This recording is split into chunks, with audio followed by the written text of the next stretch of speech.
theirs too? No, just ours. All right. My stream's not pulling up right now.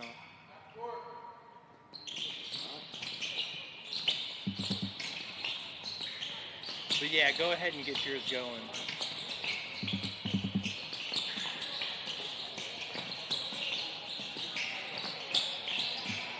I got it.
athlete is one of one.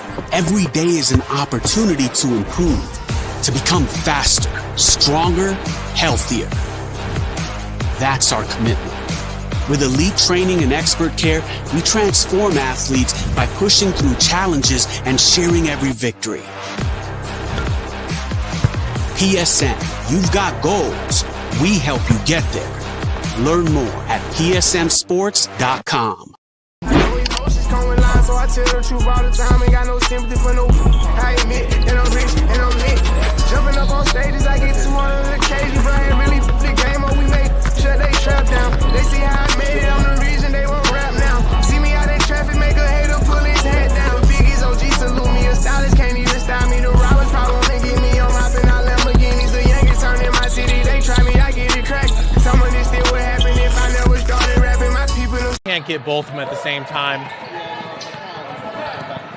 Welcome in, everybody, to the Always 100 Spring Showcase. We got 3 courts running for you.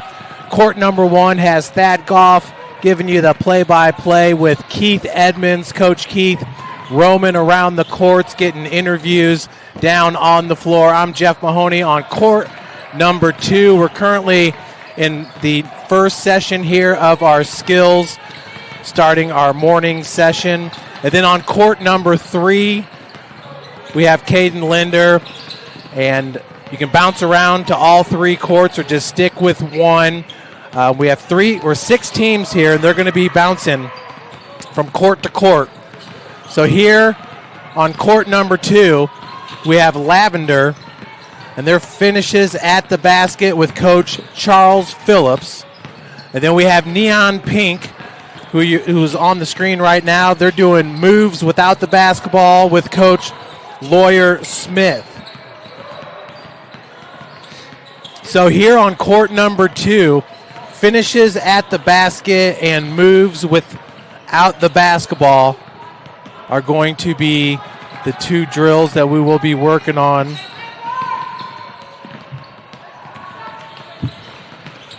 With Lavender and Hot Pink. It's actually Neon Pink.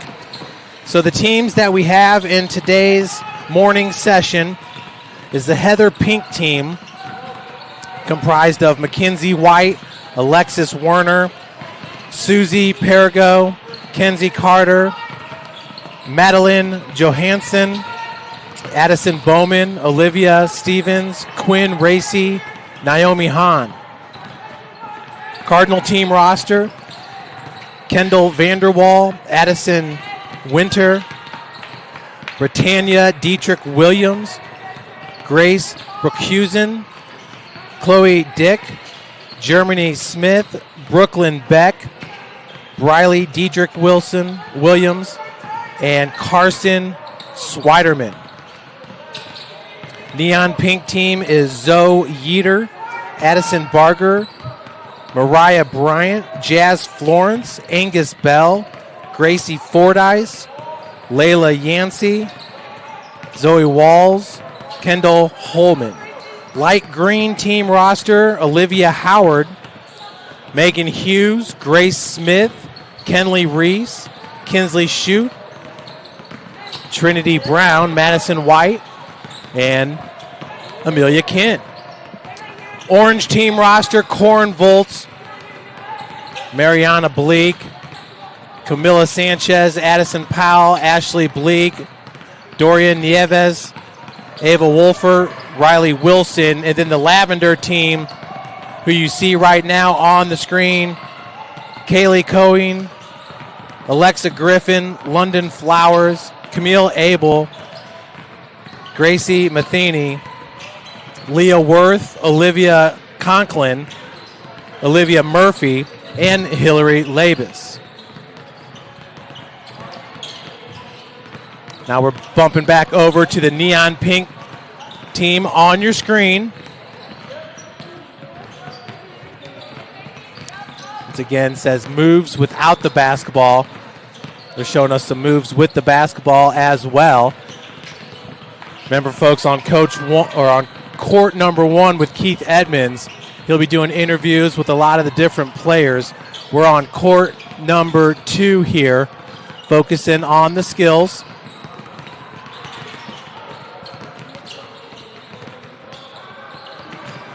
take a little bit more of a deeper dive into this hot pink team's roster. A lot of really, really good players here. The neon pink. Zoe Yeater. She's in the class of 2027. See if we can get her number. She's wearing number 77 on the back of her shirt. So they're going to switch from the left side of the court to the right side of the court. This is number 84, Layla Yancey. She's going to start it off. First player in line. She's a class of 2030, always 100 elite 2029 P32.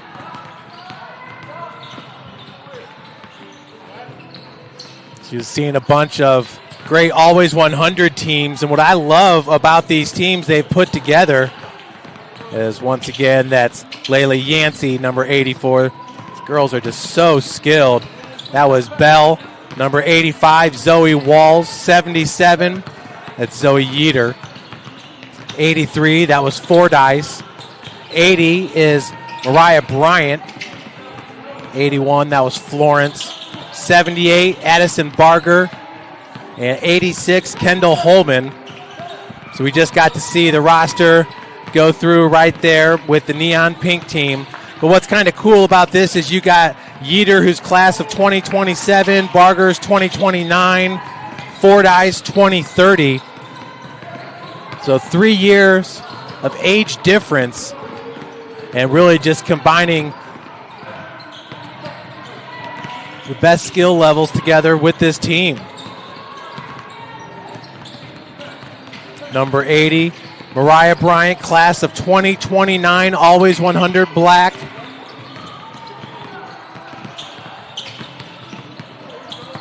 And we are going to have 3 different rotations here on the different courts. Looks like they've broken up the purple and orange teams on court 3 and 4. We'll be staying with court 2 all day long. Getting an interview right now from Coach Edmonds is Agnes Bell, class of 2028. More about Agnes. She's at Homestead High School. Her high school coach is Rod Parker. Great coach over there at Homestead. Has had so much success in this area. Angus has a 3.93 GPA. 5'9". She's a wing player. She plays on the Always 100 Elite 2028. Her AAU coach is DeJour Young. Had a nice career over there at Purdue Fort Wayne. And you can see her at a bunch of different events here. The Spring Jamboree. Here we are at the Spring Showcase. Next is the Always 100 Spling Bling. So they got a packed summer that'll be finishing up around July 24, 27. We're going to move over here to the Lavender team. Folks, we got Matt Jackson on camera bringing you today's video. The next station will pick up at 9:15 to 9:30. And then we'll have 9:30 to 9:45, 9:45 to 10 o'clock. And then at 10 a.m., that will be the last round. Oh, actually 10 a.m. is going to be a water break. Then at 10:05 to 10:20, the coaches will implement offenses for all the teams. And then our first game will be at 10:20. So they're 20-minute games. You're talking about a running clock.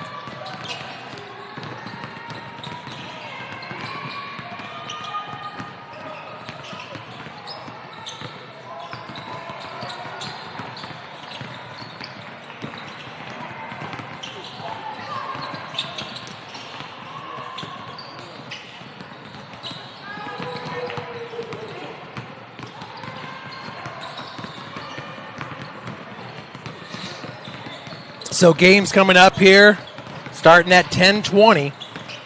And then we're going to finish up the morning session. It's going to be a wrap-up at 11:55. And then at 12 p.m., we'll start the All-Star Games. And that's kind of a new spin to this year's showcase. Bernard Hollins, the owner-director here at Always 100, adding a little bit of a twist this year. Also, a big shout-out to Meg Flowers, who does a lot of work with Bernard, helping to get all this established. She put together all these programs, helping to coordinate this event. So the All-Star Games start at 12 o'clock, and those are 25-minute games, and there will be 3 of them. That starts at 12, and then we have our afternoon session starting at 1:15. So once again, you're looking at the Lavender team. Let's go ahead and go through their roster. So much information here in these programs. Guys, we are at Turnstone, the Turnstone Field House here in Fort Wayne, Indiana. And actually, this is the light green team over here. Number 78 is Olivia Howard. 88 is Megan Hughes. 89 is Gracie Smith. 91 is Kenley Reese. 92 is Kinsley Shute. 94 is Trinity Brown. 95, Madison White. And 137, Amelia Kinn. We'll look at a few more of these players more in depth as we go through the program. Taking the shot there from the wing on the light green team. She just got her own rebound. We'll wait to see the number. It was 95, Madison White. Class of 2028, Always 100 Elite. Page 44 is her profile. Folks, these programs, you got close to 100 pages. Nothing but detailed information about all of these players. You're talking about the best girls basketball players in Northeast Indiana. Bernard Hollins has done a great job throughout the years getting these girls trained up. Think all the way back to Miss Basketball Carissa McLaughlin. Had a great year at Purdue, and then I believe finished up at Marquette. And then most recently, Vanessa Rossworm, the Belmont star who's vying for Miss Basketball Indiana. We'll go back to the light green team we were talking about. Let's start off with Trinity Brown, class of 2027. Bishop Lewis is her high school. Mary Hathaway is her high school coach. The buzzer has sounded here at 9:13.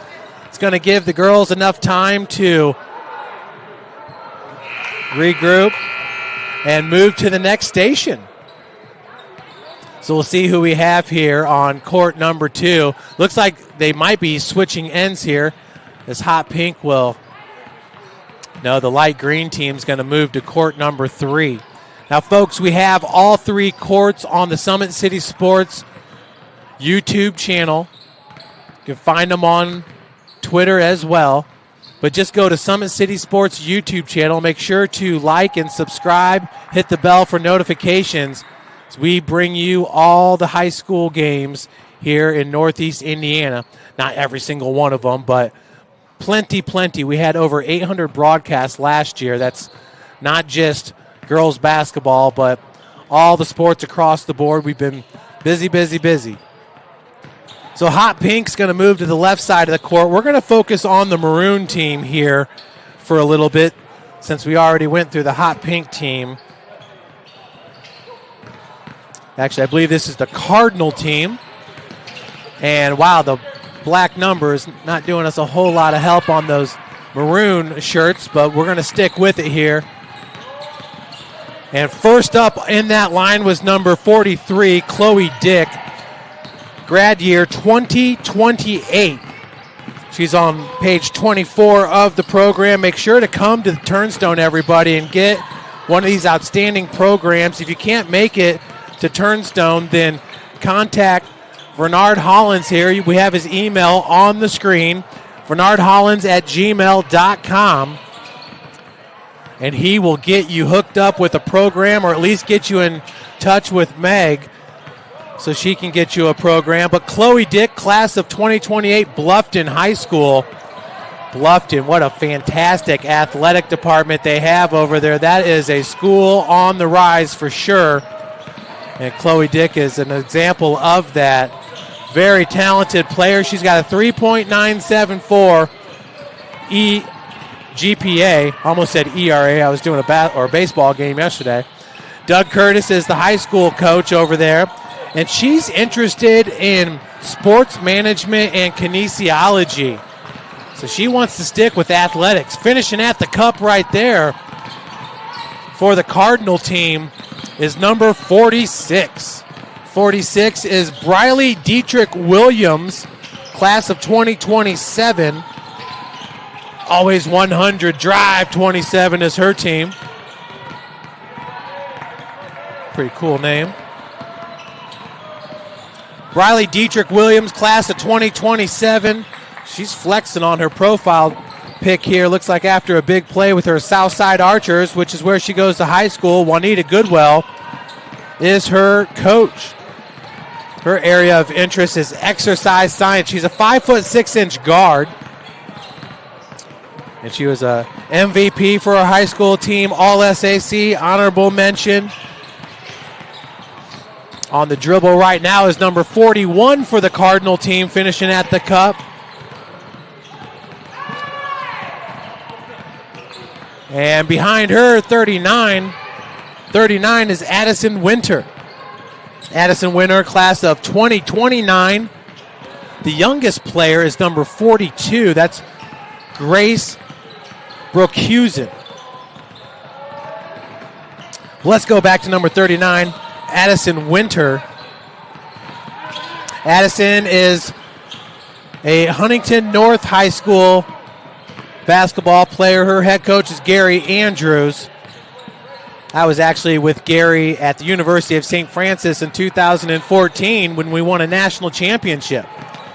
Our team went 38-0 and won the NAIA National Championship. We had the NAIA Player of the Year, Skylar Shern, fantastic player. But little background knowledge for you there. Gary is now at Huntington North, coaching up players like Addison Winter. Addison was a cross-country state meet qualifier her freshman season. Second team All-NE8 conference in cross-country. And she appeared in 18 games as a freshman for the Lady Vikings, which is phenomenal. But can't say enough about these dual athletes. High school coaches love them. They bring a lot to the floor. Sooner or later, you got to pick a sport. We understand that. But for development's sake, it's always nice to have a couple sports under your belt, utilizing the training of a bunch of different muscle groups. Basketball muscle groups might be a little bit different than cross country, you would think, right? As finishing right there was number 46, Briley Dietrich Williams, as we talked about earlier. Now on the left-hand dribble drive with the step through was number 41. I apologize, folks. We did not have her on the program. That was number 39, Addison Winter. Talked about her from Huntington North. Nice crossover. Now on the hesitation, that is Britannia Dietrich Williams. To the Dietrich Williams sisters, but let's look at Britannia, number 40. And I apologize if some of these names I don't say exactly correct. That would be hard to get phonetic spellings for every single player competing today. Britannia Dietrich Williams, page 22. Southside High School, Juanita Goodwell, her coach. 3.8 GPA. She wants to be a business major. At least she's interested in it. 5'7" guard, first team, All-SAC, honorable mention. And behind her in the Cardinal is number 44.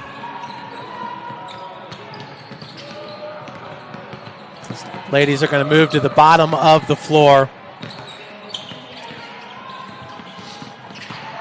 Folks, obviously, We want to send our thoughts and good well wishes to Maya Epps, who was in an accident. I mean, for so many years she was in this showcase, just showing out, had a great career at Homestead High School, is heading to Louisville, full ride, play for the women's basketball team there for Louisville Cardinals. Was in an accident on Friday. We do have a GoFundMe that we shared on the Summit City Sports Twitter and Facebook page. If you have the means to help Maya and her family. It's an extended family. I do the Indiana Tech basketball games. I would see Maya at just about every single men's game, cheering on her boyfriend Jackson Fugate, who was the conference player of the year. So you can imagine Maya and Jackson talking basketball together. I mean, those are two very, very talented players. So our thoughts, prayers with both families, with Maya Epps, wishing her a speedy recovery. Number 43, Chloe Dick on page 24. Let's take a closer look at Chloe. Bluffton High School, Doug Curtis, sports management, kinesiology. This is number 47, Carson Swiderman. We'll see Carson on page 27. Jay County High School, class of 2029, Sherry McIntyre is her coach. 4.0 GPA. 5'8 guard. And Rod Chamble, her AAU coach. Rod was a longtime coach over at Northrop. Love to see coaches still coaching. But she averaged 19 points per game, 3 assists, 6.9 rebounds, and 3 steals. That was playing on varsity for Jay County as a freshman. So let's swing it back over to the Hot Pink team, if you guys will. Spent a good amount of time here with the Cardinal team. Talked a little bit about Hot Pink. Earlier on, we have Heather Pink and Hot Pink are two of the teams here in the showcase. But taking the shot, number 77, Zoe Yeater. Zoe, class of 2027, Northridge High School is the team that she plays for. Doug Springer is her high school coach. She's interested in nutrition. Huge, huge field if you think about supplements and nutrition and how it's just blown up the past 10 years. Now everybody's got the supplements, the methylene blue and all that stuff. But good field right there. Zoe Yeater looking at nutrition. She's 5'11", folks. She can play the 4 or the 5 on the floor. She plays for Coach David Goodwill here. Always 100, all-in team. And playing at a very good Northridge school. They got a new gymnasium there. Their athletic facilities are second to none here in the state of Indiana. Taking the shot out of the corner, number 81, Jazz Florence. Jazz Florence from Van Wert High School out of Ohio, class of 2027. 4.0. She ranks number 1 in her class. How about that? Number 1 out of the whole Van Wert class of 2027. I unfortunately was on the opposite end of that, but shout out to Jaslyn Florence, who's ranked number 1. Wow. 5'9" guard, AAU coach David Goodwill. Her high school athletic awards and honors, I don't know if we have enough time to name them all. I'm just going to read the top 2. High school team athletic awards and honors 2023, 24, 24, 25. Offensive Player of the Year. Western Buckeye League All-Conference in 24, 25, 23, 24. I mean, too many accolades there to read them all. But once again, just make sure that you guys, all the coaches out there, contact Bernard or Meg here with Always 100 and get your programs. Tons of information. We got Keith Edmonds over here interviewing a player and you can hear his interviews with Thad Goff on court number 1. Now on the YouTube channel, the Summit City Sports YouTube channel, you can bounce around from court 1, 2, 3, or you can watch all of court 1, and then when you're done there, watch all of court 2, then all of court 3. However you want. Everything's free. It's on demand. You can go back and watch it on Wednesday during your lunch break if that suits you better. Let's see who Coach Edmonds is interviewing here when we get a shot, but hitting the free throw right there, the jumper from 15 feet, that was Zoe Yeater. That was number 85, Zoe Walls, getting interviewed by Coach Edmonds. She's class of 2028, is Zoe Walls. Look at her a little bit more in the program. She's from Monrovia High School. Daryl Gibbs is our coach, class of 2028, 3.4 GPA, undecided on an area of interest. But geez, guys, a 6-foot wing to Zoe Walls. Freshman year, she averaged 15 points, 9 rebounds. Sophomore year, 21 points, 8 rebounds, 2 times all-conference. I mean, watch out for her junior and senior season. She could be averaging double-doubles for head coach Daryl Gibbs. She's already got double digits in points, and she is right there with rebounds as well. One of my favorite rebounders is Jaden Gawley over at Indiana Tech, a team that I covered all year long. And she is one of the best rebounders that you're going to find in college basketball. She averages around 10 a game. And taking the shot from 10 feet right there, getting her own board. That is number 86 for the hot pink team. Neon pink, I'm sorry. Kendall Holman, 86 Kendall Holman. You can find her on page 36 of the program. She's class of 2028, Angola High School. Kayla Walker, her coach. Sports management, sports administration. I'll tell you, sports administration, I mean, it is big-time business now, light years from where it was 20 years ago. I always like to say it was kind of my group, the kids that I grew up with, that really took sports to the next level as far as we just worship sports. Watch Sports Center every single day. Yeah, and that's when the Sports Center really was created there in the 80s, really thrived in the 90s. It's not that big of a deal anymore because we all have social media. We can get the highlights right away, but back in the day, you just have to watch Sports Center every day to figure out what was going on. Sports is big-time business now. And the kids are better than ever. I mean, look at these girls knocking it down from the corner, these corner threes. And that last three was number 81 for the neon pink team, Jazz Florence, who we talked about. Here's a 6-footer knocking them down from three-point. That was Yeater. I mean, unbelievable just how skilled these girls are. And Nard here in Fort Wayne's been doing it for, gosh, at least 15 years. Bernard Hollins was one of Summit City Sports' very first sponsors. He loved that we were going out and highlighting the kids and wanted to be a part of it. And without Bernard Hollins and Always 100, Summit City Sports would definitely not be able to bring you 800 games a year. We got crews out nearly every single night covering basketball and football. We are venturing into other sports a little bit more, but the bread and butter has been football and basketball for the past 15 years with Summit City Sports.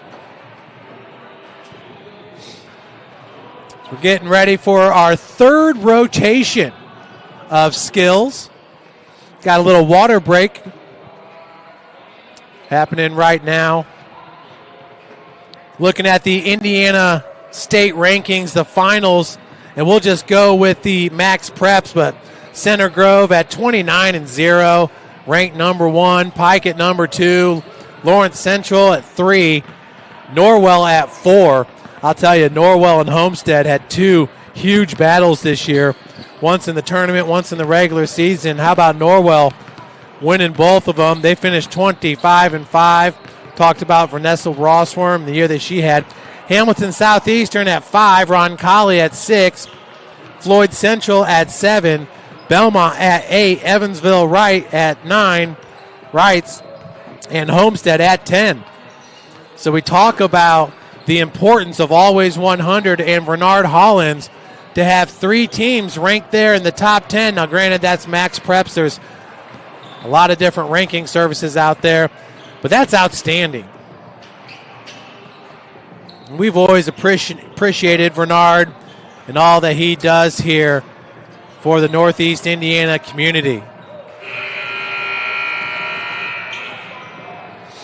So Belmont getting the state championship over Roncalli, 55-46 this year after last year.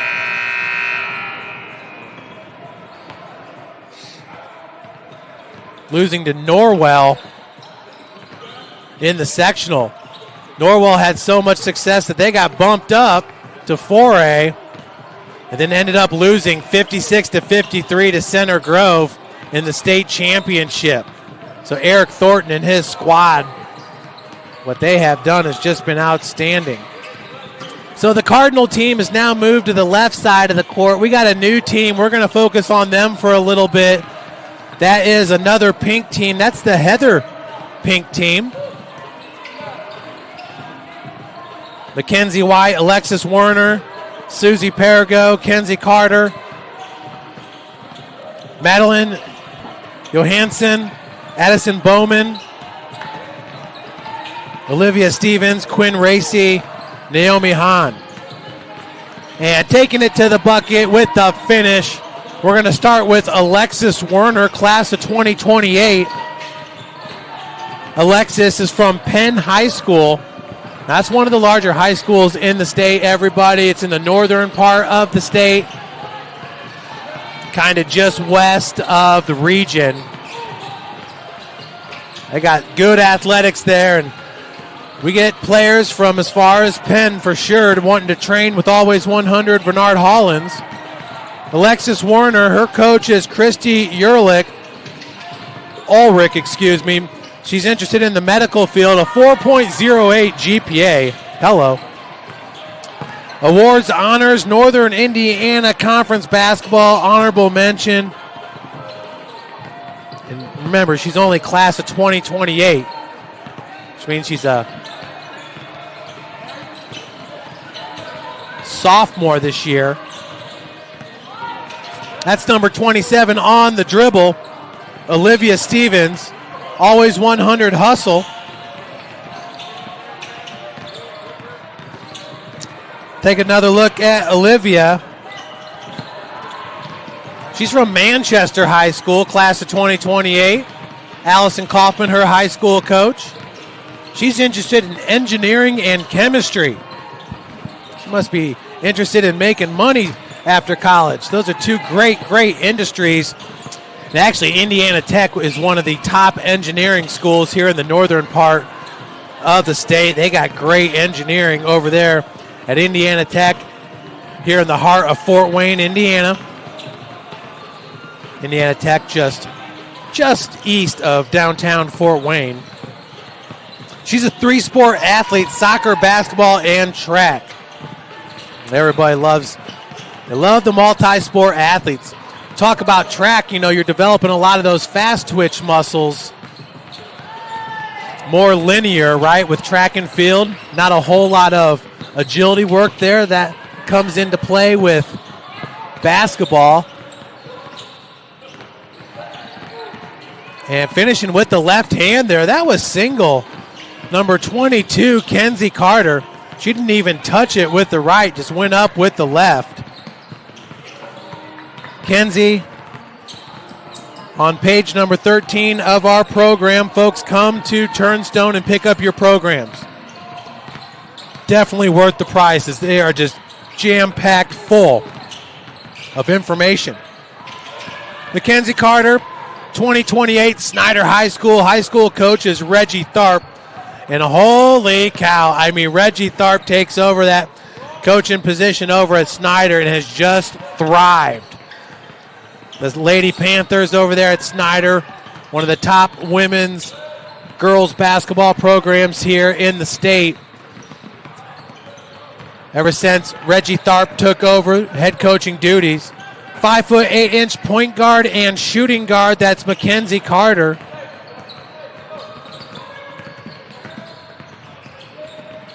Once again, number 22 with the step through, finishing with the right. And that was number 20, Alexis Werner.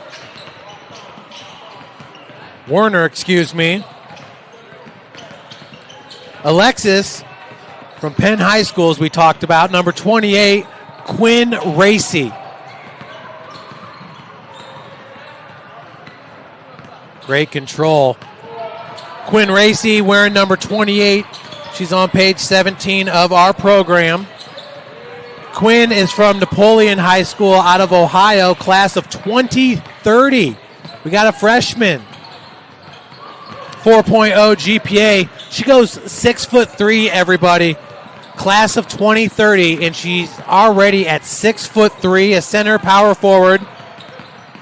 Middle school athletic awards. In 7th grade, she averaged 13.8 points, 9 rebounds, 2.5 blocks. In 8th grade, 9.5 points, 11.5 rebounds, 3 blocks, 2 steals, and 1.8 assists.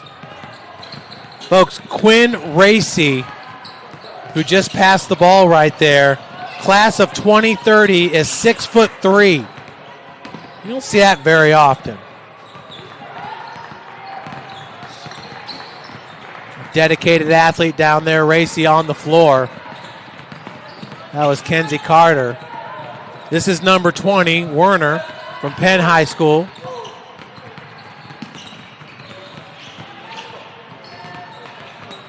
Number 25, Addison Bowman. We can find Addison on page 15 of our program. Addison Bowman from Crestview Middle School, 2023. She'll be attending Huntington North to play for Coach Gary Andrews. She's interested in the medical field, a 5'2" guard. She's Athlete of the Month in November and January at her school. As Bowman, once again, look at the ball handles. Already very skilled. This is our 6'3" player, Quinn Racy, 2020 for class of 2030. I think we're going to have the Lavender team join court number 2 next. Here's a player I don't believe we've talked about, 27, Olivia Stevens.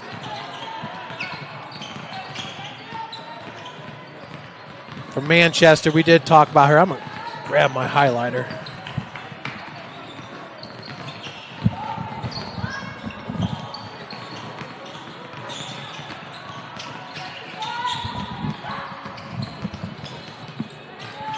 So once again here on this Heather Pink team, Mackenzie White, Alexis Werner. Talk about Susie Perigo, number 21.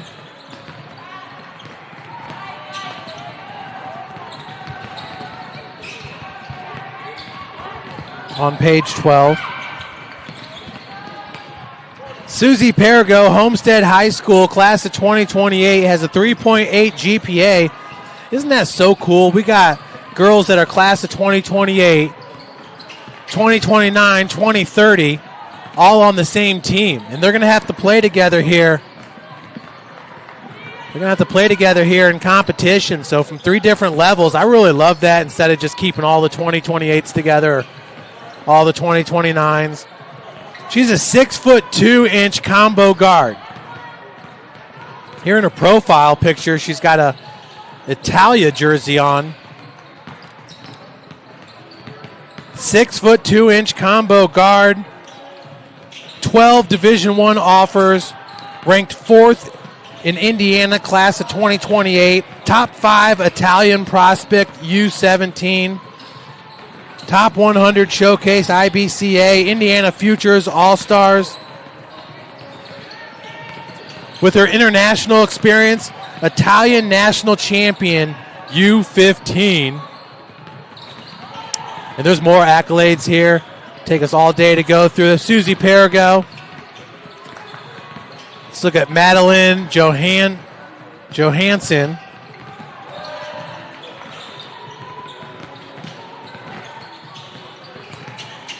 Johansson from Bishop Dwenger High School, class of 2027. Kyle Bond is her coach.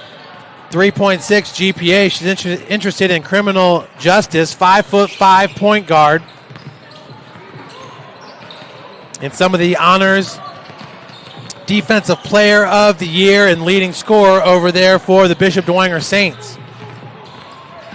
Madeline Johansson. Addison Bowman, Olivia Stevens, Quinn Racy, and Naomi Hahn. Take a look at Naomi. As the floater is good. That was Mackenzie White, number 19. Mackenzie, Snyder High School, class of 2029, 4.14 GPA. 6-foot forward center, Mackenzie White.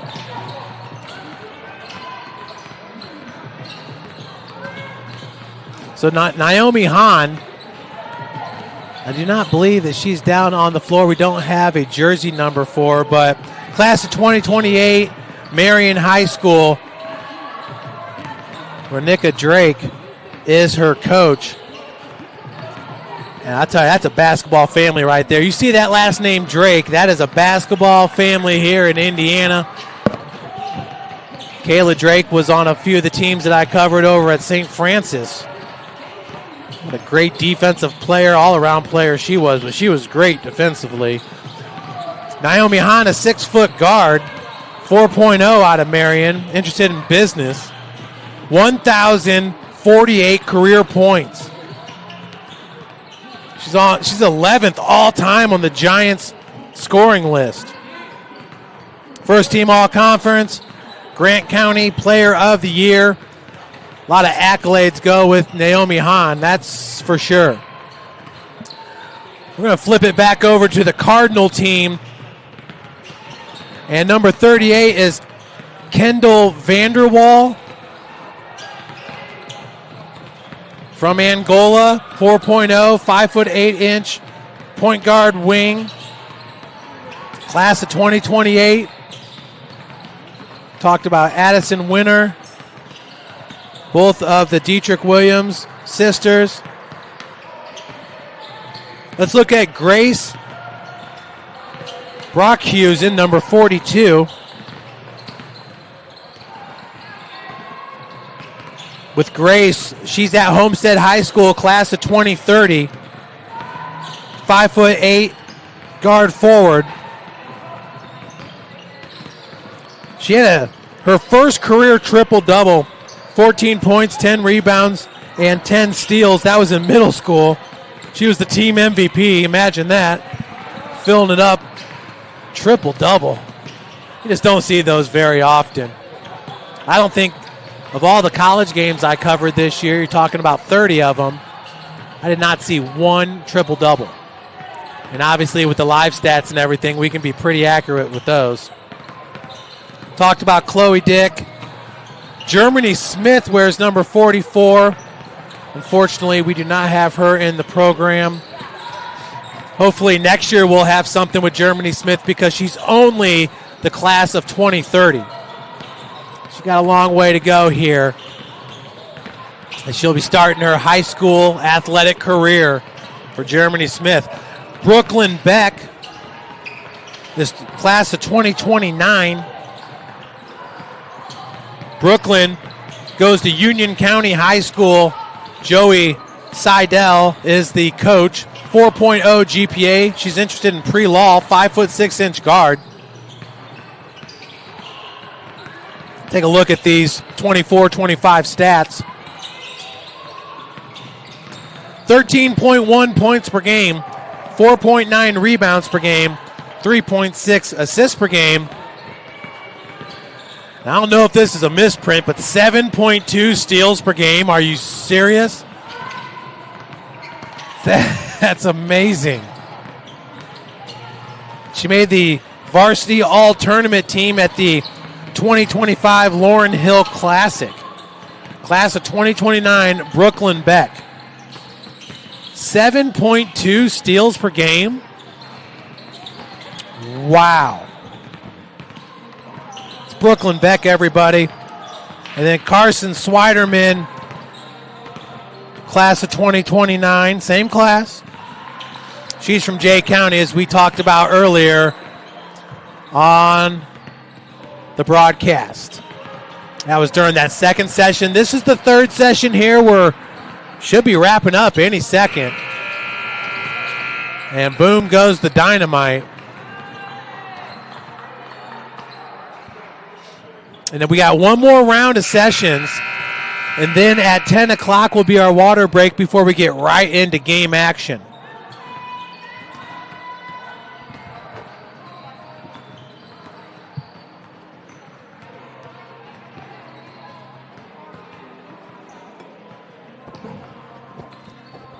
We're going to leave the Heather Pink team and get over to the Lavender team.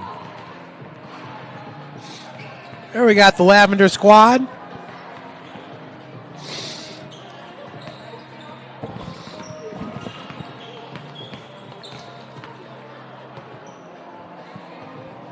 It is just so amazing to have all of this information packed into this little program.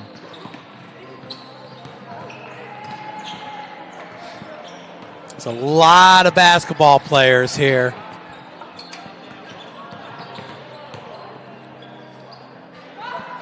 We have 6 teams in total. And pretty much every single player is in this program. Maybe 1 or 2 missing. Very important to get that information in as quickly as possible. As you know, these programs got to get put together, and then they got to go and get double checked for misspellings, things of that nature, and then they got to go to print, and then they have to be delivered so that we can have them here for the showcase. So a lot of work goes into this for sure. On the dribble, that's 132. Olivia Cronklin. Cronklin, class of 2027.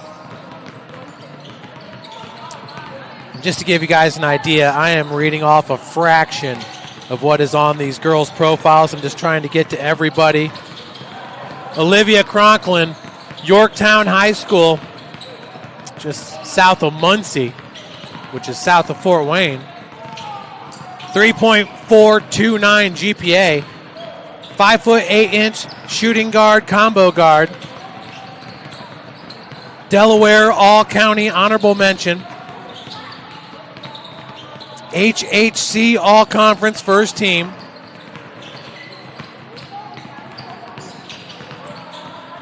Two-sport athlete. She does basketball and track.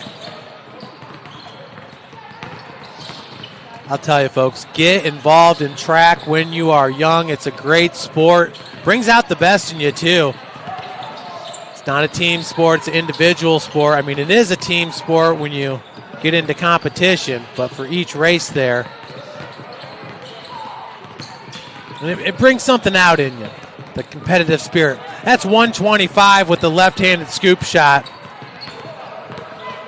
Kaylee Goheen, class of 2027, page 56. Kaylee Goheen, class of 2027 out of Warsaw High School. Lenny Krebs, her coach. 3.4 GPA. Physical therapy is something she's interested in studying. Folks, she's a 6-foot power forward.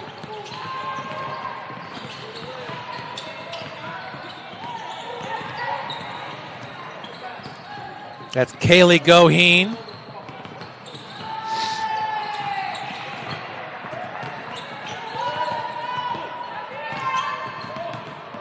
Now it looks like they're getting ready to switch up.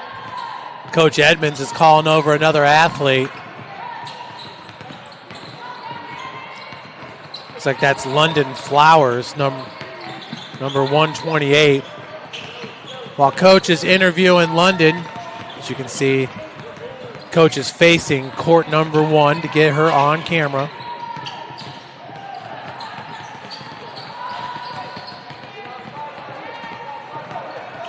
London Flowers at Woodside Middle School, class of 2030.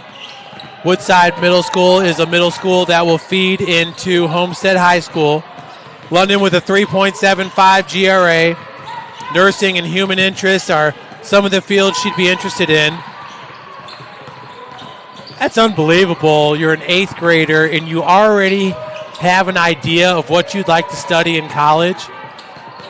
My first year of college, I didn't know what I wanted to study in college. So shout out to London Flowers. She got a bright, bright future. MVP award, she got that at Woodside. And now she's going to head to Homestead and play for Coach Rod Parker. Future is bright for that one. That was 131 that just finished. Leah Worth.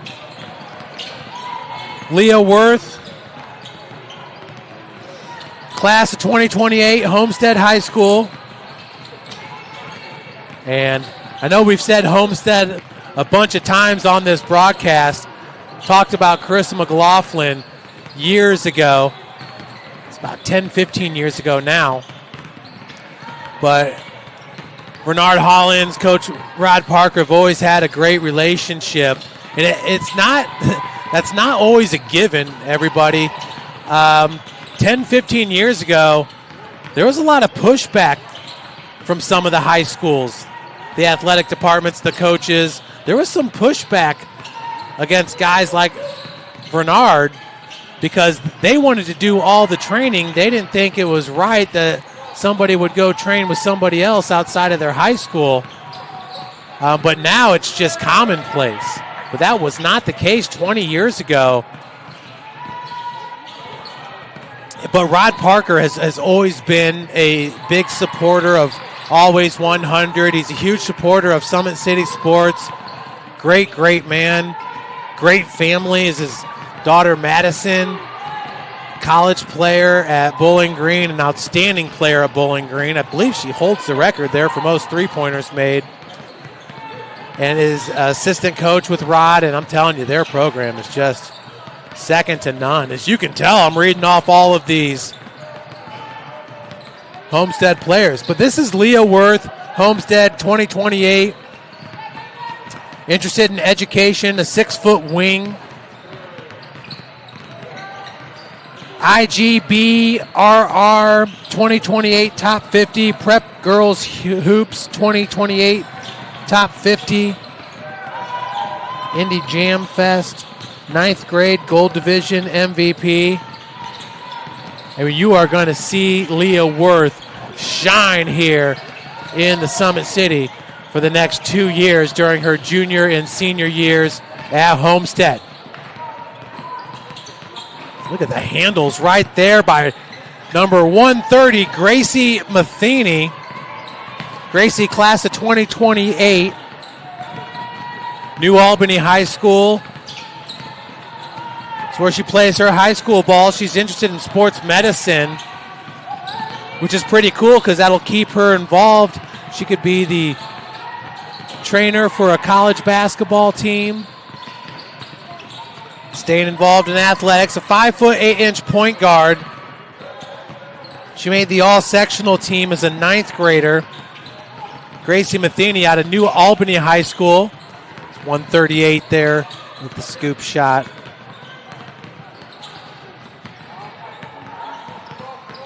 .133, Olivia Murphy, class of 2029. Olivia Murphy from Blackford High School.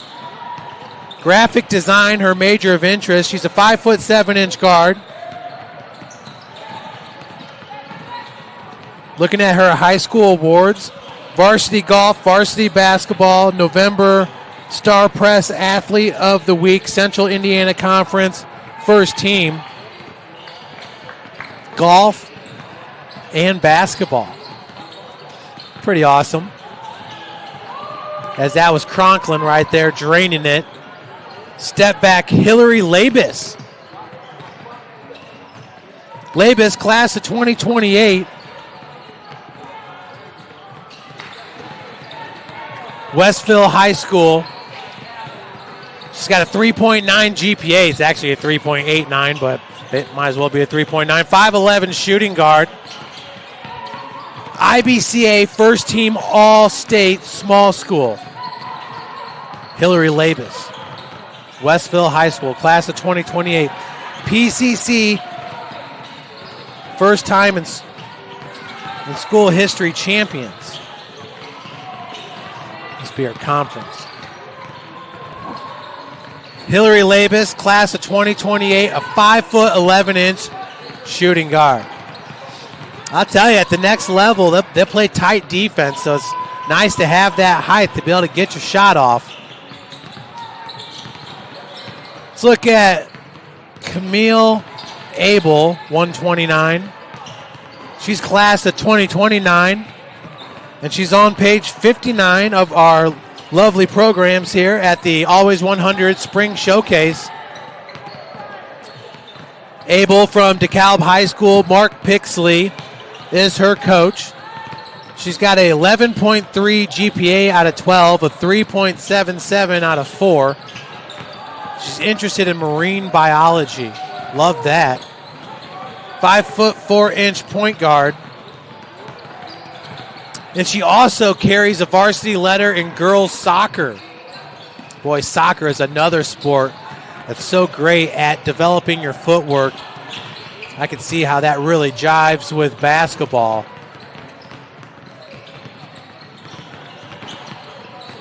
We got one more here from the Lavender team to go through. It's 127, Alexa Griffin. It's on page 57.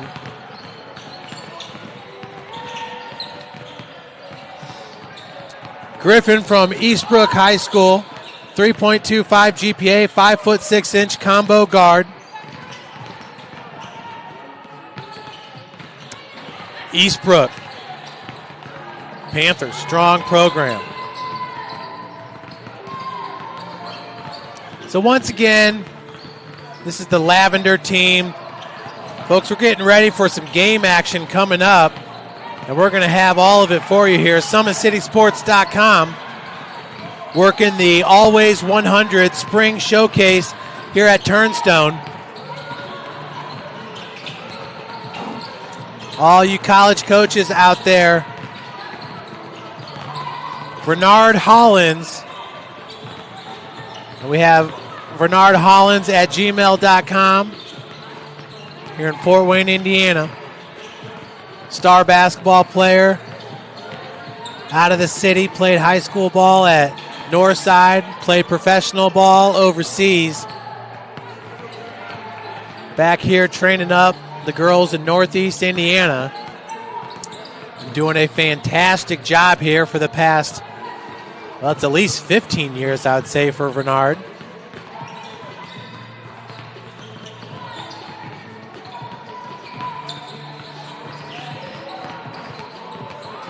But yeah, let's go through the rest of the itinerary real quick. We've been doing station work here on court number 2. Here at 10 o'clock, we're going to have a 5-minute water break. Coaches implement offense for all the teams. That'll be from 10:05 to 10:20. And then at 10:20, here on court number 2, we're going to have Lavender versus Neon Pink.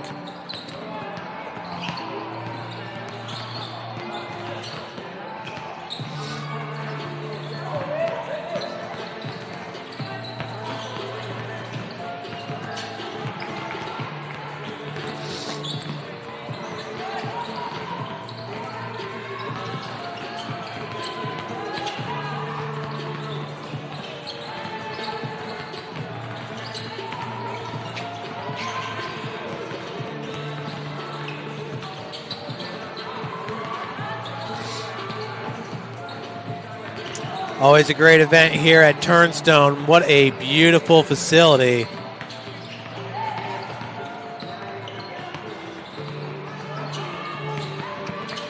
Got an indoor track here. 4 basketball courts in the middle. You have a total of 8 scoreboards. You got the 4 scoreboards right in the middle of the arena. It's really got a cool feel to it. It's a perfect setup here for the showcase.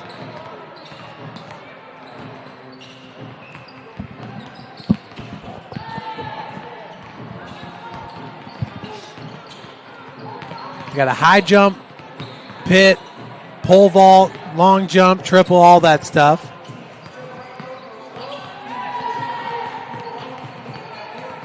So, folks, we'll have a little bit of a break here. We're going to do the 5-minute water break.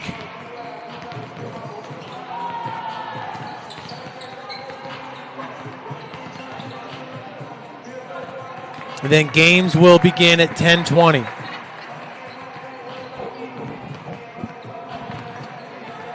Remember our All-Star games, we got 3 games. That'll be from 12 to 1:15.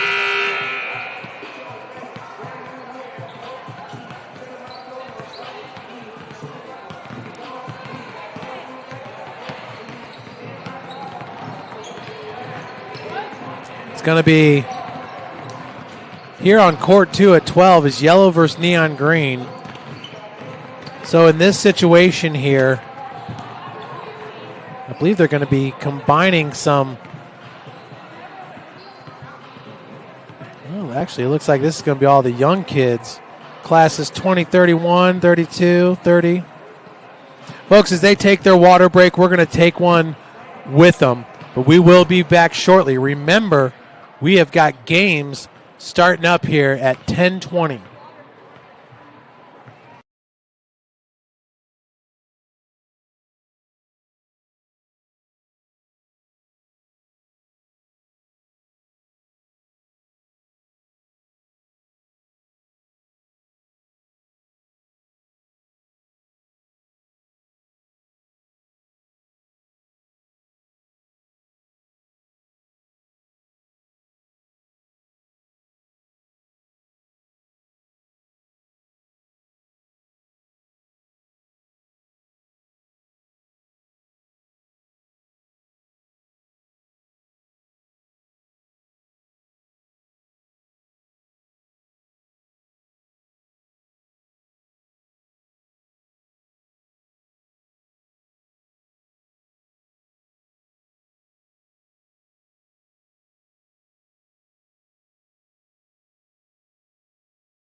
All right, guys, we got the orange squad here on the floor.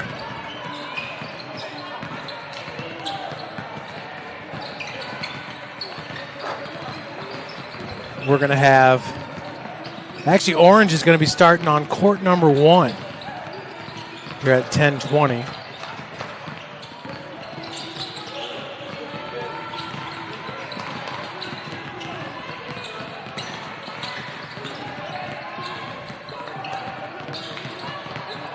Pull up the orange team roster for you. All right.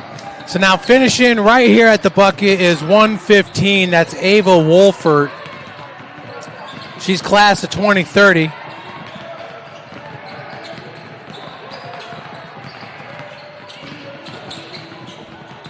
Ava from Wapak High School. Greg Mock is her coach. She's interested in marine biology. That's the second player we've had. 5'5" point guard, shooting guard. Her 7th grade stats, 15.1 points per game, 4 steals, 4 rebounds, 4 assists. Her 8th grade year, she averages 3 more points per game at 18.2, 4 steals, 4 rebounds, 5 assists. That's Ava Wolfert. She's got a career ahead of her. Behind the back, 107, Mariana Bleak.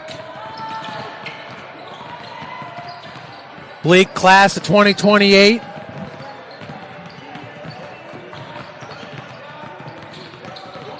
She's at Belmont High School. Coach Andy Heim, we talked about Belmont, state champs, and what a great job they have done there in Class 3A. Always a battle as them and Norwell in the same conference.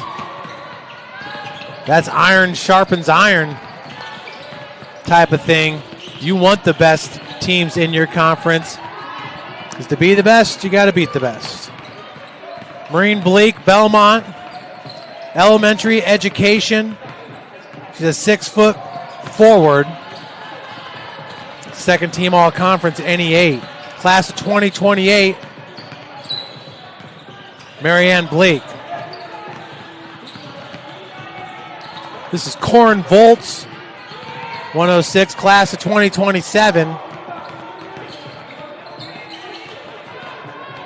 Volts attends Anthony Wayne High School, 2027, undecided. She's a 5'7" shooting guard and point guard. OPSMA Northwest District Honors, first team D2, District 7. First team All NLL Buckeye Division. And first team honor roll. 9th, 10th, and 11th grade years. That was Addison Powell right there. Powell wearing 109. Page 50.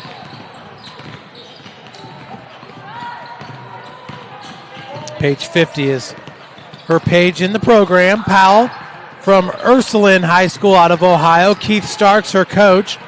She's a 5'9" guard, interested in pre-medicine. So that's Addison Powell. Number 108 right there finishing. Camila Sanchez, class of 2027.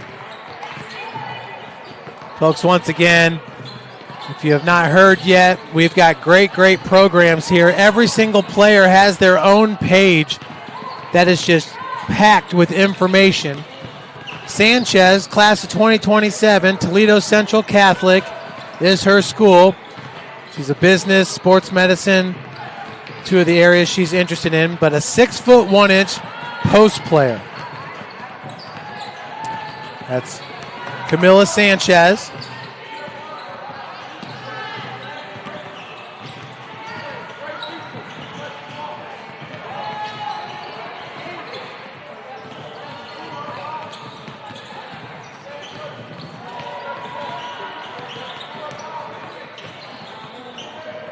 All the players currently getting instruction. First up, 110, Ashley Blake. Look at the handles down there with the step through. Ashley Bleek, excuse me. B-L-E-K-E, Bleek, class of 2028. She's from Belmont High School, 5'9" guard forward. Current AAU team, Thunder 2028 E32. Head coach Keith Edmonds. Keith once again down there on the floor doing interviews. Ashley Bleek, first team All-Conference NE8 2025, All-State Honorable Mention 2025, Top 100 Workout 2025. Ashley Bleek.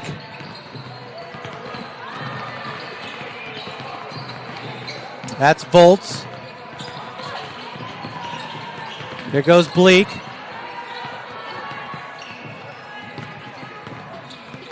You have Ashley Bleek and Mariana Bleek.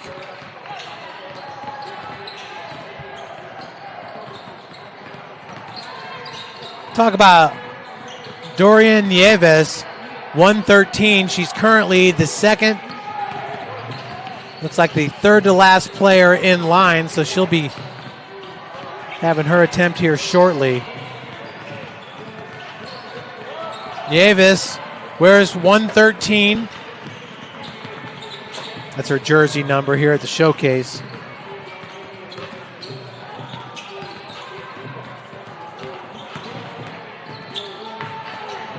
Nieves, class of 2029, Snyder High School. Head coach Reggie Tharp, 4.0 GPA. She's interested in dentistry. 5'7" guard. Once again, class of 2029. Future's definitely bright, as it still is bright over there at Snyder High School. That's Nieves right there that just finished up. And then we have Riley Wilson. She's wearing 122, class of 2027. See if we can find number 122. But Wilson's from Huntington North High School.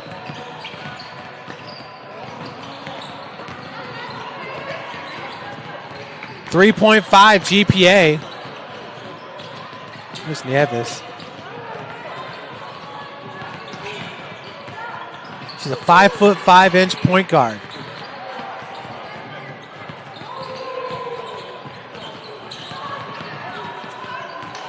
She's 9 varsity letters through 3 years playing basketball, tennis, and soccer.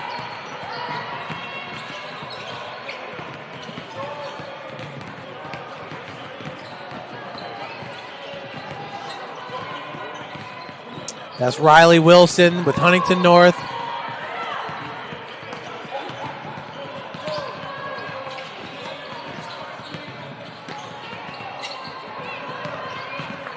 And we're about done here. We got 23 seconds. I'm getting ready for the games to start up.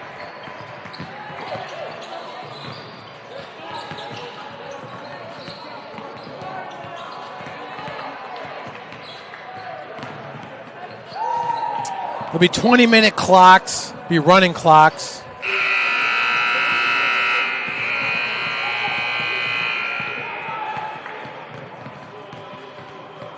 And once again here on court number 2, our first game. It'll be Lavender versus Neon Pink.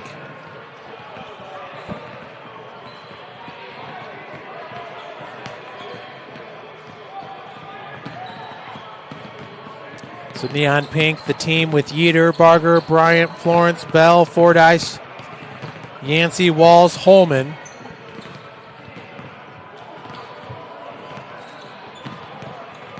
Lavender team with Goheen, Griffin, Flowers, Abel, Matheny, Worth, Conklin, Murphy, Labus.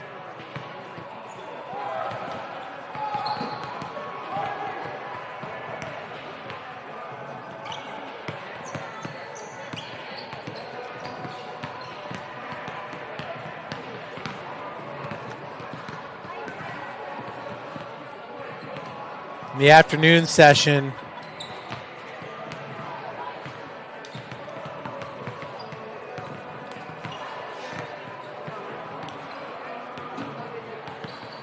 We're going to have the same amount of teams.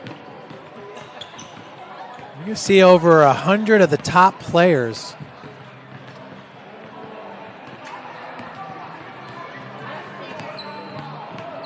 It's like they might do another station.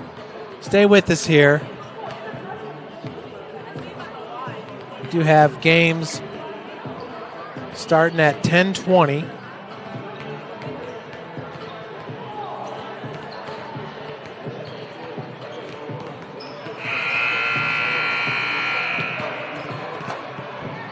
Maybe not. Maybe we'll do another round of skills.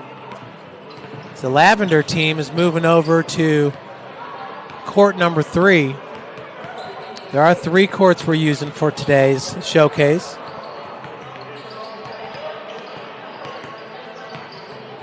Yeah, we'll stay with the light green team here as we're going to do more drills.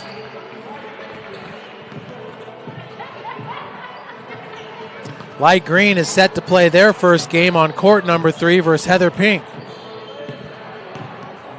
This is definitely a team that we have not seen yet, so glad that we're going to get to spend some time with them on here, court number 2. So that was number 89.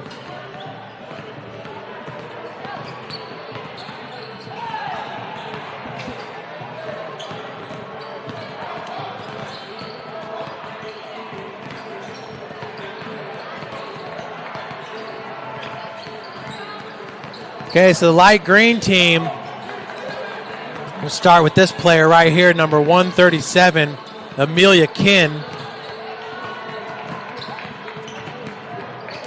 She's class of 2029.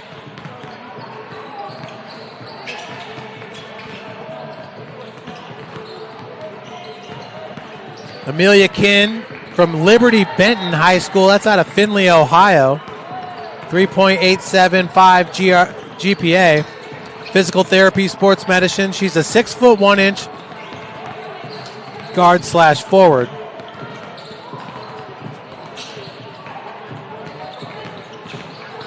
So Amelia Kinn, a lot of good size here in this Always 100 Springs Showcase. It's number 94, Trinity Brown, that just finished up, class of 2027. Brown, an athlete at Bishop Lures High School, 3.25 GPA, a 5'4" guard. All ACAC honorable mention. So she must have transferred to Lures from another school.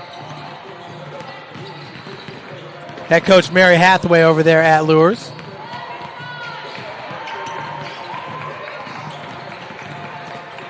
See Brown once again finishing right behind her.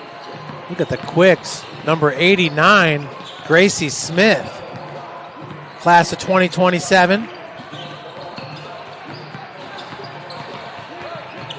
Gracie from Snyder High School, 3.32 GPA.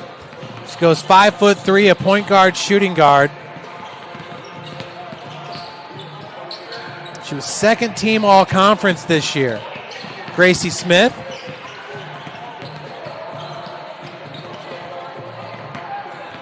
And right behind Smith, going now is number 95, Madison White, class of 2028.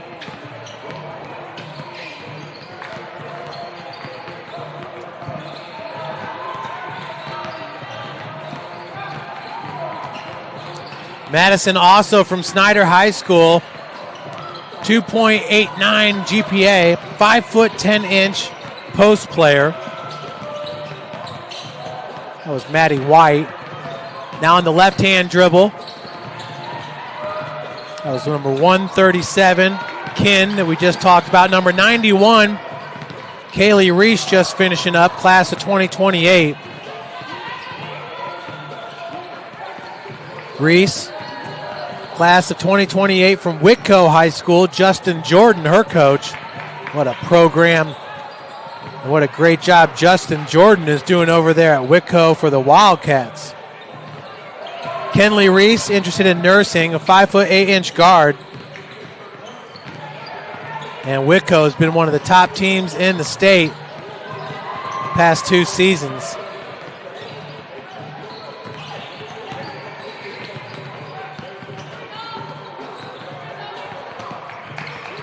Trinity Brown once again, Bishop Lewis High School.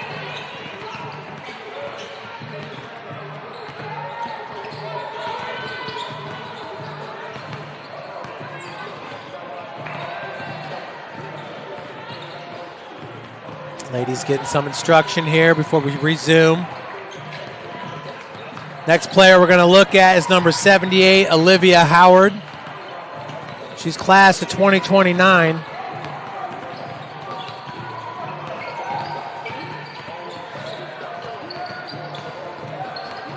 That's Megan Hughes that just took the shot. We'll talk about her next. But this is Olivia Howard here, number 78. The bucket is good. She's class of 2029.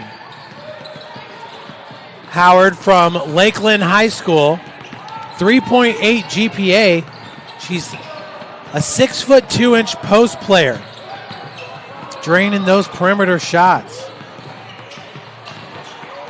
She was on the varsity team as a freshman. Look at Megan Hughes, number 88. Megan goes to Parkway High School, class of 2027. 4.056 GPA, elementary education.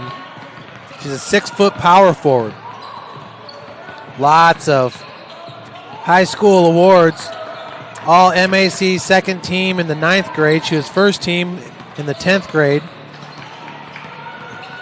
All district, all Northwest district, all state special mention, all area first team. Got a lot of awards over there. I believe Parkway's in Ohio. Just finishing up there was Reese. Got one more player, 92, is Kinsley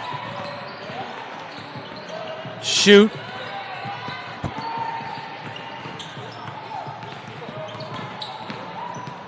Kinsley actually is in the middle of the line. So we'll call her out when her turn happens. This is Megan Hughes. This is Olivia Howard. And going again is going to be Trinity Brown. And that leaves Kinsley Shute coming up now. She's wearing number 92.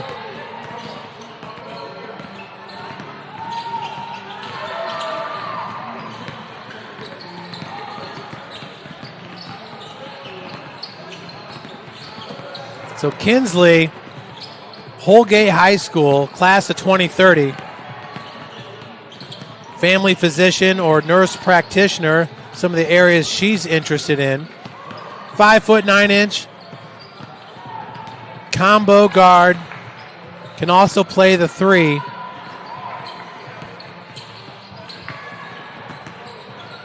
In middle school, the OHSAA postseason cross-country Division B champion. Oh, that bodes well for Kinsley Shute.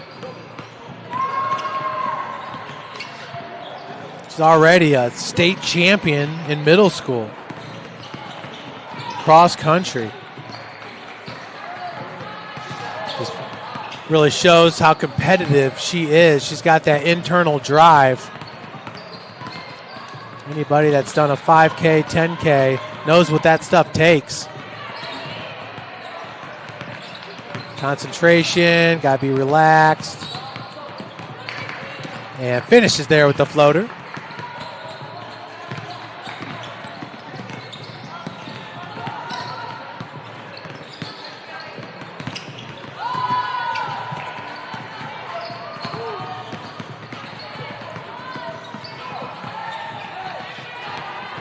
So we'll see how things resume here.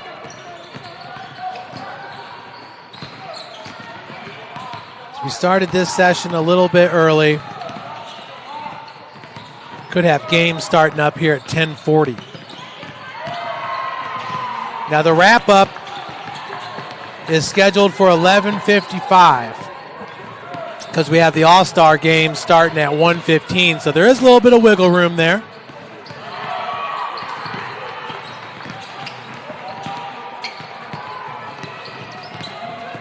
'89 there in the light green.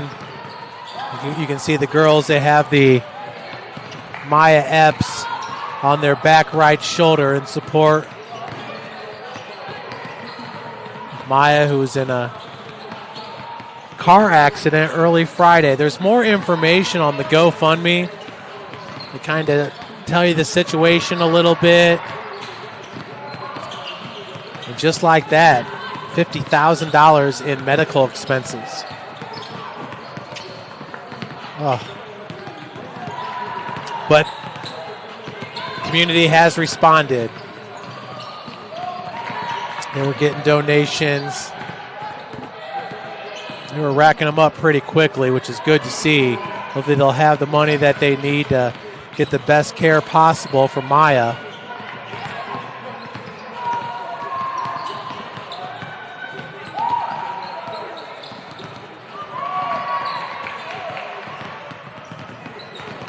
Olivia Howard, 2029. She's going to be a player to keep an eye out on. She's got very good touch for her size. Saw her draining the three-pointer, knocking down these floaters. We'll check out the touch once again. That's a nice-looking shot by Madison White.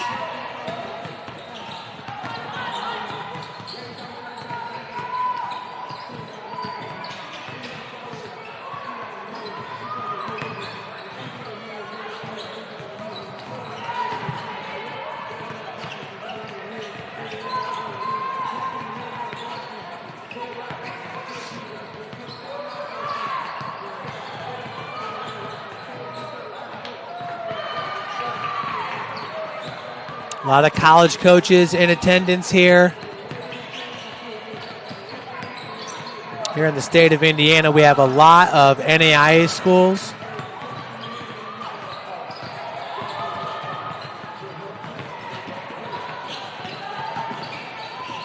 A lot of D2 schools over in Ohio.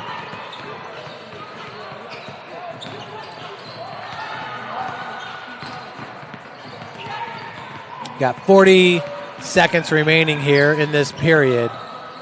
Ladies are going through some free throws. That's Kenley Reese shooting them up right now. She's got the pink sneakers on. This is Kinsley Shute, the class of 2030.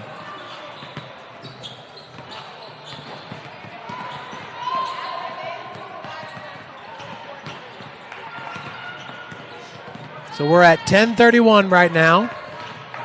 Getting ready to start up the games here shortly. If you guys never been to Turnstone, an absolutely beautiful facility. And remember, on court one, we have Coach Keith Edmonds doing interviews. By the time this morning session is over, he'll probably have gotten to about, I don't know, maybe 3 players for each team, maybe a quarter of them.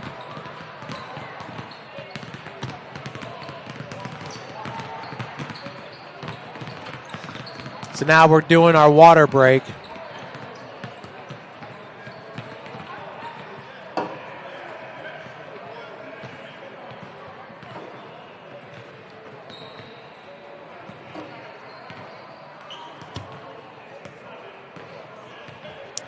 Remember, we got lavender and neon pink.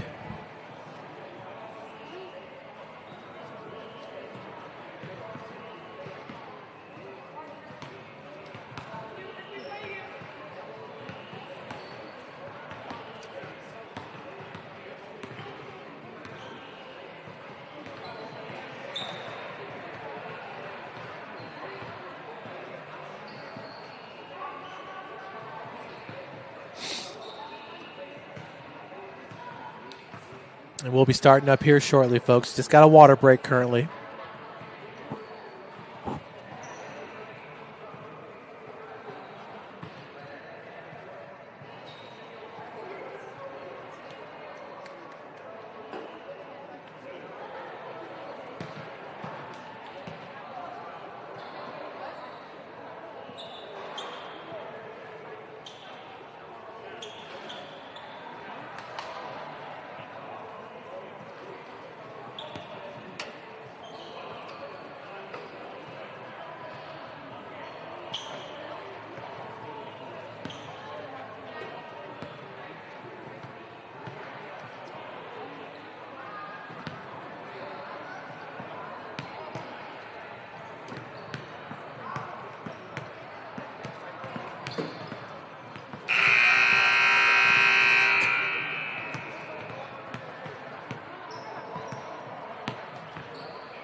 Yeah, they've only been on over there.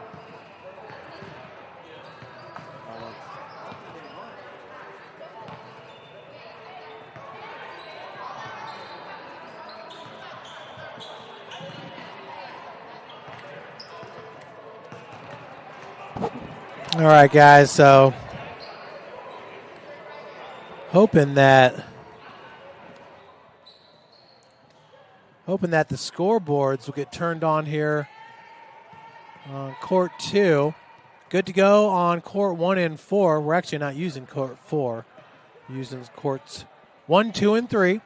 All 3 courts are on the Summit City Sports YouTube channel.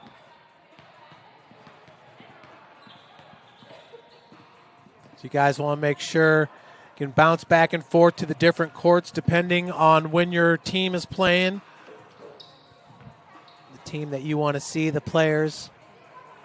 Got neon pink here. And lavender.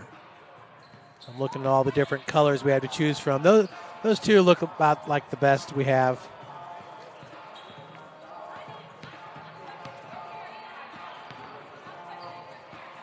I think the referee's going to take a half-court shot. And no good. High off glass.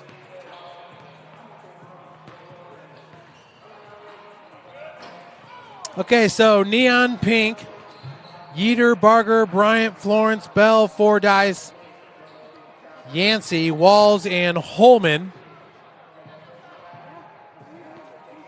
Lavender team, Goheen, Griffin, Flowers, Abel, Matheny, Worth, Cronklin, Murphy, and Labus.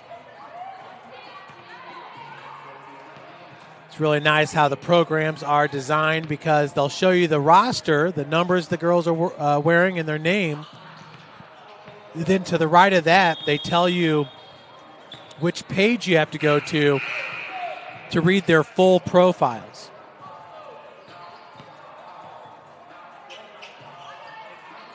A full page devoted to each player.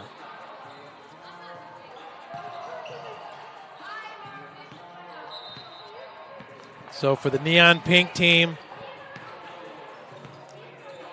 Zoe Walls starting, Agnes Bell,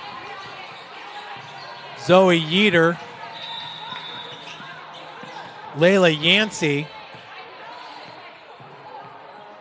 This is Lavender. It's going to be Yeater to tip it off.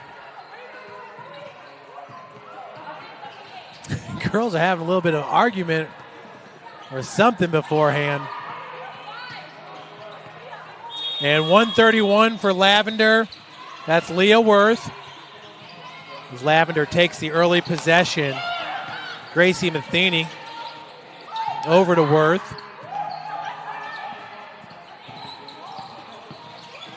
Good spacing by this Lavender team. Three-pointer up and on its way, and it is good. Looks like the clock is starting at 21 minutes. On the opposite end, three-pointer's no good. That was rebounded by Olivia Conklin.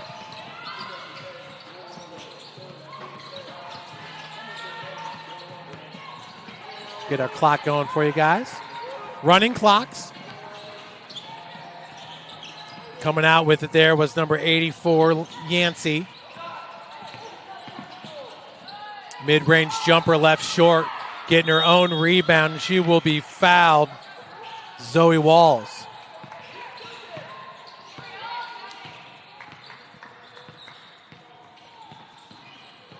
So Walls heading to the free throw time for the free throw line. Looking to get her team on the board. The bucket is good.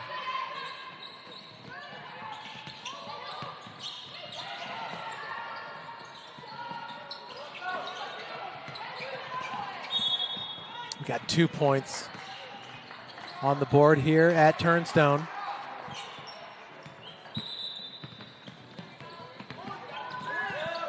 Yancey has it stolen away. That was 134, Hillary Labus.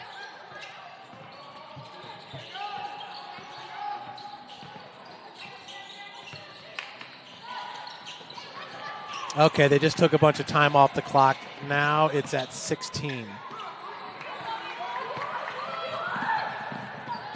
And loose ball, out of bounds. Okay, we're synced up now. Court number one, they're at 17 minutes currently, so we're about a minute ahead of them. And nobody guarding. As the pass went to Matheny, easy bucket. Her team up 5-2. Yancey, quick take, has it knocked away. And picking up the loose ball was Walls. Walls scoring early and often in this one. Nice skip pass. Three-pointer out of the corner, no good. That was Walls with the rebound, going coast to coast. Nicely defended. Is that Matheny with the defense down on the block? As Yancey knocks it away. Matheny now drops down to the corner. Getting the space they need for that three-point shot, left short by Worth.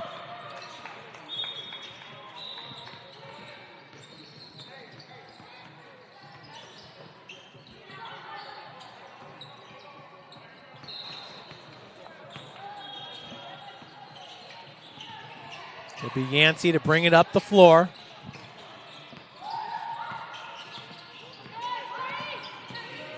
Yeater working off that pick. Dribble drive from the wing and has it blocked. That was a huge, huge block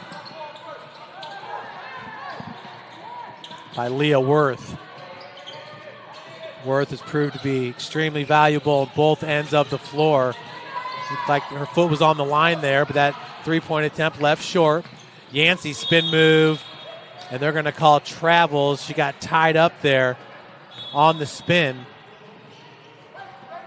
Good defense being played here by Lavender, up 5-4.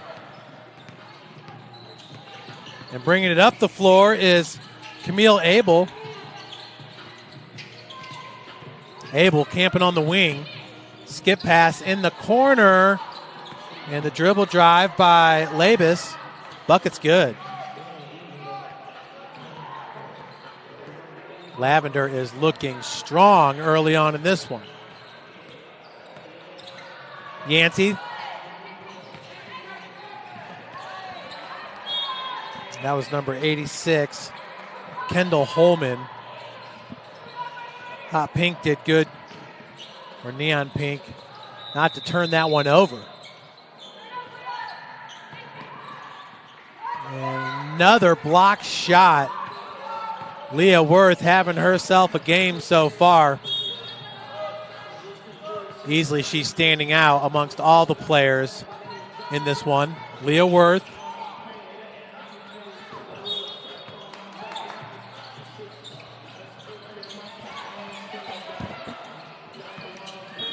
Worth once again from Homestead High School, class of 2028.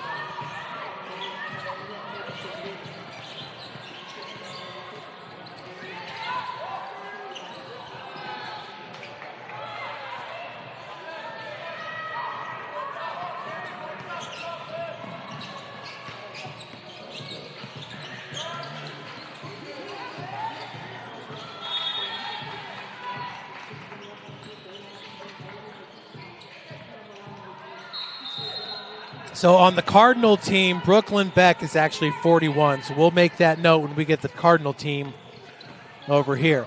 So 7-6 your score.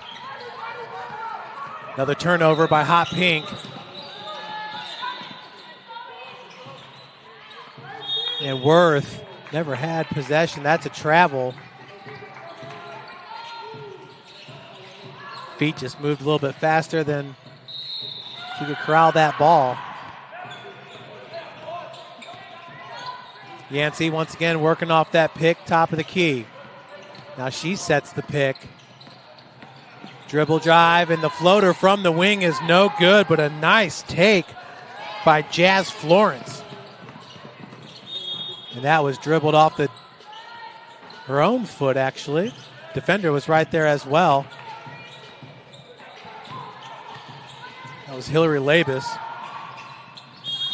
And another travel going to be called on that jab step.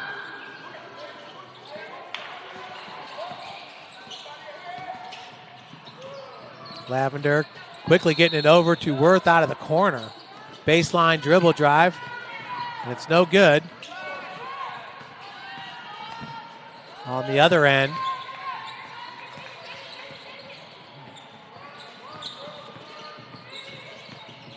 it's Olivia Murphy. Nice catch and drive, but good defense down on the block. She's going to be fouled.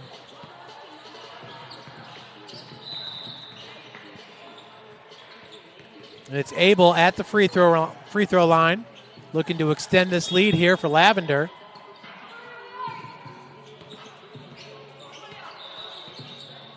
A few substitutions on the floor.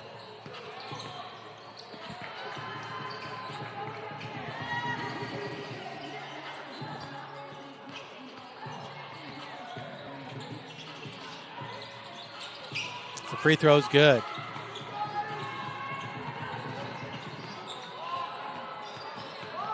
So 9-6 is your score here at Turnstone.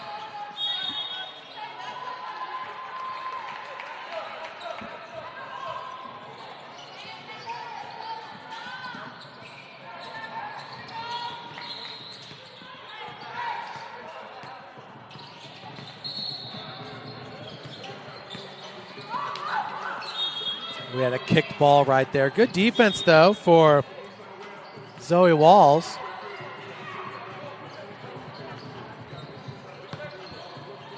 To inbound it will be Conklin. She's got some good handles. That was Matheny. Stolen away. Yeetis. Nice finish on the fast break transition. Zoe Yeter, pulls her team to within one. And Yeter with the defense.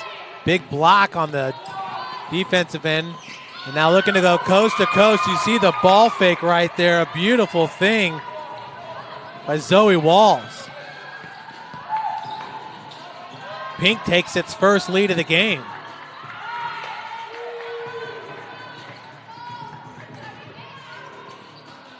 Lavender is probably going to have to get Leah Worth back into this game.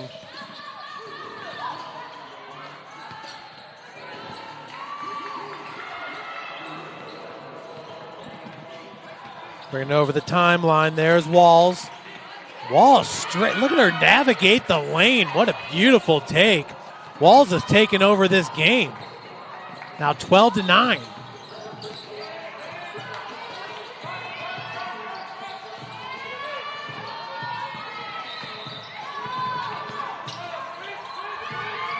Yeater, some suffocating defense being put on there. And she's been playing down on the block most of the game for defense. Nice three ball. Lavenders ties this one up at 12. Is that Conklin with the three? Matheny. And the rebound there for Goheen. Kaylee Goheen. Nobody stops the ball, and she goes straight to the cup. Lavender takes back the lead here, 14-12.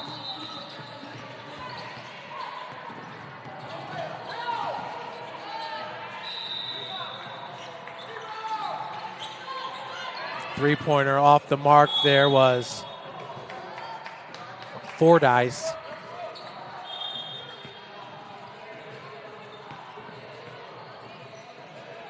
So 2-point lead here for Lavender. Getting the lead back with Leah Worth on the bench. She's getting ready to check into this game. And I believe that shot was partially blocked. Yeater going up with the defense by Goheen. Goheen has it in the corner. Open look for three, just a little bit strong. There's Fordyce with the rebound. Now Goheen with the steal. Has step through, wide open. Another three-pointer is good by Gracie Matheny. Lavender pulling away here, up by 5. And Worth's going back into the game.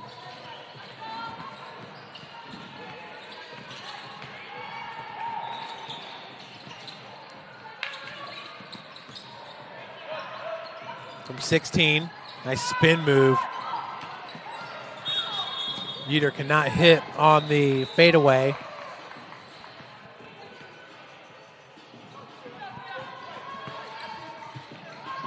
Lavender, nice outlet pass. Worth inserted into the game and quickly gets another bucket.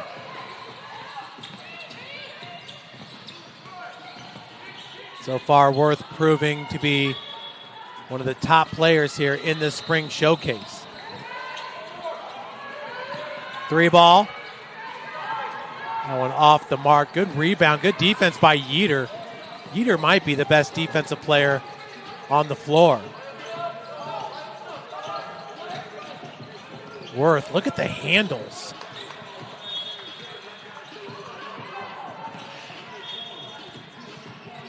Leah Worth, her profile is on page 62. Just contact Bernard or Meg to get your program. Leah Worth, a 6-foot wing. Bounding ball. Oh my, Matheny, that would have been her third make. Look at that offensive board by Worth. That jumper no good by Labus. Oh, beautiful pass though by Layla Yancey.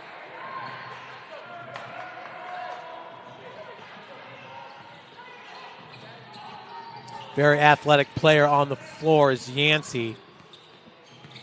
And this is going to be a good matchup with Flowers.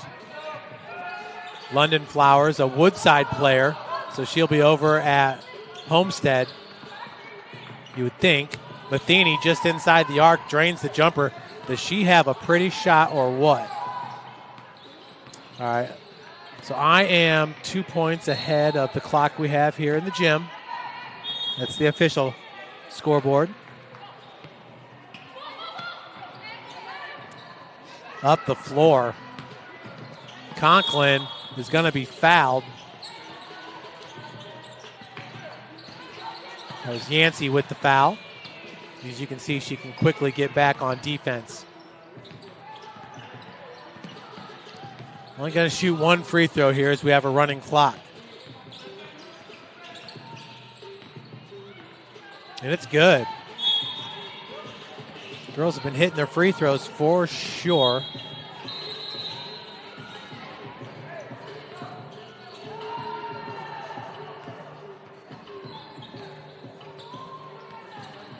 Okay, they did add the 2 points, so I was right.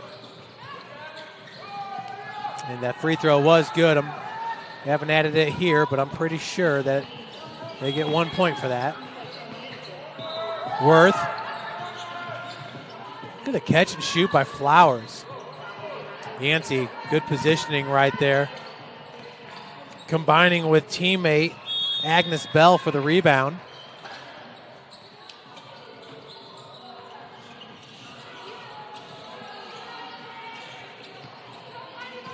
Two and a half minutes left in game number 1.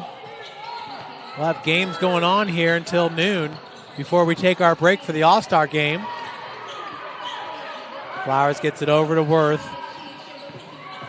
Matheny, look at that strong take. Offensively, she has been fantastic. Yancey from the baseline.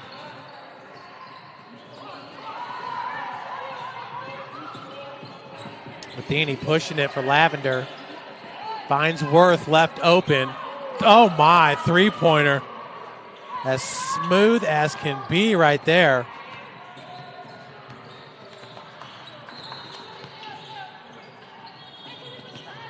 Worth looking like she's going to be one of the top players in Northeast Indiana next year. As that one rims in.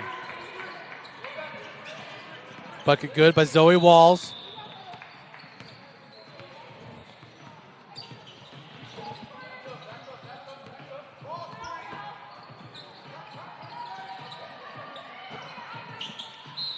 Three ball out of the corner, strong. That was Goheen taking that last three. It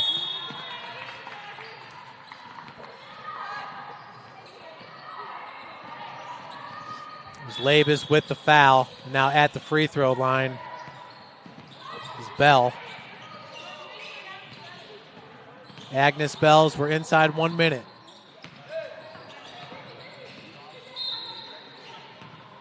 These girls are automatic.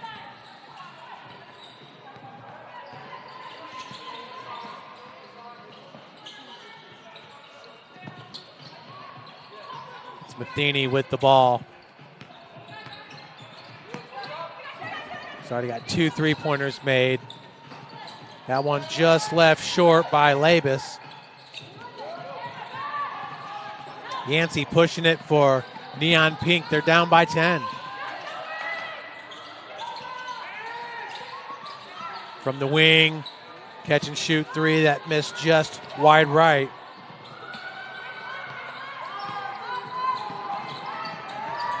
And wow, left all alone. That is going to do it here. Scoring that last bucket was Hillary Labus for Lavender, and that is a final 28-16.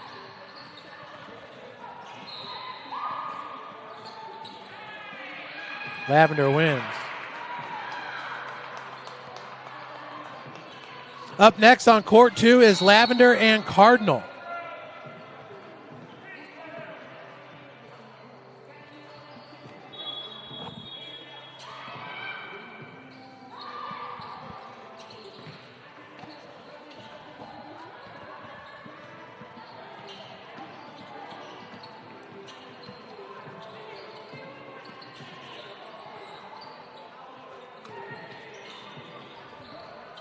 Brooklyn Beck wearing 41 for Cardinal. We'll have to make note of that.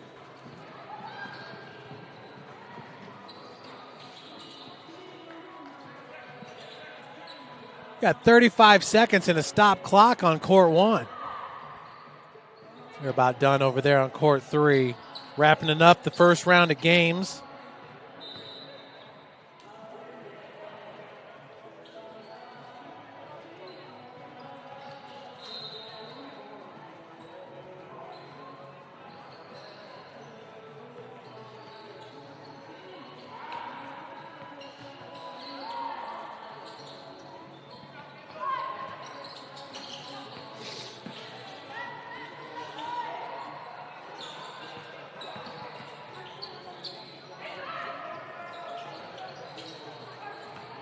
got a 3-point game on court one. It's Cardinal and Orange. This Lavender team is good. It's going to be interesting to see where they end up here. The end of this round robin. 34-29, a final on court number one.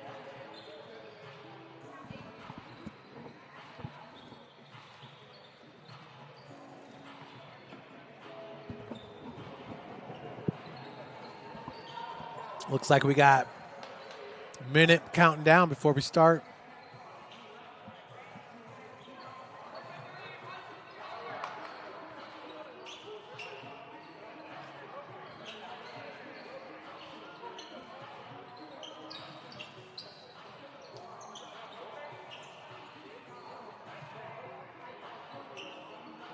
Are we playing two halves? Looks like we might be. Uh-oh. All right.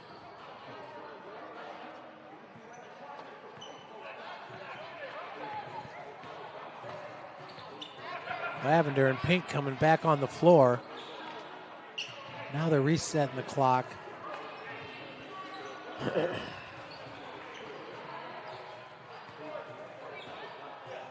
Cardinals got the right idea. They're coming over to the court. Change it again.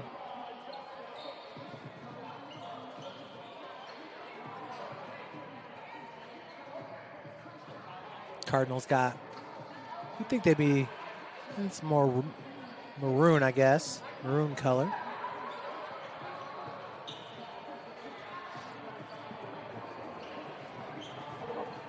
Cardinal just getting out of a battle on court number one with Orange.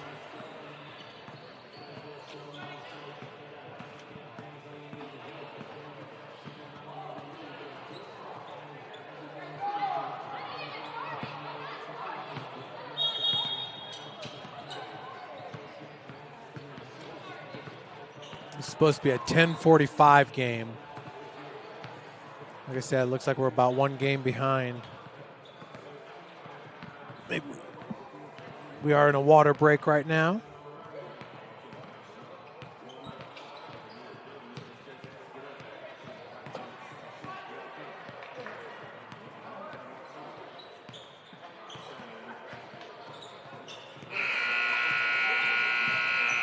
So 20 minutes on the clock. Cardinal and Lavender getting ready to tip off. Worth is going to start this game on the bench for Lavender. Flowers is also on the bench. And with, looks like Goheen, I think, as well.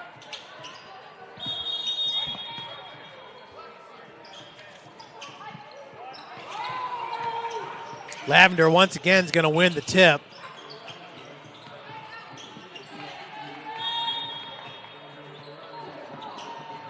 And they'll quickly turn it over. With the inbound pass there was Addison Winter. Outlet pass results in a turnover. Lavender pushing it the other direction.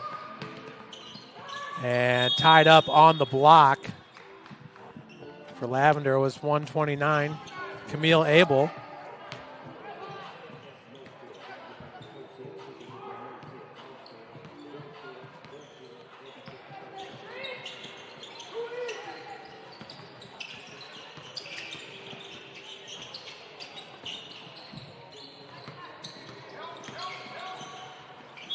Beautiful drive.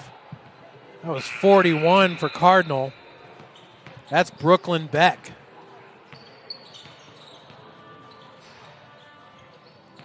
Looking for the and one here. It's good. Brooklyn Beck, what a drive, what a shot.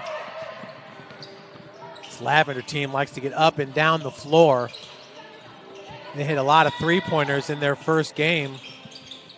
Unofficially hitting 4. That's a good ball handle right there, Matheny.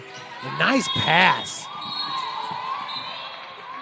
Kayla Goheen going to be fouled and head to the free throw line. She'll shoot one.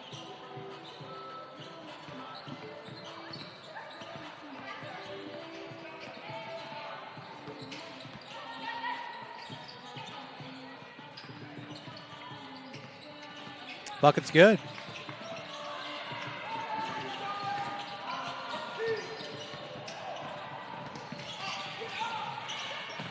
So Lavender gets on the board here. They give him 2 points for the free throw, only shooting the one.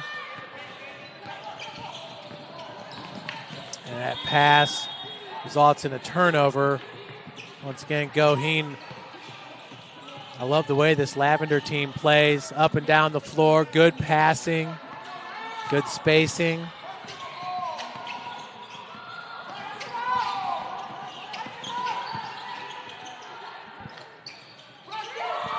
This is Dietrich Williams working off the pick. Britannia Dietrich Williams. The dribble drive out of the corner. Look at Beck's pass and a better defense. Wow. Goheen. And that pass, again, results in a turnover.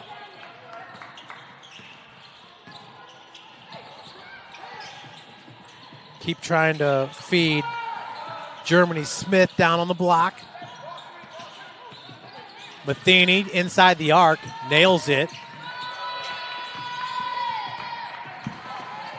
Gives Lavender the lead for the first time. Dietrich Williams. Those are the sisters. That's Briley Dietrich Williams. And Smith down low.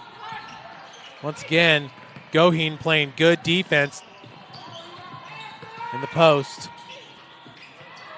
That looks like a three ball, just a little bit strong by Olivia Murphy. Now Labus to the cup, can't finish. Smith with the rebound. Dietrich Williams pushing it and right through the hands. That shot just inside the arc, too long. Beck with the offensive rebound. And bounding ball picked up by Lavender's Olivia Murphy. Well, you got wide open players looking for the skip pass. Goheen nails it. Good looking shot there. 7-3 Lavender pulling away here. Been owning this game the last 5 minutes, even though we're not 5 minutes in. Say the last 3 minutes.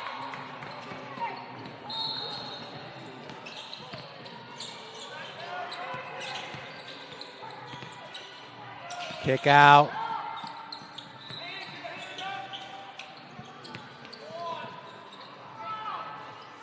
Deep three ball, top of the key, and it is good. Beautiful looking shot. Grab that number for you.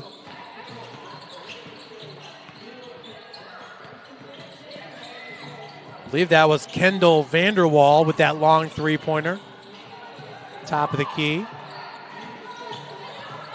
Dietrich Williams with the defense. Shots off the mark. Good pass in transition. Better defense on the block. Goheen been playing tight defense for Lavender. Matheny's three is good. Folks, she is on fire. She hit 2 of those in the first game. Gracie Matheny can shoot it. Now Worth's back in the game, along with Flowers. Matheny staying on the floor.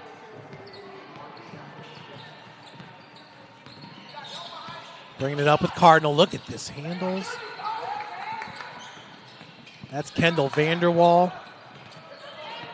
Vanderwall's got some quicks, got some good ball handles. Matheny gets it back from Worth. Good defense being played by Cardinal. Worth's got the open player. And the baseline mid-range jumper, no good. That was Olivia Conklin. Travel going to be called on the floor.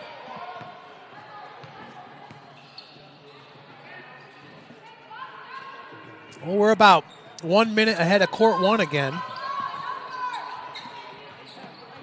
As the inbounds pass makes its way to Worth. Baseline dribble. Misses with the right hand. Wow. Britannia Dietrich Williams, what a pass that was. And the bucket.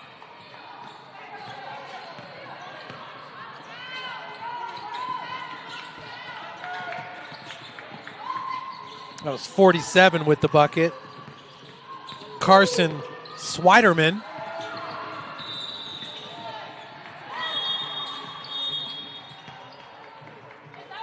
The bucket, I don't think that's going to count. It's turned over by Labus.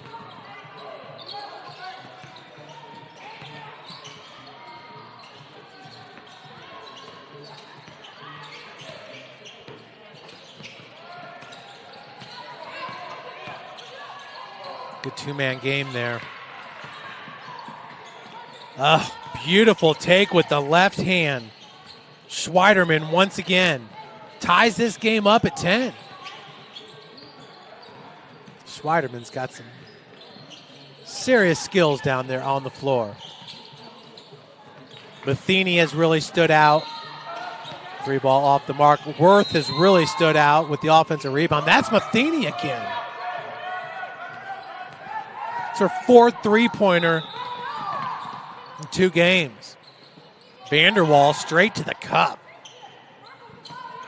For this Cardinal team, Kendall Vanderwall, Carson Swiderman been playing lights out.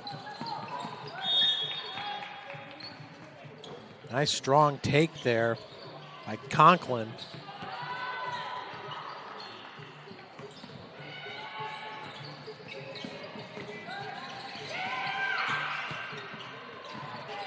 Good job backing down her defender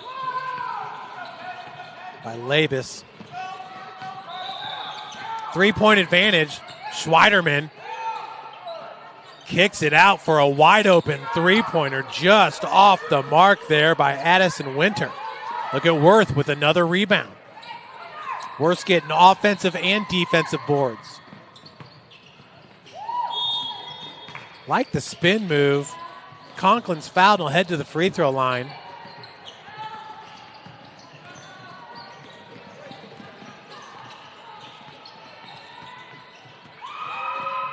Defensively, Kaylee Goheen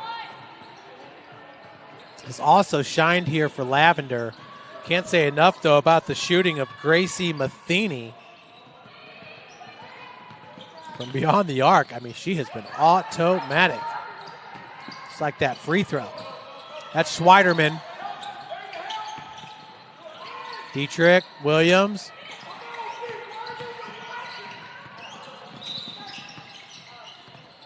Pass makes its way to Schweiderman. And wow, 3-pointer is good by Britannia Dietrich Williams. Huge 3-pointer to bring her team within 2. Now Worth for 3. She matches. Same spot where she hit her tray in the first game.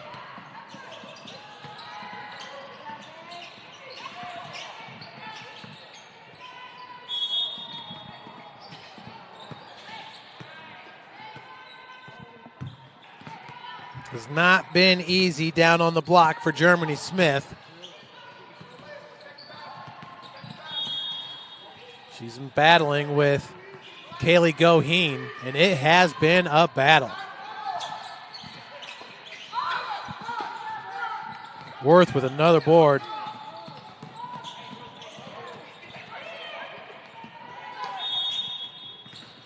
Goheen, class of 2027, Warsaw. 6-foot power forward. That's what it is. She's got good strength at 6 feet tall.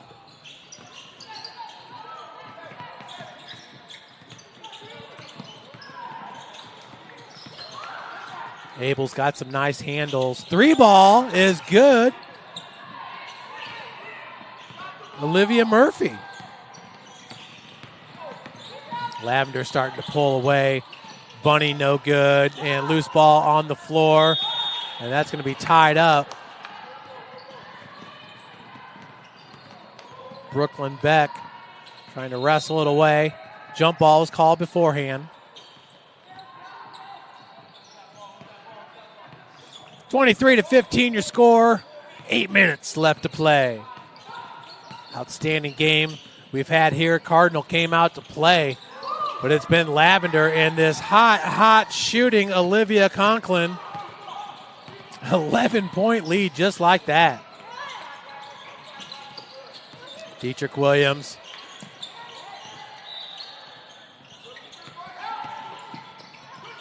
Britannia's already got one three-pointer in this game. In transition, nowhere to go for Abel. She's fouled and head to the free throw line.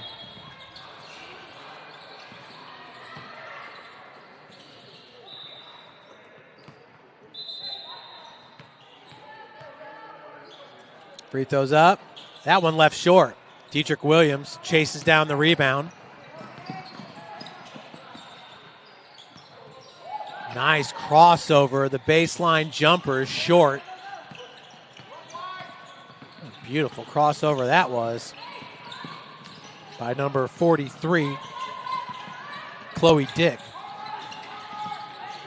Nice rebound by Beck. And another turnover. That one intended for Dick.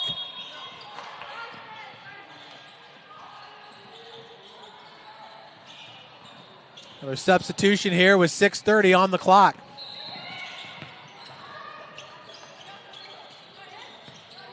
You see a lot of NAIA schools at this event. Crossroads League, faith-based conference here in the state of Indiana. Has one team from Ohio and one from Michigan, 8 from Indiana. And it is arguably the best basketball conference in the country year in, year out. That was Murphy with the bunny. 28-15. Schweiderman, and the putback is good by Vanderwall. Those two make things happen when they're on the floor. That baseline jumper, no good for Flowers. Vanderwall, Dietrich Williams. Three balls no good. It was rebounded by Matheny.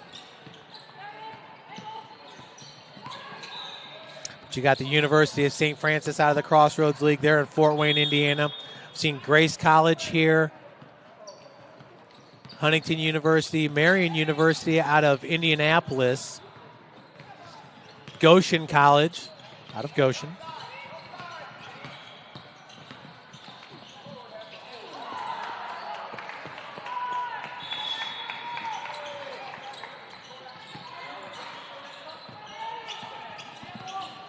And 28-19 is your score. Inside 5 minutes. Pass was intended for Worth. Schweiderman comes out with it.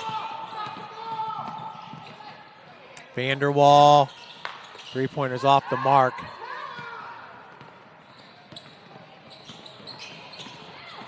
Labus with the rebound going coast to coast. Finishes with the layup. Now an 11-point lead here for Lavender. Dietrich Williams. Mid-range, no good. That was Worth with the rebound. Remember, a 6-foot wing player is Worth. Lavender turns it over. They push it up. Dietrich Williams with the left hand. It's good. That was Briley. Dietrich Williams. But take 2 points away from Lavender as we do not have it on our official board here at Turnstone.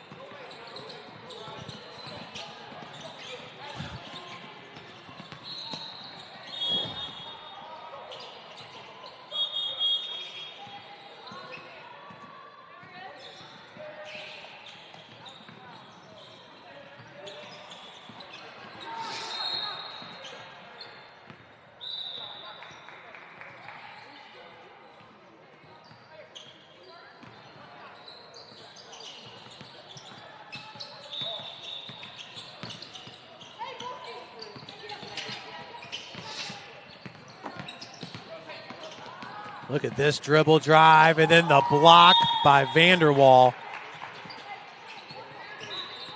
But the dribble was on display there by Abel.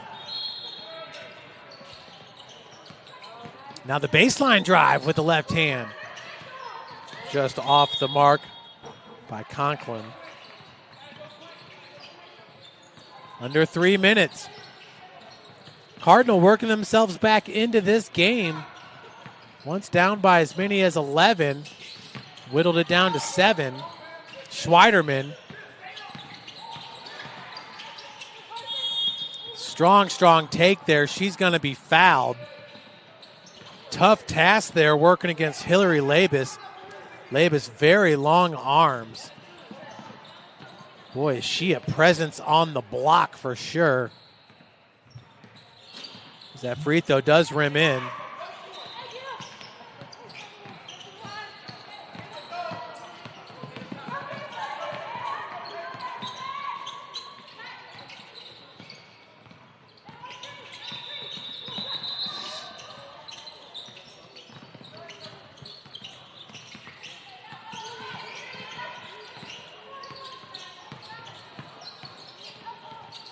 Beautiful display of dribbling there.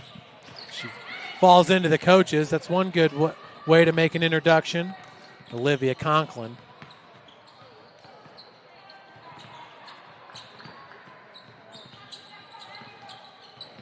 (28-23). This could extend the lead back to 7, and it does. Vanderwall over the timeline.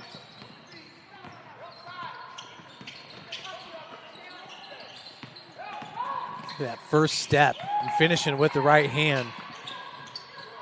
Carson Schweiderman really been fantastic in this game. Now it's Worth right down the lane. Beautiful pass. Finishes with 2. Inside a minute. Vanderwall. Deep 3. Off the mark. Worth with another rebound. Conklin pushing it for Lavender.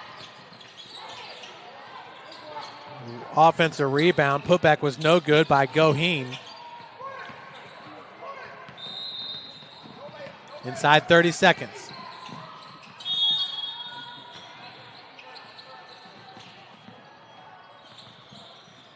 (20 seconds remaining.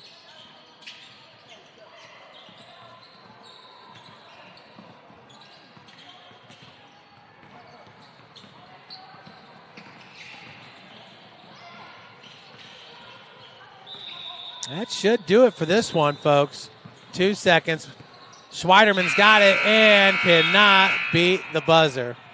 Not sure if the ladies really knew how much time was remaining, but good game there. Lavender once again looking strong. So far the best team that we've seen here on court 2. Cardinal came to play though. Schweiderman, Vanderwall.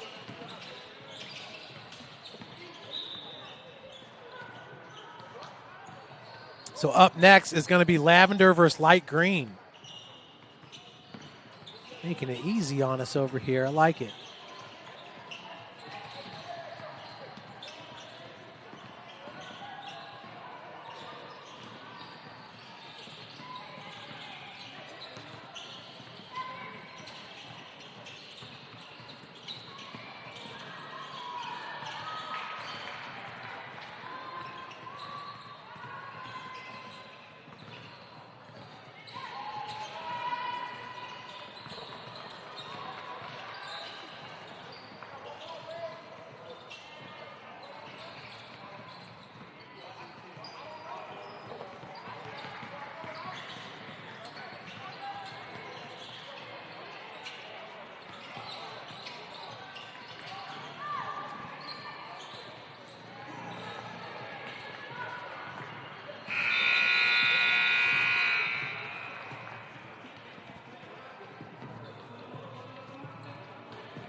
Got a lot of Michigan schools here as well. I see Albion College,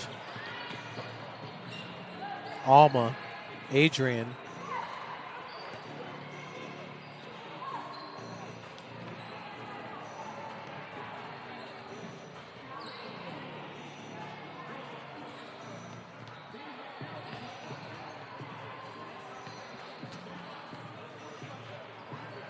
It's going to be lavender and light green here, folks, on court number 2.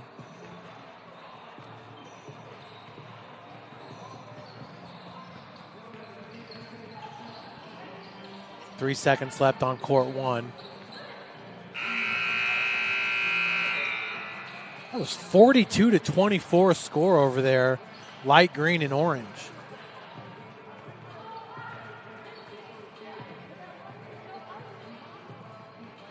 It's like Valparaiso in the house.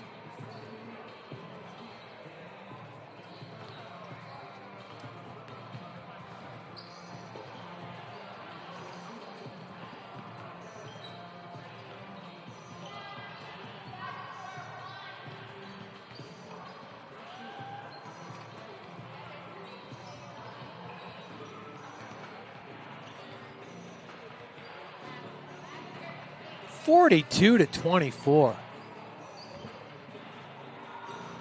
Most points we've had here on court 2 is 32 by Lavender. I could definitely see Lavender, the way they shoot it from beyond the arc. I believe they could hit 42, 50 points.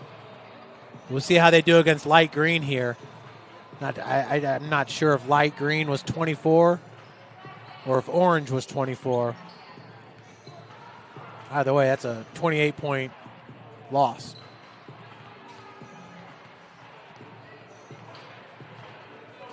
Lavender is going to switch benches.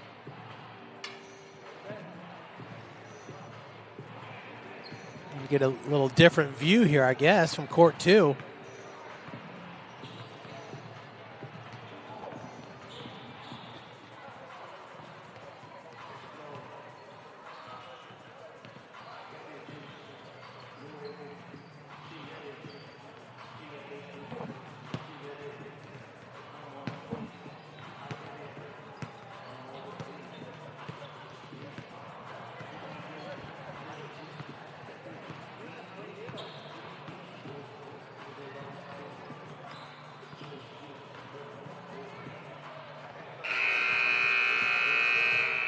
Adrian College Bulldogs.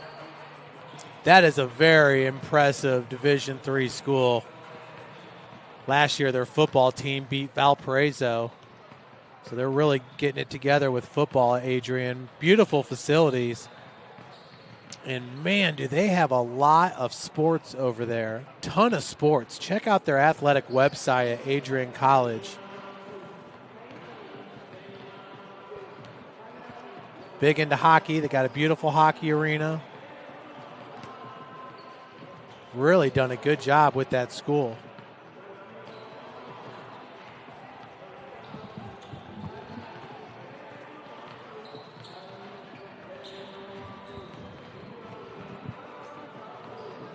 Adrian competes in the MIAA, same conference as Trine. Trine is in the house, the Trine Thunder. I don't know, basketball arena-wise, I'm not sure if it gets much better than Trine. Coach Edmonds got 2 interviews going on over there at court 3. He's got 2 of the moms or 2 coaches over there. Everybody loves Keith. He can definitely work the room. He loves doing those interviews for you guys.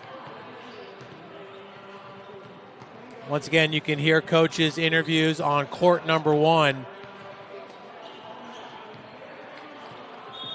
These are all on demand and everything.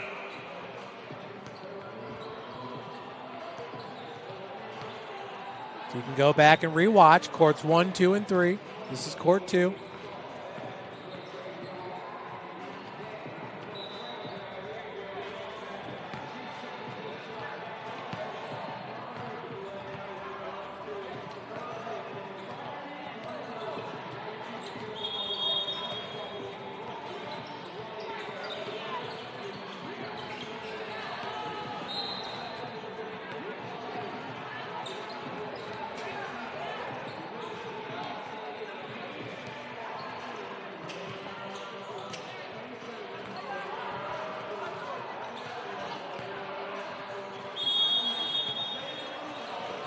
That's Worth with a tip-off, and Lavender, this is the first game where they have not gained possession off the tip. It's light green.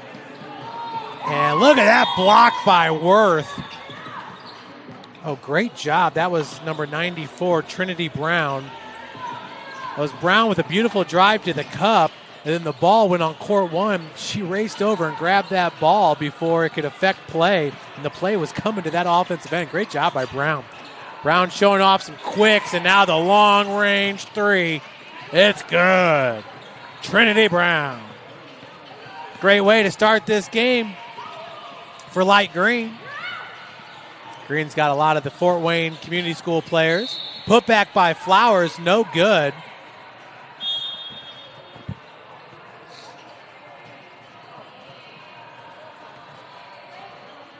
So far, if you're looking at Team Lavender, well, I think Leah Worth has probably been the MVP of all the games we've seen here on court two. Good defense being played by Lavender's 134. Putback is good. Look at that fight through the contact by Madison White. But it's not going to count.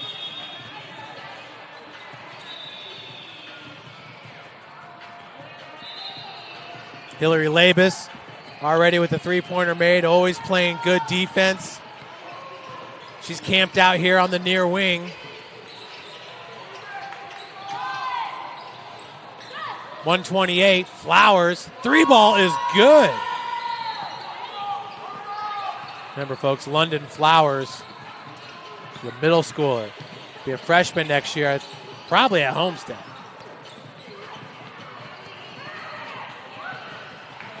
Matheny. Flowers looking for number two. That one just left a bit short. With that rebound, that was Amelia Kinn. Three ball is good by Brown. How about Trinity Brown today?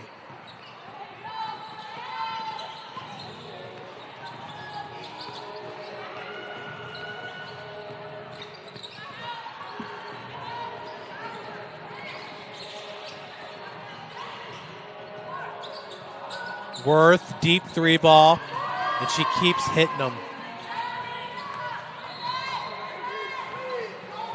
Worth's got the most rebounds. She pretty much scores at will. I think that's her third three ball made. I'm not even sure if she's missed one.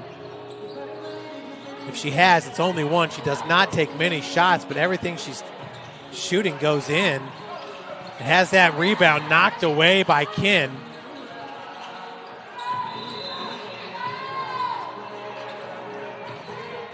Looked like a foul right there. None called. Good move on the block. The spin move and bucket good by White. This light green team has some good players for sure. Another three ball up. Labus knocks it down. Her second in this game. Before this game, she hasn't even taken a three. Been doing most of her work down on the block. Look at that drive and the block by Worth. That's her second block protecting the rim. You gotta love the defense there by Worth. Matheny. Matheny's been the best shooter so far on court two. To put Worth right up there with her, but Matheny unofficially, I got her at 4 three balls made.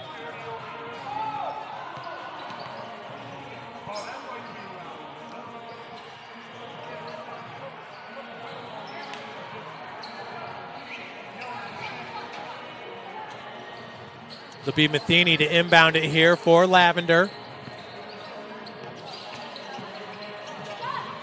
Looking for number 3. Uh-oh, she is absolutely in fuego, Hillary Labus. 3 three-pointers made, 3 for 3. Brown's been electric on the dribble drive. Just coughs that one up. Good defense by Matheny there on the help side. 3 on its way. No good. Rebound by Labus. See, that was a rebound by Goheen, excuse me. That's Labus. That's what she's been doing all day, just dominating the block. But in this game, 3 3-pointers. Gives her 11 points out of the 17.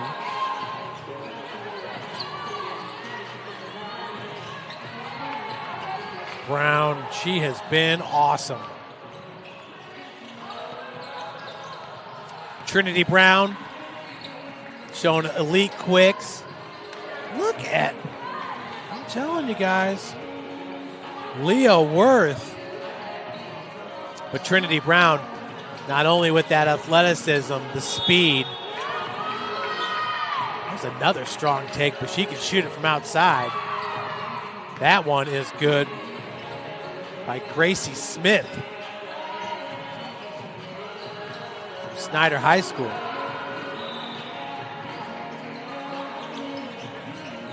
Free throw's no good, but that was the and one attempt. 7-point advantage for Lavender, looking to go 3-0 on the day. It's the Lavender squad.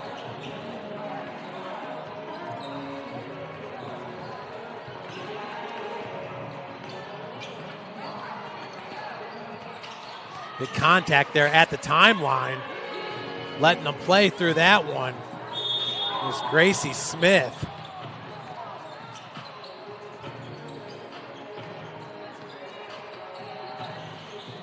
Hopefully Gracie's okay. She is being helped up by her teammate.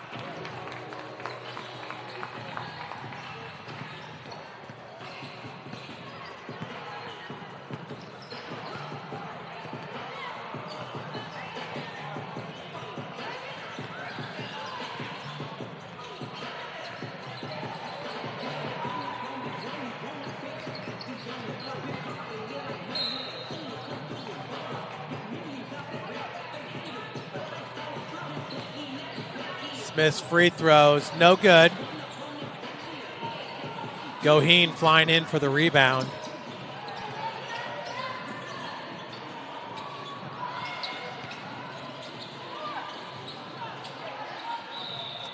That three ball a little bit too strong for Abel.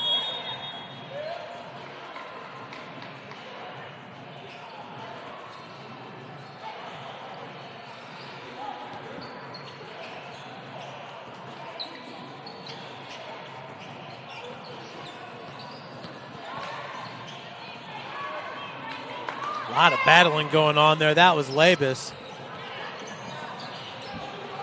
She's been the MVP of this game so far. Worth, nice defense from behind. Or keeping that ball alive, I should say. Look at that hustle play right there. Conklin tying up Kaylee Reese there for the jump ball.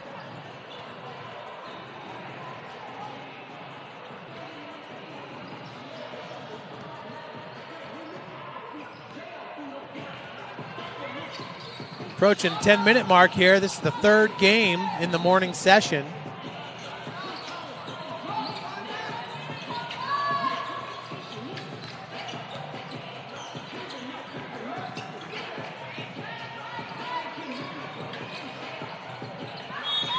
Great defense once again by Kaylee Goheen.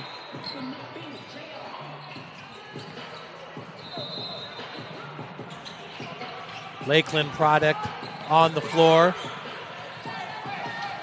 for light green. That is Olivia Howard. She goes 6'2". I believe she's class of 2030.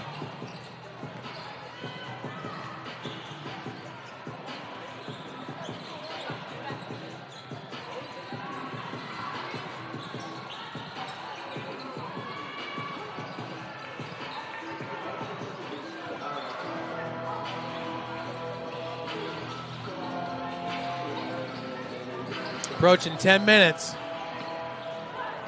Elbow jumper. That was Worth battling for the rebound with Olivia Howard. Possession going to light green. Howard even with her height, when we were going through the drill, she's got a nice shooting touch. Hopefully we'll get to see what she's got offensively here in this game against a tough Lavender team. Brown lobbing it in to Megan Hughes, who's fouled. Hughes also over 6 feet tall. Hughes actually might be the 6'2". Let's see. Megan Hughes listed at 6 foot. Olivia Howard at 6'2". Howard out of the game now. Howard 2029, Hughes class of 2027. Bounding ball. And that was stripped away by Flowers. Heady move there by the young Flowers 2030 class. As they're going to push it up with light green. Brown uncontested with the easy lay-in. Trinity Brown has definitely commanded this light ground team. That's the first three-pointer, I believe, missed by Leah Worth on the day.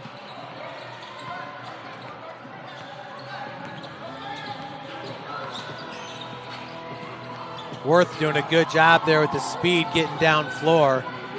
She's calling for a sub. Putback is good. Madison White. Madison White can more than hold her own down on the block. She thrives. By the way, it's 20-17.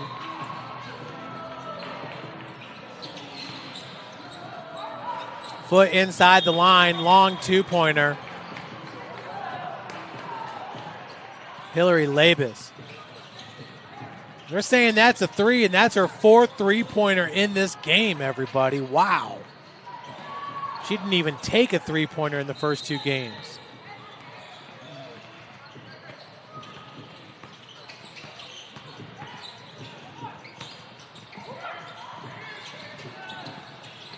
Three ball. Smith no good. And White going to be called with the travel.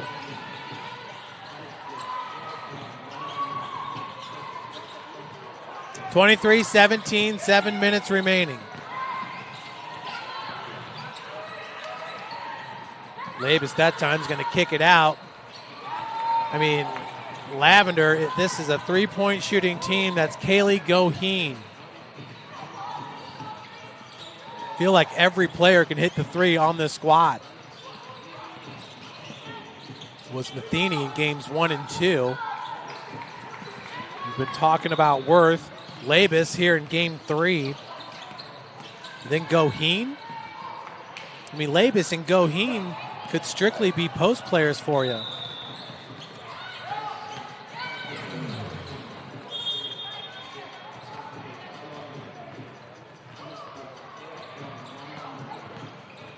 Matheny, outlet, up to Labus. Easy there in transition.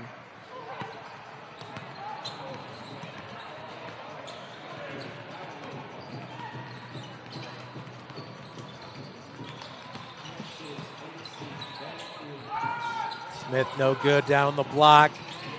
Goheen pushing it for Lavender. Nobody stops her. Straight to the cup. Again, this Lavender team just extremely impressive. Looks like we got Heather Pink and Orange. They got a 27-26 game. I have a hard time believing that this light green team would have lost by 20 points. Well, 18. Look at White. I mean, she is dominant on the block. Maybe Green put that big number up against Orange. Step back. Matheny, nothing but the bottom of the net. I mean, she can't miss. She can't miss. Gracie Matheny.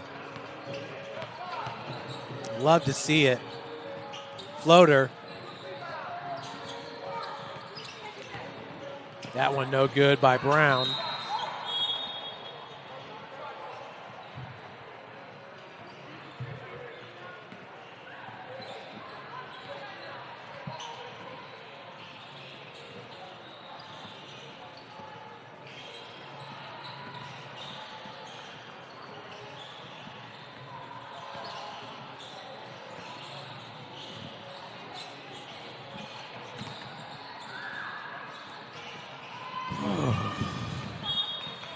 So it'll be Matheny to inbound it. Another 3-ball, and it's good.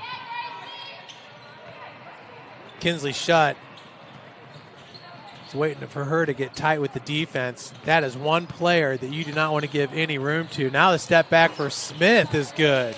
Nice answer on the opposite end.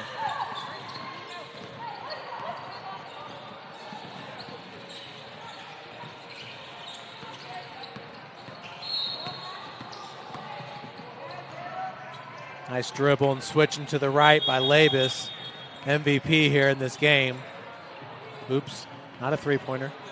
38-22 with 3:30 left to play. After this game, it's going to be Neon Pink versus Cardinal. And that will be our last round of games before the All-Star game.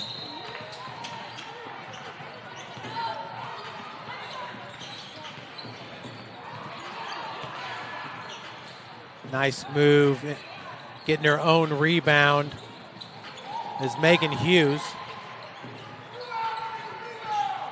Look at light green here with the offensive boards. And that one just off the fingertips of Olivia Howard over to Lavender. Matheny going to bring it up for the Lavender squad. Lavender here in this next game will be good defense by 91, Kenley Reese. Lavender will be moving to court 1 to take on Orange.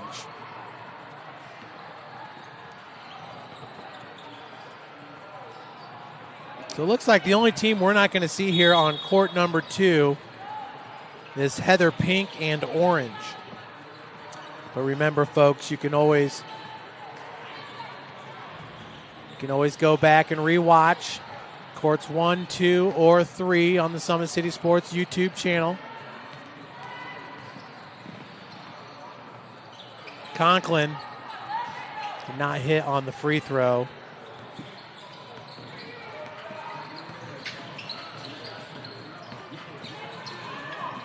Another turnover there by Smith.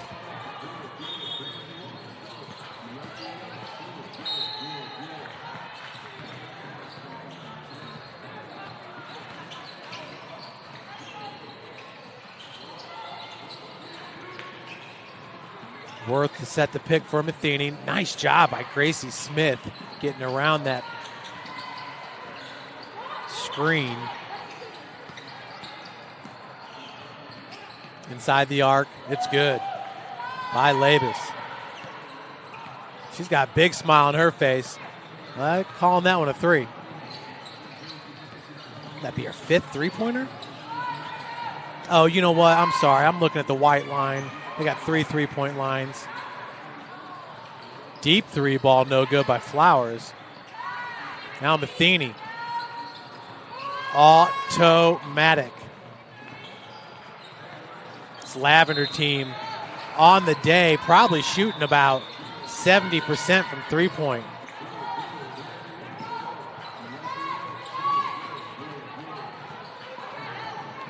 You guys can see in the background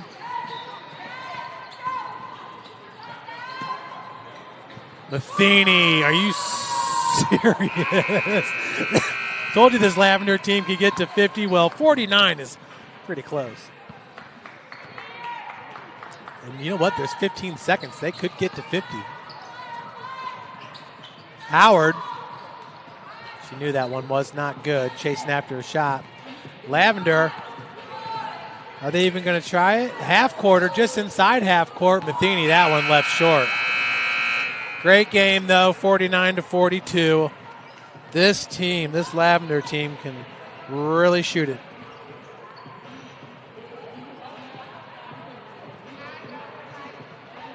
Maybe Orange did hand light green that big loss. So Lavender beats Neon Pink 28-16. Take down Cardinal 32-25, and now taking down Light Green 49-22. Our next game is going to be Neon Pink versus Cardinal here on court 2.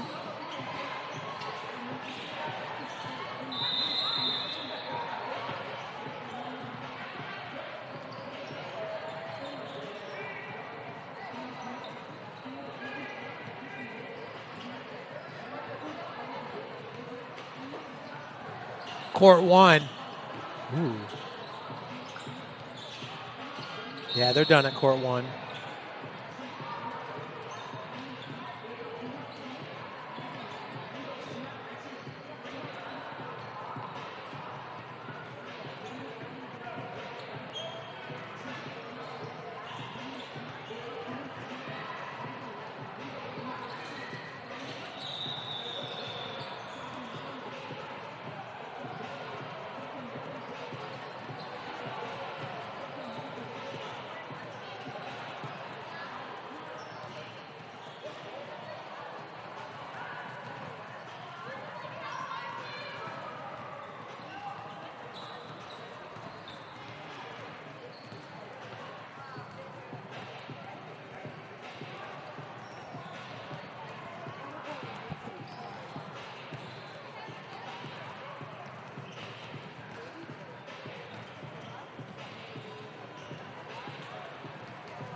And welcome back, everyone. Getting ready here. We got Hot Pink and Cardinal. We saw Cardinal in game number 2 lose to Lavender 32-25. Hot Neon Pink lost to Lavender 28-16. Oh, they're starting with, this is going to be 15 minutes.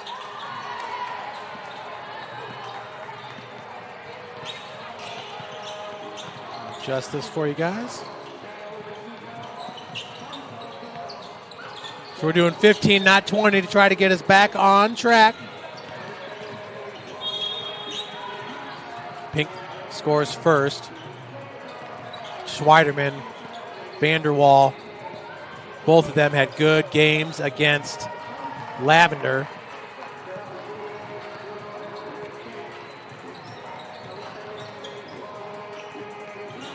So 2-2 is your score early on in this one. Pink pushing up the floor quickly. 3 ball is off the mark. That was 85. Zoe Walls. Schweiderman for 3. Coming out with the offensive rebound there is Addison Winter. And defensively, Zoe Yeater. I believe in this morning session she would make the all-defensive team pretty easily. Out of Northridge. Good defense being played by Chloe Dick.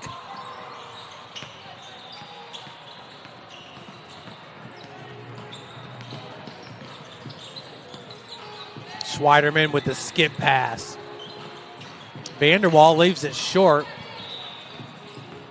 It was Yeater with the board. Looking down on the block. Good defense by Schweiderman, denying that entry pass. On the other end, Cardinal gonna inbound it here with Vanderwall. Vanderwall gonna leave the game. Dietrich Williams in. Both the Williams sisters. Briley and Britannia.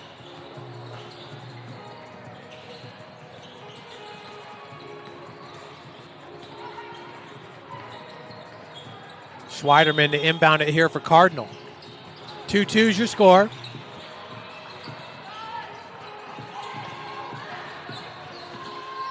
That was a big rebound there by Walls.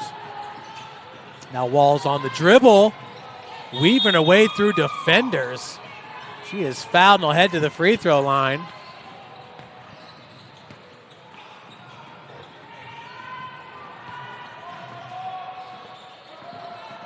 Zoe Walls, a 6-footer, a wing from Monrovia High School.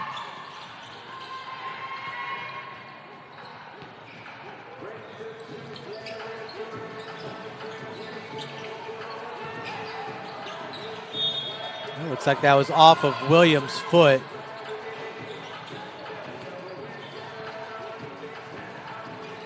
Yeater's going to bring it up here for Neon Pink.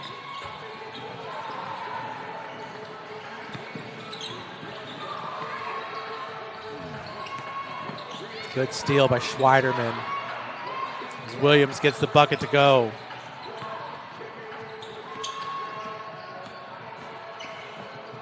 Good ball fake. Zoe Walls once again.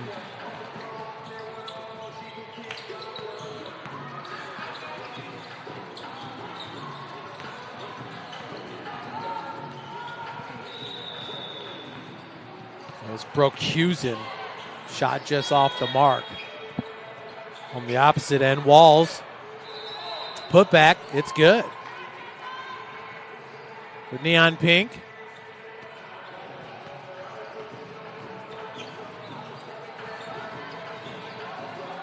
Kendall Holman, one of the tallest players here for Neon Pink. Walls has been active so far in this game number 4. Look at that spin move and finishing with the right hand. Official scoreboard here at Turnstone has us tied at 4. Williams stopped in the lane and then hits from 10 feet. That's Britannia Dietrich Williams, sister Briley Dietrich Williams. Both on the floor. Nice lob into Yeater. Boy, does she know what to do with it down on the block. That's Zoe Yeater. In the first game, we didn't get to see a whole lot of her offensively, just her defense is top notch. Schweiderman's three off the mark. Rebounded by Walls. Walls once again, but Schweiderman's there to get a hand on it in the steal. Schweiderman can't be stopped, finishes with the left hand. Tied at 6. Oh, now they got 8-6, so that's what I originally had.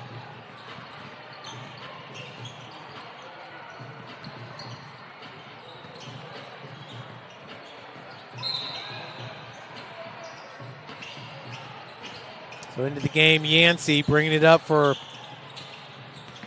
Neon Pink. Yancey was the primary ball handler in the first game for Neon Pink. Nice rebound. Going up to get it was Vanderwall. Beck down on the block. Nice job there using the body.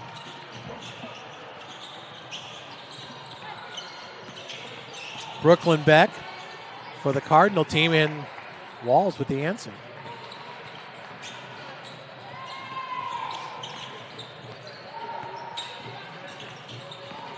That pass intended for Grace Brokusen. Results in a turnover, so 10-8, Hot Pink on top. Yancey pulling up for three on the wing, no good. Beck secures the rebound. Vanderwall, she's going to pull up for a deep three ball, and it rims in. Cardinal takes the lead. All right, never mind. Guess I got the scores reversed. So it's 13-8.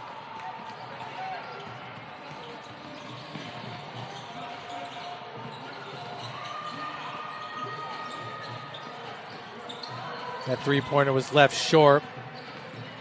That Brokusen. Wall's calling for it, and she's wide open with the mid-range. This has been her game. She has been fantastic.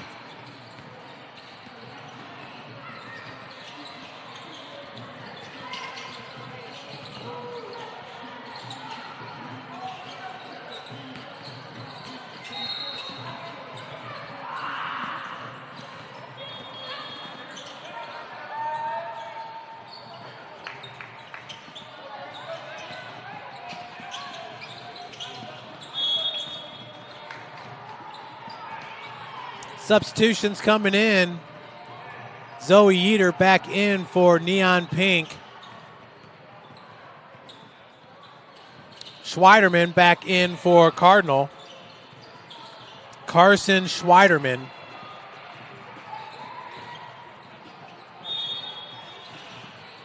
Also in for Cardinals, Germany Smith. A good matchup there with Yeater. Three ball off the mark. With the offensive board by Dietrich Williams. Now Schweiderman hits it from 13 feet. Vanderwall already back on the defensive end. Yeater nearly had it knocked away from behind. Nice spin move in the fadeaway J. 13-12 your score. Vanderwall nails it from 6. Cardinals starting to find a little bit of a rhythm. Lavender and Orange are tied 9-9. So it was Orange with that big win over light green you would assume. Zoe Yeater is on fire. What a great all-around game that she has.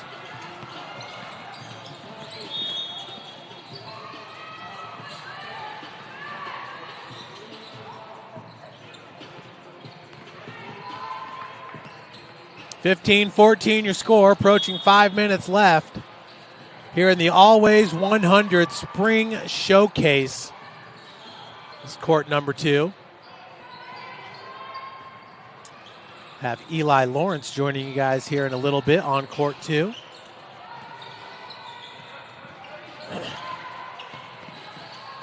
Yeater.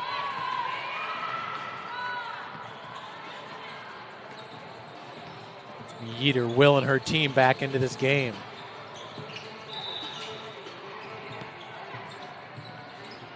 On the other end, Vanderwall halfway down and pops out.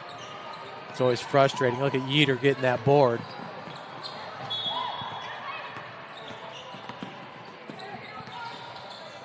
Florence gives it up to Barger. And Yeater going to be fouled by Vanderwall. Looked like she wanted to go up with the right. Nothing was there. Switched to the left.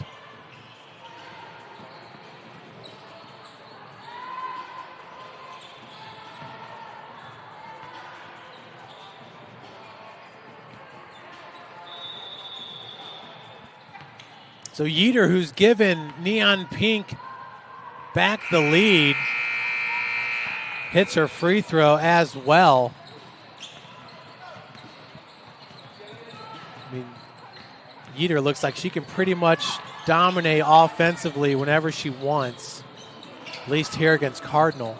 Skip pass over to Schweiderman. Look at the quicks by Schweiderman. Good handles as well. Drops it off to Dietrich Williams for 2. 1 point advantage. Yeater over the timeline. Now for 3. Leaves that one short. Schweiderman with the board. Nice on the crossover. Then against Yeater with the left hand, and it is good. These two players.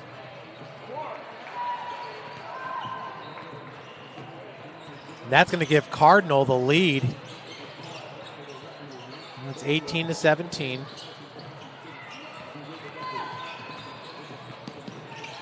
Back on the floor is Walls. Nice one-hand snag there. It's a three-pointer by Barger. Possession to the Cardinal.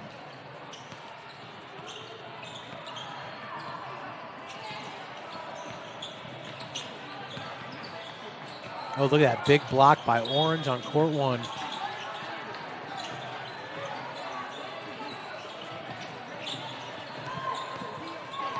Number 43 is Chloe Dick. And that'll be turned over. Yancey pushing it forward for Neon Pink.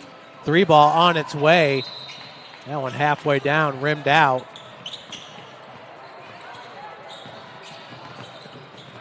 Now Dick going to pull up from 17. No good, Yancey.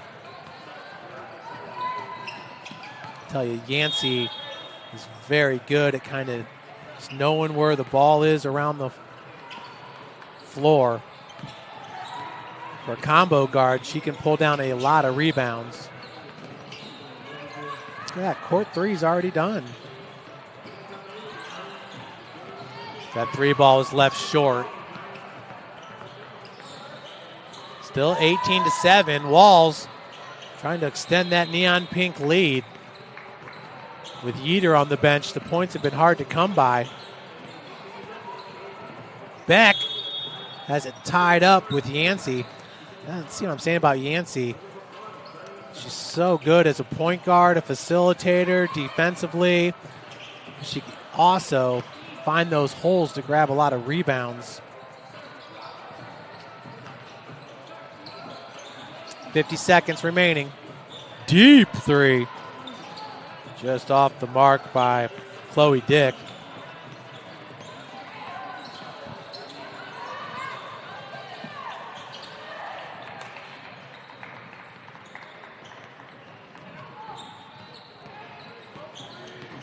.30 seconds remaining. Dick switches to the right hand.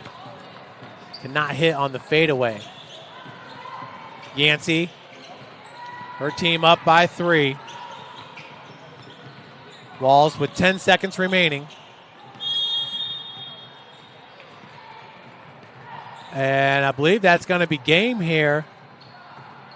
As Neon Pink wins it 20-17.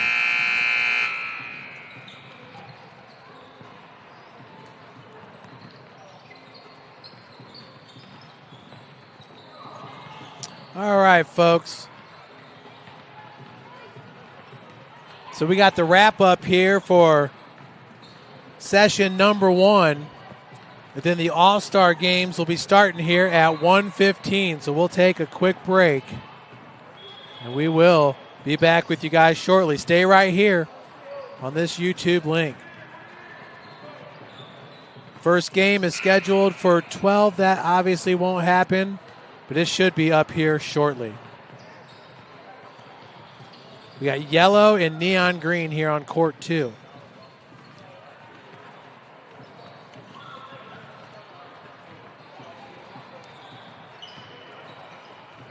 It's going to be 3 games here. Hey, Eli. We got Eli joining you guys in a second.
Well, oh, I think people can hear me now. As, yes, we should be right underway. Apologies for the technical difficulties during the transition. But now we are all ready to go as there's a nice deep three that falls. 17-5 now is our score here in the first game.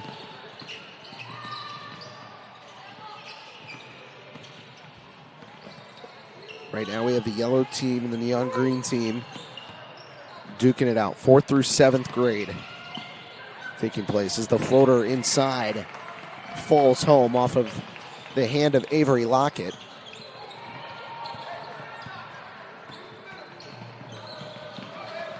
On the other side, Charlie Baker with the basketball. So let's try and meet the teams from today's contest.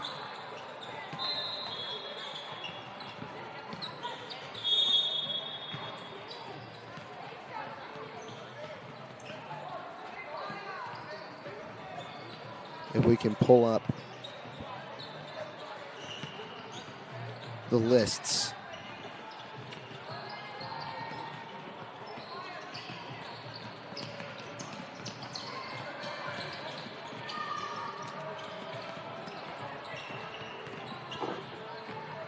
Maybe not.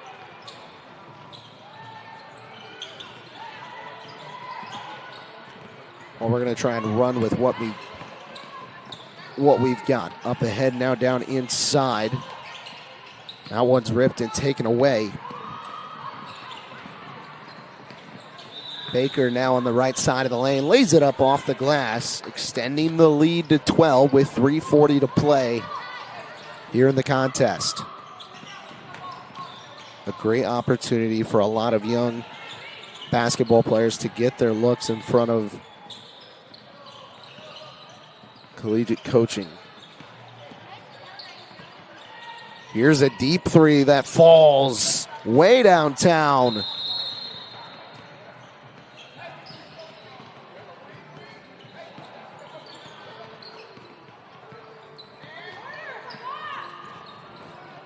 As dropping that bucket was Alyssa Rossworm. Everyone knows her sister and the success that she had in her 4-year career at Norwell. Ripping inside the lane off the glass, no good. And then ball out of bounds. In fact, it looks like Vanessa Rossworm is sitting along the sideline, giving her encouragement from the bench. Great 4-year career at Norwell, school leader in points. As down inside, nice easy lay off the glass for Iana Rogers-Bear.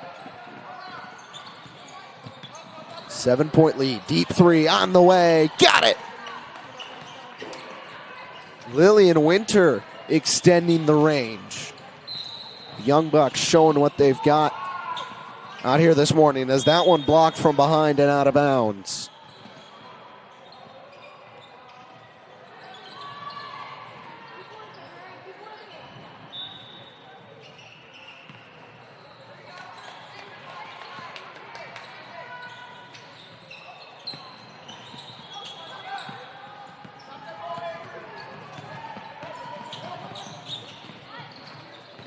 Here in the corner, Baker with a basketball again. Ripping through to the middle, kick it up top. 3-ball off the mark. It rolled around and out. Carrying the ball through the middle of the floor, Nyla Slade. Slade has given it off to Rossworm. Now down low, up and over Baker. That one's no good.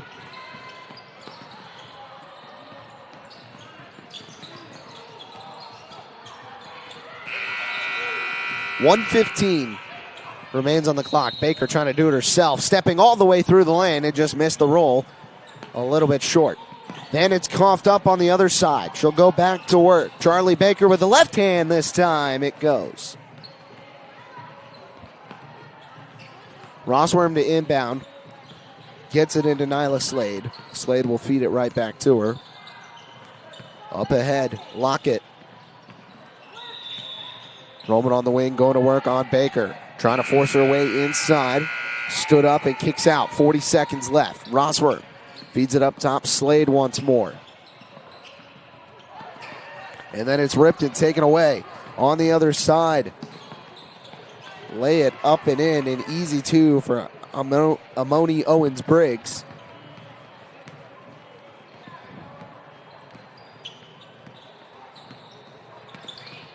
Here's the three ball on the way. Missed it short. Falls right into the lap of Rogers-Bear. And Elena Rogers-Bear dumps it in. 5 seconds now on the clock. That's how this one's going to expire. Half-court heave. Not quite. We're hoping maybe. But not this one. So they'll reset. As yellow team's going to stay right here. The purple team's going to come on out.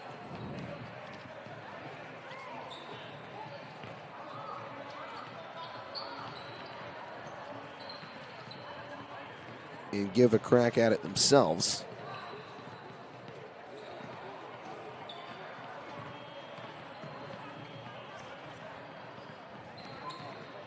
Let's get this switch real quick.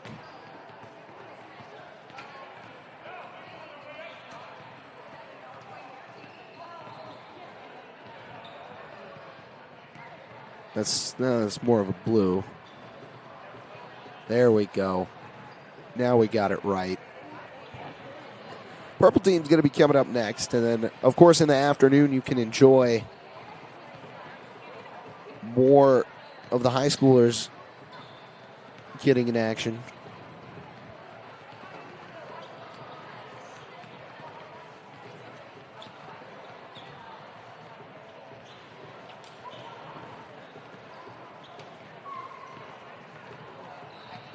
We'll wait to switch over.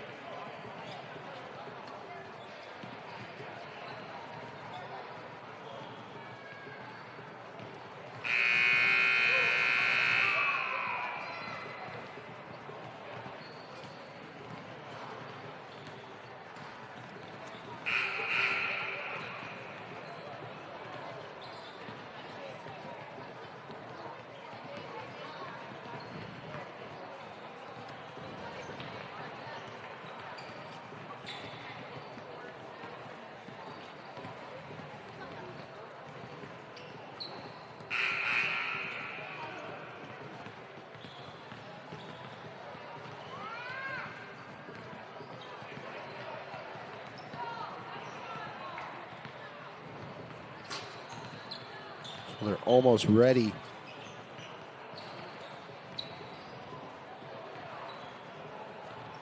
To tip off again. We'll reset the clock here real quick. Yellow team and purple team going at it.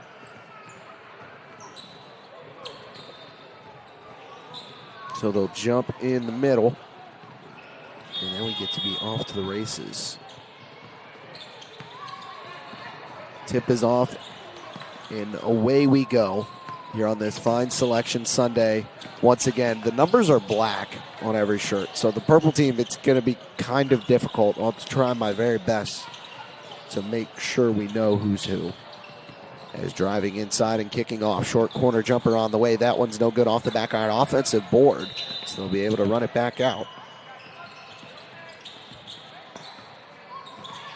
Couple of in and outs and kick. Deep three on the way. Good! So the purple team jumps out to a lead.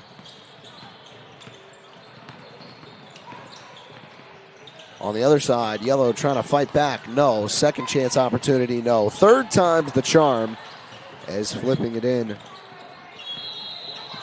Down on the inside. Quite get a number. It's like 6. It's Raylan Oliver. A takeaway on the other side, racing to the hoop. That one's too strong. Second chance, no. Now a defensive board. And they've got numbers the other way. From coast to coast, off the glass, no. She'll go up again. This one falls. Extend the lead to 5-2. And that was London Morrow who was able to put it home.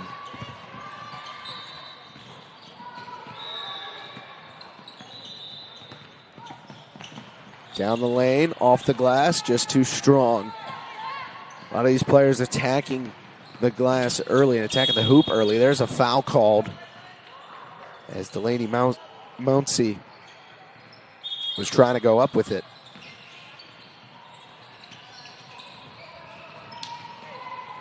Weren't quite able to get the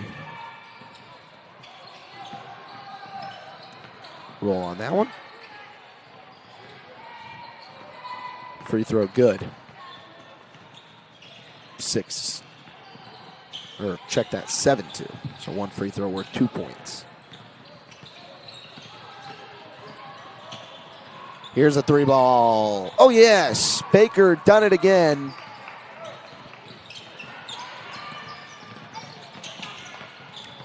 As Charlie Baker been showing off the range here in the first 2 games.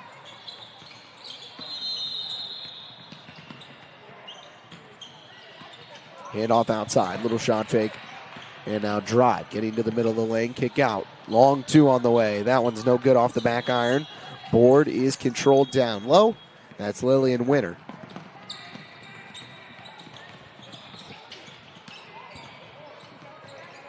Winter gives it up to Baker.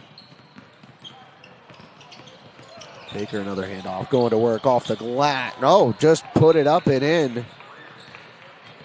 Amity Owens-Briggs has tied it at 7.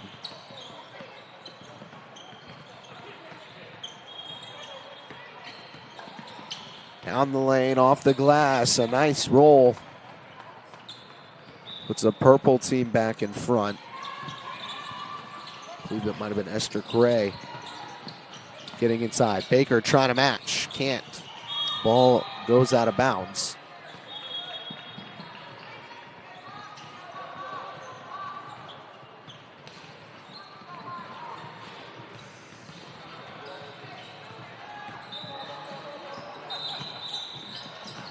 Inbound pass is collected. Kicking out up top. Sliding inside. It was Cortland Klein, but she lost it.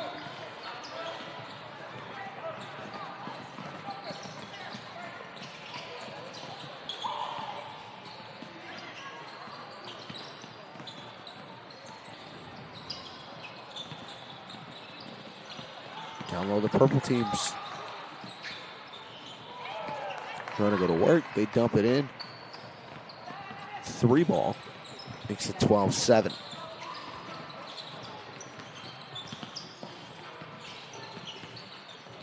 Deep 3 to match, no good. And then in the corner, it's lost out of bounds.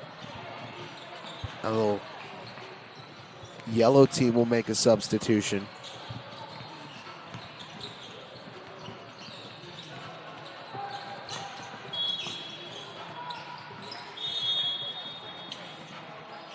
And then a jump ball called. So we'll stay right here.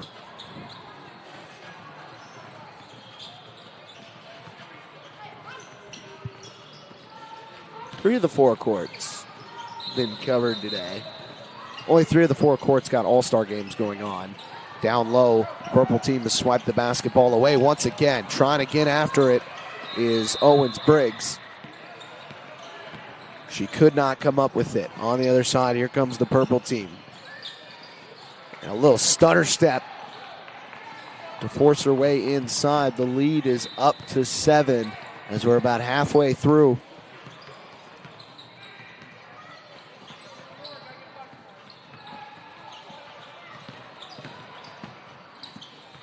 And that lob falls home. Press going to be applied. Yeah, flat press at that, going coast to coast off the glass, and one. You can count it. Good basket inside. That's Delaney Mounsey.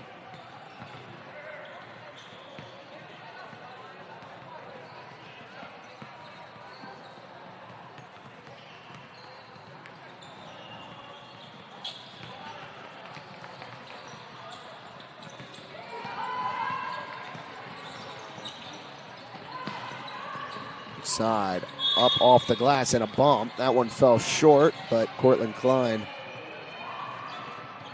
going to shoot.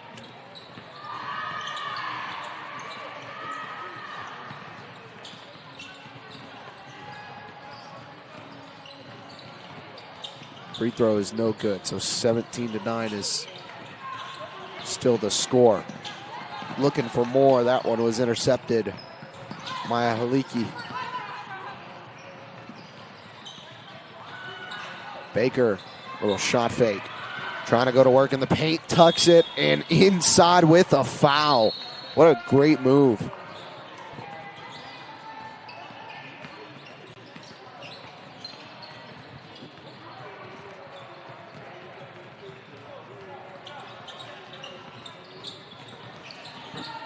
Was able to protect it inside. Free throw good as well.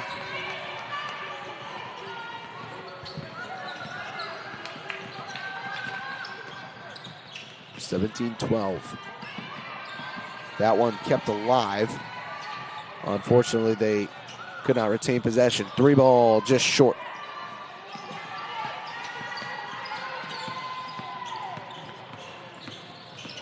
They race on the other side. Off the back iron, no good. Rebound opportunity too strong. Purple team a rebound. They're trying to dig it out. Can't. Inside, right-handed from the left side. Cut the lead to 3. Yes, Haliki got in there again. Short corner jumper rolls off. Race the other way. Coast to coast. Oh, just couldn't get it to fall.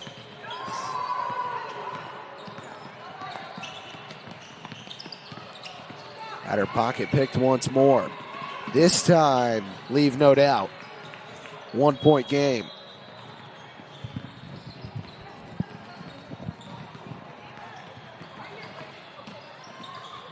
Here's the 3-ball. That one, good! Just when they needed it most to extend the lead once again. There's 3 minutes to play. And now a 2-possession game.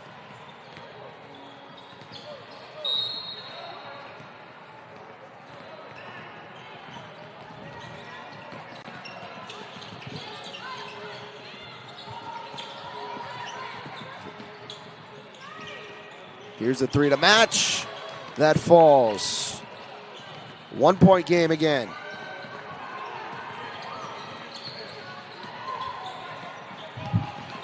Sliding her way inside. One-legged floater in and out. Chance for the lead. As there's a basketball that has made its way out onto the floor. Not ours, but from another game. Down low. Trying to go through traffic. No. One more. Baker steps in the lane, puts it up. Too strong. Fighting for the rebound. The purple team's got it. 2 minutes to play. Mounsey. Again, the stutter step. She was fouled on her back. But that stutter step made it really hard for people to guard.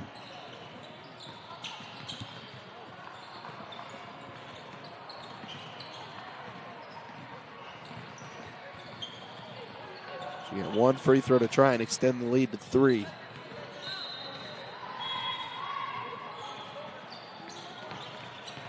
As it's good.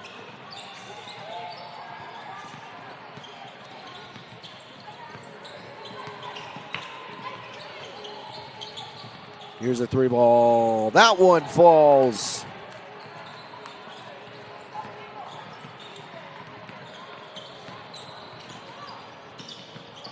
Tied at 22.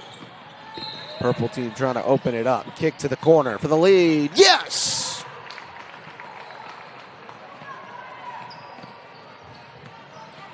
Under a minute to play in a one-possession game. Baker to match. No. Offensive board and put back. 25-24, 40 seconds left. Mountsie, left hand, no. Feed it up ahead, here's Baker for the lead. Got it. Now it's the purple team scrambling for a basket. Feed it up top. Here's an opportunity, 3-ball, misses short. Not enough arc on that one, 13 seconds now. Baker with a basketball, eyeing the clock, 8.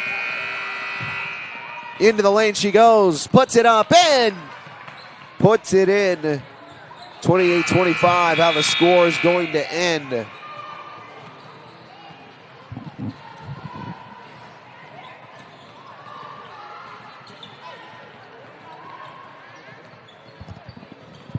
So a much closer and tighter contest this time around.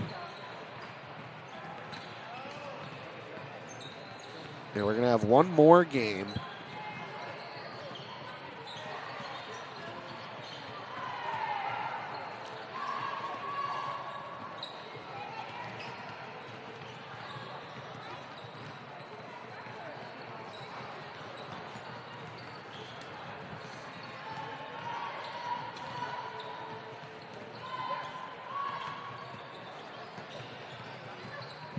So one more game to play. It's going to be the yellow team and the red team.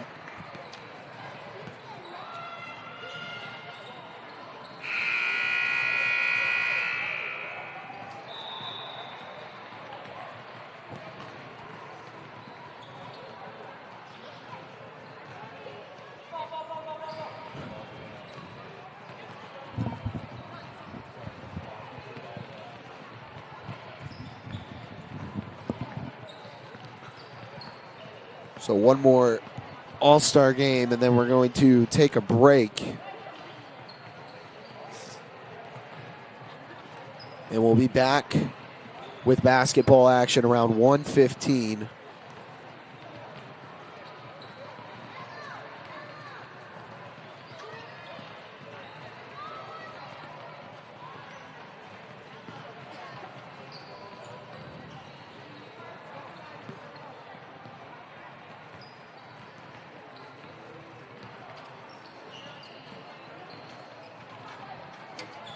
We'll see what this session has in store. Wonder what games are going on right now. Of course, we had a lot of great regional games in the state of Indiana yesterday. The St. Francis Cougars ladies were playing in a tournament game. So basketball all over the state. Purdue able to knock out UCLA. They're going to play a team that shall not be named in the Big Ten Championship. That game should be coming up here soon. And then, of course, the selection show. Why everybody is happy and excited that it is the month of March. And we shall see what this month of March brings us.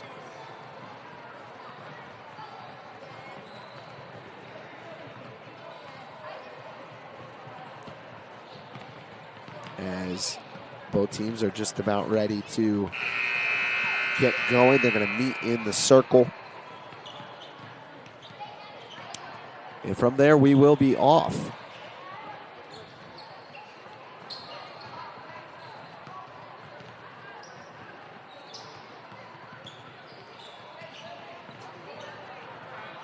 Oh, I probably should have changed the team's colors. We now have a second official out on this floor. So going to lighten the load on our guy who is doing it all himself. So the tip is off. Now we're going to change the color. Again, the red team is up. You guys can all tell, hopefully. Be unfortunate if somebody here was colorblind, but that's why we're going to fix it for them.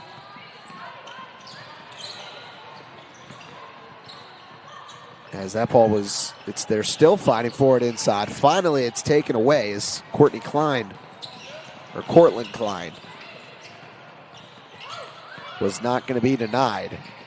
Nice jump through move, not quite with the roll. Ball going to stay right here.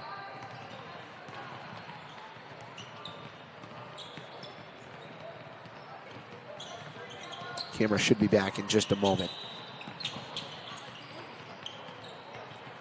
Klein at the top of the key. Gives it off to the wing. 3-ball, no. And they're just going to watch that one fly out of bounds. But yes, we'll see. Maybe we'll have periodic updates from all the wonderful basketball games that are going to be on today. A-10 championship at 1 o'clock. Big Ten championship at 3:30. If you're a real psycho, you'll watch Dayton and VCU. Flyers. See a couple of basketball players from the state of Ohio today, as there's a jump ball down low. And little known fact, Dayton, Ohio is where they host the OHSAA basketball state championship. So the ladies actually finished up their tournament, or are in the process of finishing it up here this last weekend. They should be done by now. Those 2 minutes expired.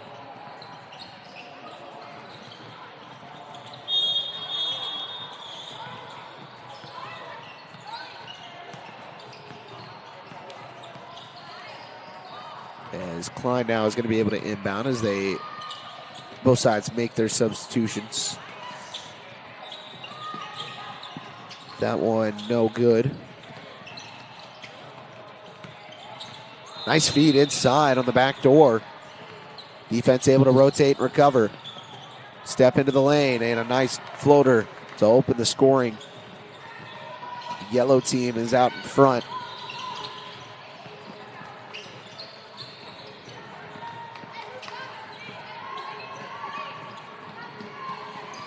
Here's an open three on the way for the lead. It was no good. Came off the hands of London Post. On the other side, Kilkey got it. Mahaliki extends the lead to 4. Been a little stuffed up lately. Try and keep that to a minimum. This time the 3-ball is good. Post takes advantage of the second chance and knocks it down.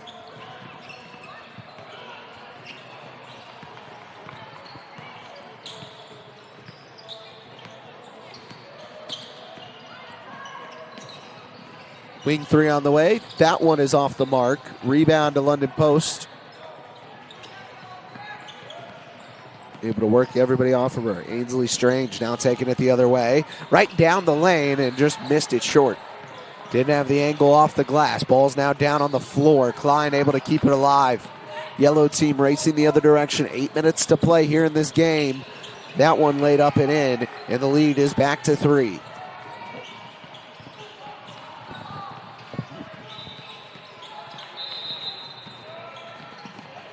That pass was tipped and swatted away. Feed it up ahead. Aliki down low, didn't have the angle.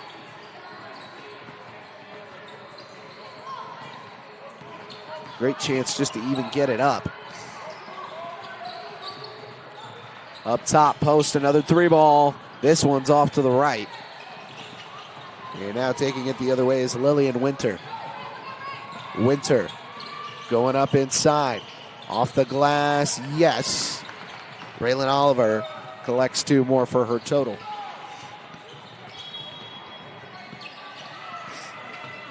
Driving down the lane with the left hand and a response to cut it to 8-5.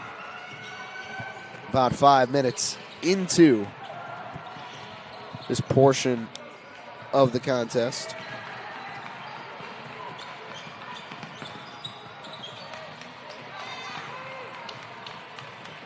And another bucket on the other side.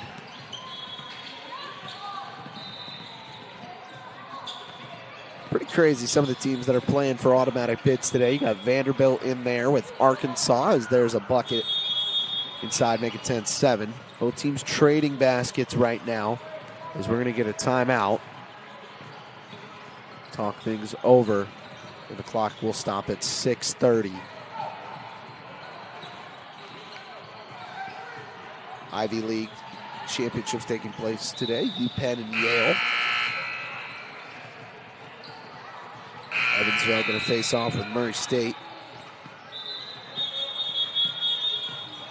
at 2 o'clock.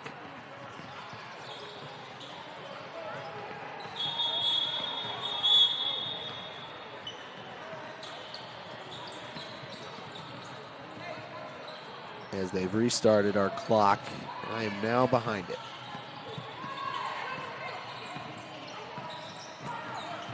So we'll reset it at 6 minutes. Here's a 3-ball that is not going to go. Would have doubled the lead right there. Here's the red team on the other side, and then the ball bangs around a couple of feet.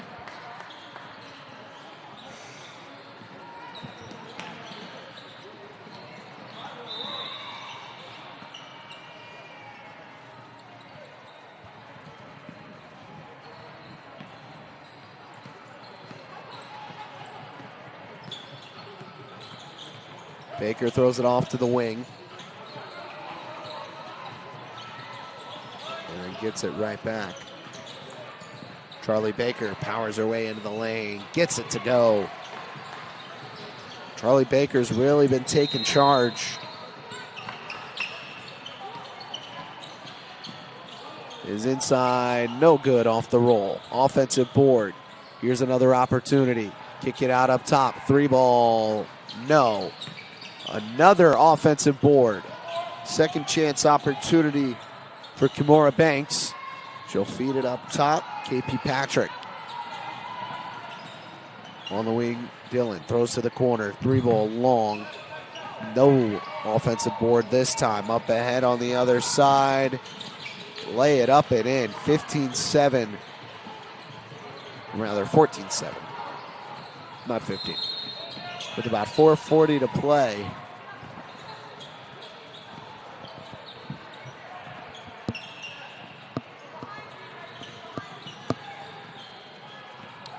Here's a short corner jumper. That one's knocked down. Post.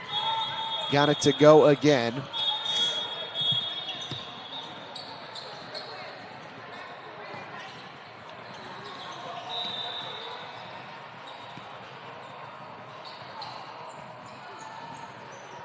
Baker will carry it the other way.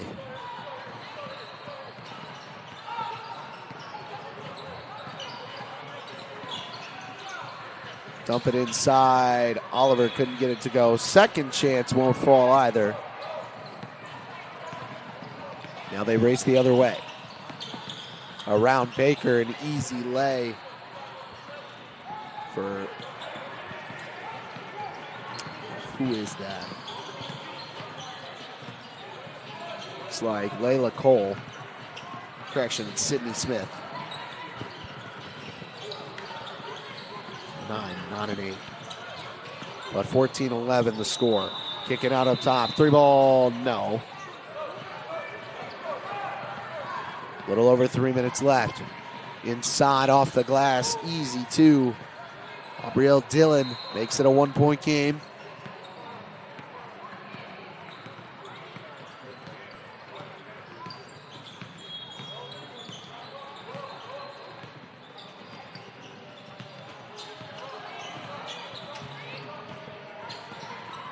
Dump it inside. That one long off the glass. Maybe Patrick with the basketball. Working with Amani Owens-Briggs. And the ball's worked out of bounds. 13-14 with a little over 2:30 left.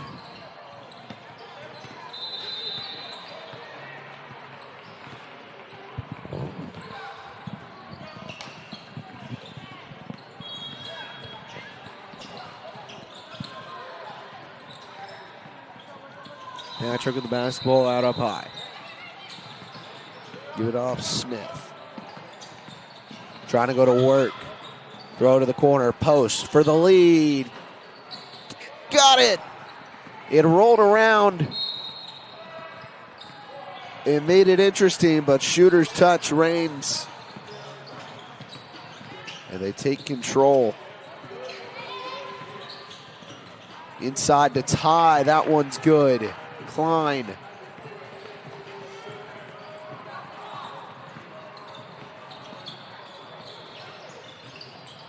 Feed it across the floor. Corner again. Post. No good. This time a rebound for Cortland Klein. Klein gives it up. Now they wrap it up top, taken away by Patrick. 125 and counting. Patrick running with Baker. Going up, didn't have the angle. Offensive board, second chance, no good. Third time is 18-16 in favor of the Red Squad. Now they'll sub. So there's going to be a minute left.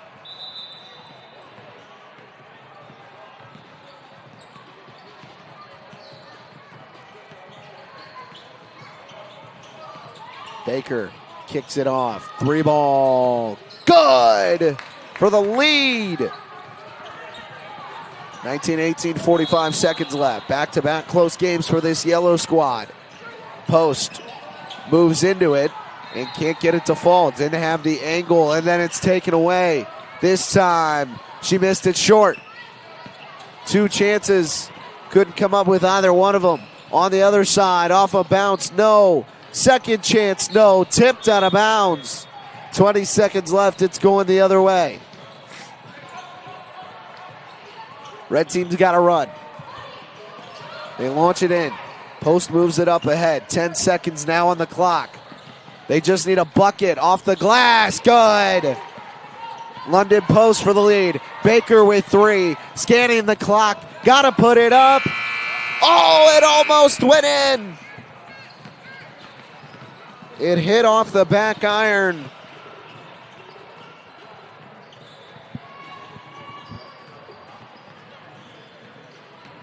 And a perfect bid for this yellow team comes to an end.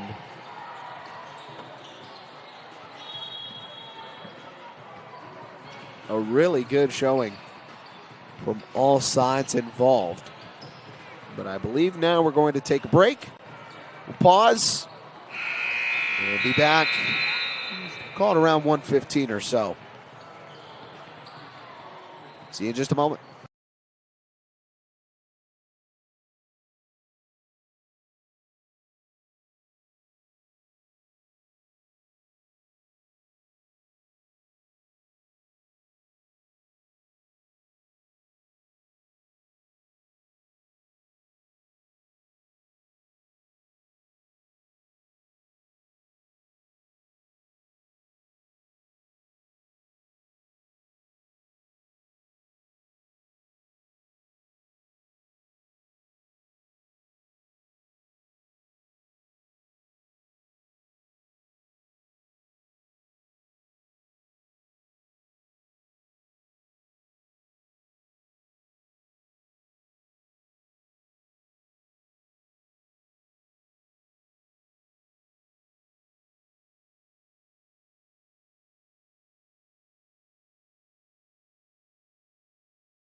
Well, folks, we do apologize for the momentary lapses.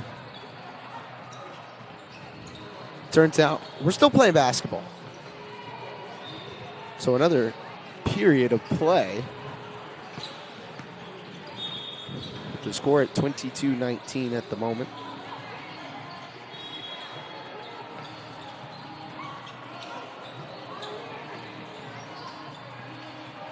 As more and more of the afternoon players are filling in.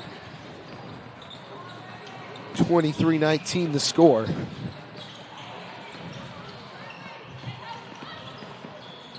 As that one laid up and in by Baker.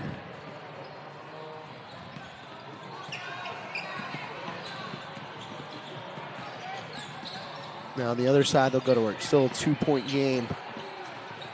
The red team trying to extend the lead. London post, 3-ball. Got it! Big time nylon. As they'll carry it to the other side. Baker lining it up. Now she'll fire. No good off the rim. Rebound to London post again. 95 seconds. Wide open down low. Easy bucket off the glass. Ainsley Strange extends the lead further. 7-point lead. Yellow team trying to come back as that one nearly taken away. Patrick came in from all the way down the floor. In the middle, Cortland, no. Ball's tipped back into play. Strange with the basketball, feeds it up ahead. Caught down low. Kick out. Shot fake, one more, post. Now will fire. Good! The sharpshooter extends the lead to 10 with 45 seconds left, and that might do it.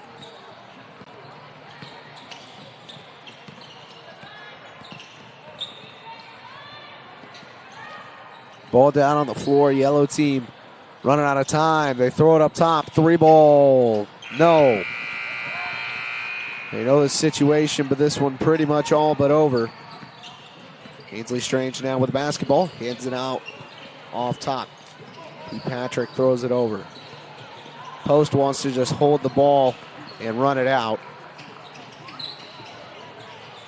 Patrick wants to do the same. They throw it over. The London post jumper to beat the buzzer is no good. Rebound won't count. 31-21, so an extra frame easily won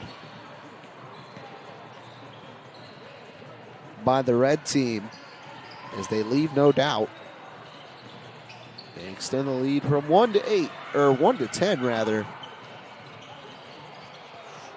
I believe now we are finished with our morning session. We will be right here, but we'll at bare minimum pause. So see you folks again, should be after our break.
just want to eat.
Well, ladies and gentlemen, so happy to say we're back. We're ready to go here for the afternoon session.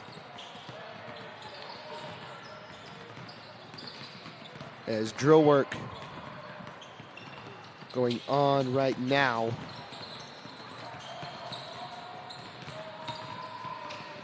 As we will take a look at some of the afternoon session players, especially we'll start right now with the ones that we have thus far. Looking at the light blue team right now. So we'll flip right over there.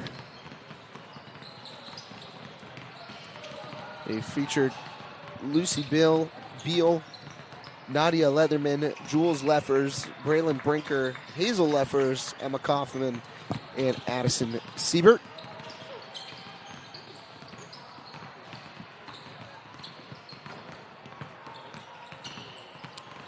Lucy Beal, the sophomore out of Upper Arlington High School.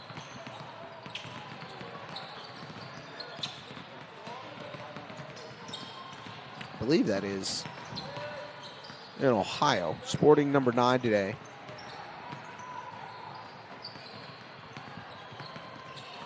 Has a 3.93 GPA and stands at 6'3" at forward. Plays for the Always 100 Thunder 2028 E32. Keith Edmonds is the coach of that squad.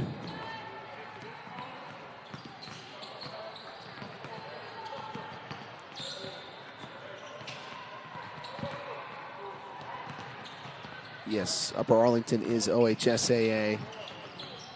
It is Division I, so the highest level you can reach. The biggest schools, the St. Ignatius's and the Moelers. Although Upper Arlington's not going to see any of Moeller. Moeller's an all-boys school.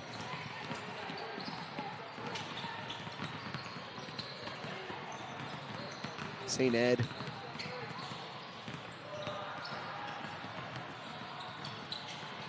The Prep Girls Hoops number 3 center in the state of Ohio, 2025. The number 65 overall prospect.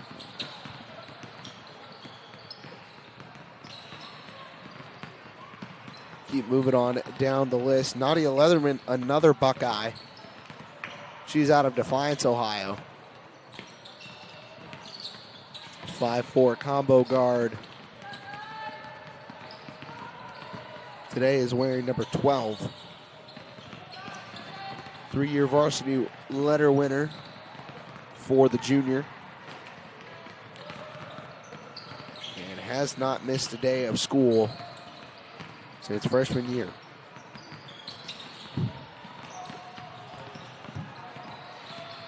Listed with Always 100.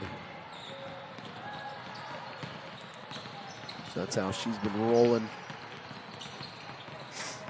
Jules Leffers also on this squad. The class of 2029 Whitco Wildcat. A 5'8" guard forward.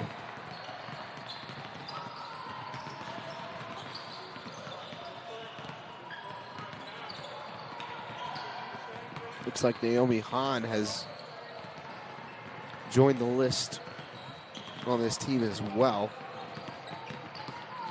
Leffers was a part of the Whitco team that made another run to semi-state this season. Fell up just 2 games shy of the state championship. Plays with Always 100 Elite 2029 P32.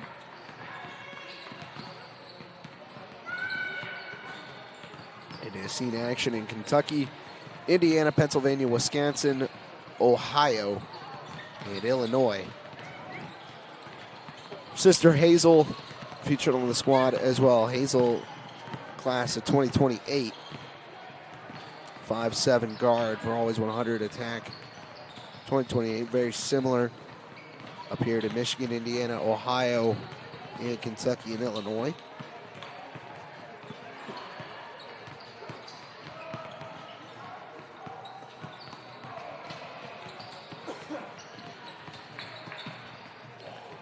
We'll move on to Emma Kaufman, class 2028 out of Garrett High School. 4.0 GPA. Standing at 5'2", the point guard plays for Always 100 Thunder 2028 E32. So again, with Keith Edmonds. Been on the Athletic Leadership Council at Garrett in 9th and 10th grade. Four-time ANEC Performer of the Week, twice in each grade.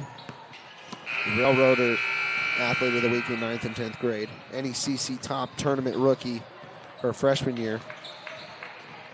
And NECC Breakout Performer Tournament her sophomore year. Had 11.8 points per game her freshman year and then bumped it up to 16.4 this last season. Broke the record for made threes in a season for a freshman at Garrett with 37 and broke the single game sophomore scoring record with 35. So already a good young career for Emma Coffin. Now we'll move over to the Maroon team.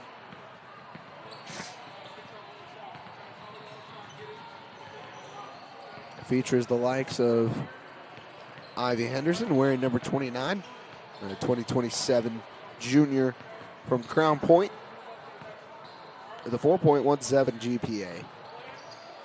She stands at 6'4".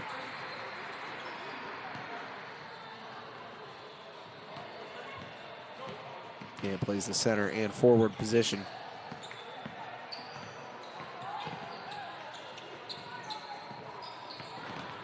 Currently plays with Always 100 2027 P32. Six times she's been a Crown Point High School Scholar Athlete. In 2024-25, she was first team Toonland Athletic Conference, Post Tribune All Area Honorable Mention, and NWI Times All Area Honorable Mention. This past season, she was IBCA All-State Honorable Mention, first team All-Conference again, Post Tribune All-Area second team, as well as the NWI, and then regional champions this year for the Crown Point Bulldogs. They fell to Norwell in their first game at semi-state. Norwell finished state runner-up. Also on this team, Dallas Ritchie.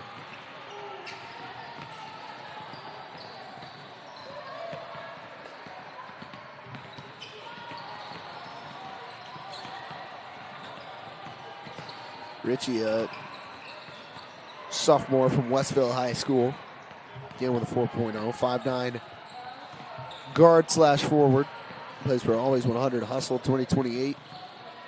That team is coached by Justin Jordan. Justin Jordan, also the head coach at Whitco High School, and has engineered that program to new heights.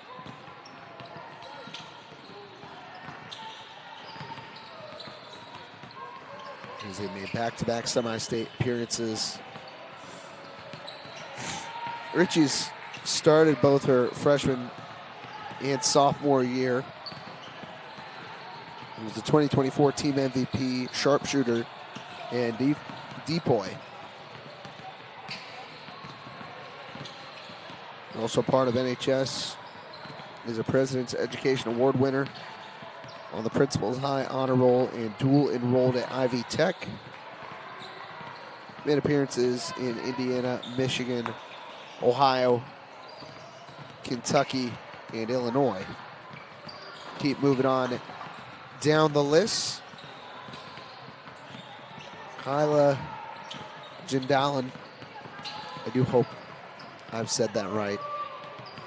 Jindalen, a 2028 forward at DeKalb High School. Plays for Always 100 Hustle 2028 E40, again with Coach Justin Jordan. Letter winner as a freshman and Superior Honor Roll as well.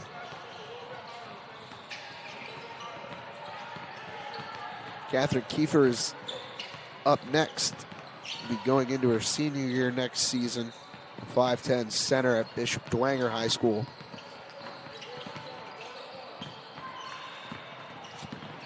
Last year finished all SAC honorable mention.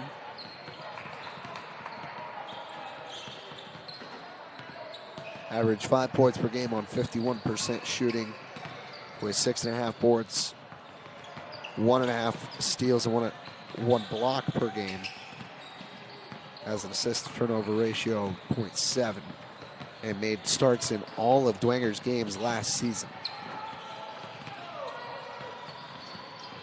Moving on down the line with Amaya Tyree. Junior, or rather sophomore, out of Wayne High School.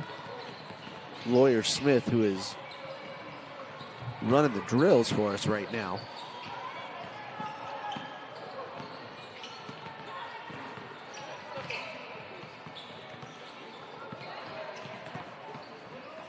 The 5'9" two guard as well as small forward. Plays for the Hustle 2028 team as well. Was 9th grade all-academic and honor roll. Originally started her career at Bishop Lewis High School and has now since made the jump to Wayne. We're over on the other side with the yellow squad right now.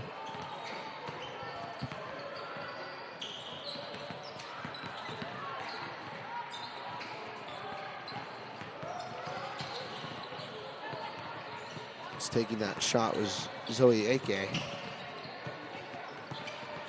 Along with this squad, we have Natalie Schluter, a sophomore from Crown Point, with 3.7 GPA, 5'9" lead guard, plays for the Always 100 Thunder 2028. And with Keith Edmonds, that team done a fair share of traveling. Lady French is over with this squad as well. This year, the junior helped lead Belmont to a state championship, their first in program history. French is a 5'5" combo guard for Team Always 100 Skills 2027. Also plays on the soccer field in their freshman and sophomore year. They won 2 conference championships as well as 2 sectional championships. Sophomore year, Belmont raised an NE8 championship. Move along to Zoe Ake, the freshman out of Snyder for Coach Reggie Tharp's squad. At 5'9", the combo guard plays are Always 100 Black 2029. The team is coached by Justin Jordan.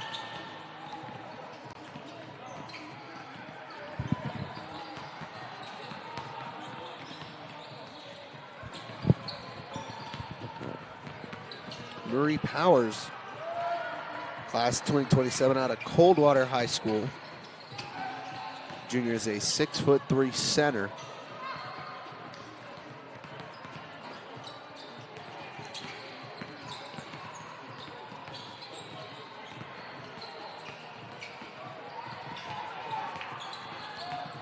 All-state in shot put, academic all-state 3 times in volleyball, 3 times academic all-conference in volleyball, 2 times academic basketball all-state, 2-time all-conference mention, or all-conference honors at basketball, 2-time track and field academic all-conference, shot put regional champion and conference champion, volleyball district champion and basketball district champion.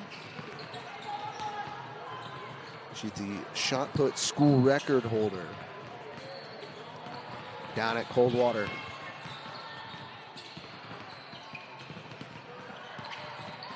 So loads of accolades for her. Move along with Jada Sims. Another sophomore out of Snyder.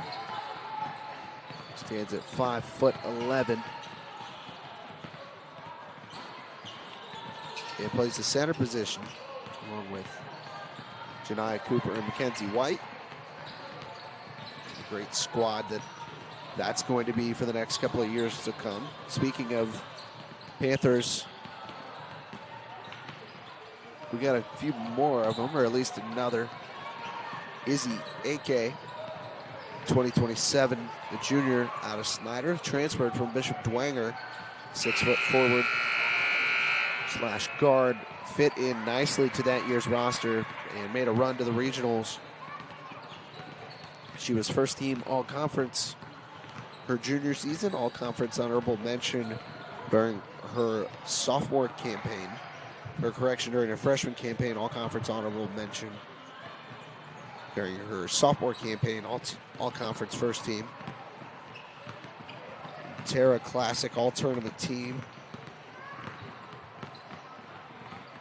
She's a PGH top freshman to watch. And is top 20 in the class of 2027. Twice she's been awarded our Summit City Sports Player of the Game.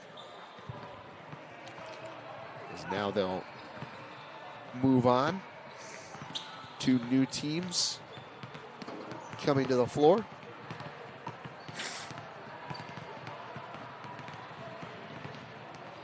For the yellow team, going to make their way back. The Coral team be coming up next. The last player featured on this yellow squad is David E. Harris, sophomore out of Findlay High School in Ohio, 5'7" combo guard, plays for Team Always 100 Grind 2028.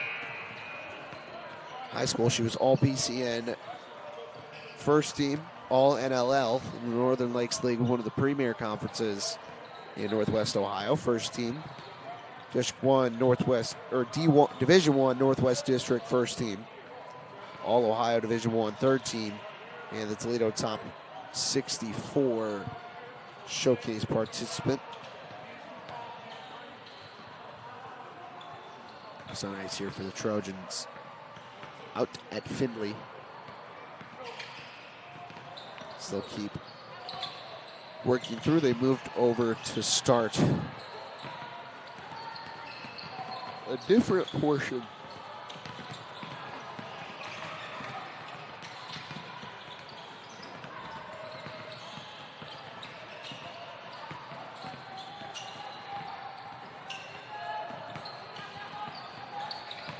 Who take their shots right now, getting good work in.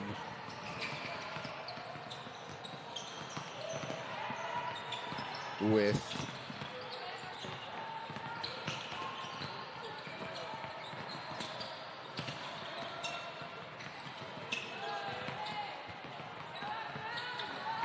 Phillips. As it looks like a couple of players carrying around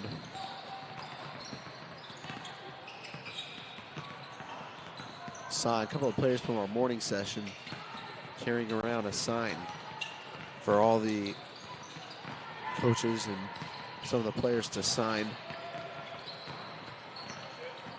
after the unfortunate car accident that Maya Epps, four-star committed to Louisville out of Homestead, was a part of on Friday.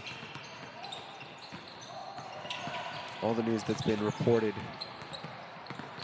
for the most part, has been about as good as it can be. So be sure to keep her and her family in our prayers as we continue to go throughout the next couple of weeks, and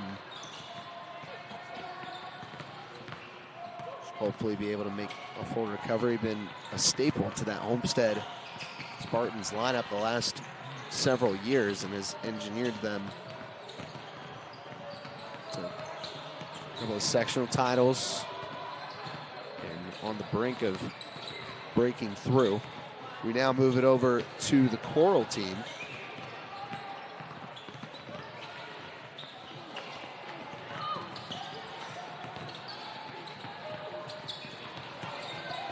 With Samantha Foos, junior out of Divine Child High School in Dearborn, Michigan. He is a 5'11 wing/stretch forward. Currently plays with the Cincy Lady Tigers Elite. 2025 was All-League in one of the Michigan Catholic Leagues. I do believe they are joint with Toledo as well. 2025 BCAM Division II Best, so All-State Honorable Mention. Detroit Free Press Division II All-State Honorable Mention, as well as All-West Third Team. 2025 All-Dearborn Press and Guide Team. DCHS top offensive player her freshman and sophomore year.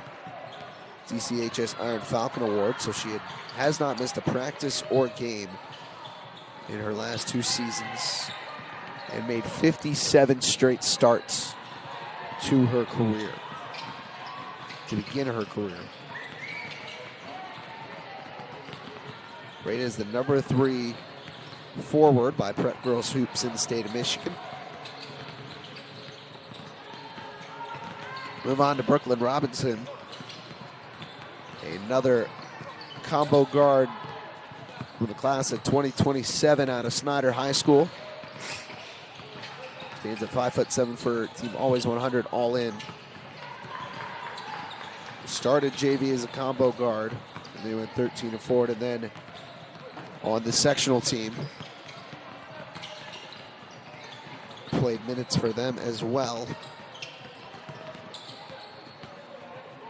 Currently holds high honors in her class academically. Move on to Olivia Dawson, junior out of Penn High School. 5'8" combo guard. The 3.9 GPA. He plays for Team Always 100 Black. 2027. She's a varsity letter earner in her first 3 years of basketball. 2025.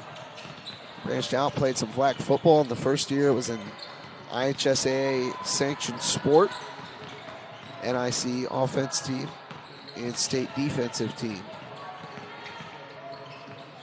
Current high honor roll student. It is set at this point on track to graduate with Core 40 Academic Honors Diploma. Is also a part of NHS.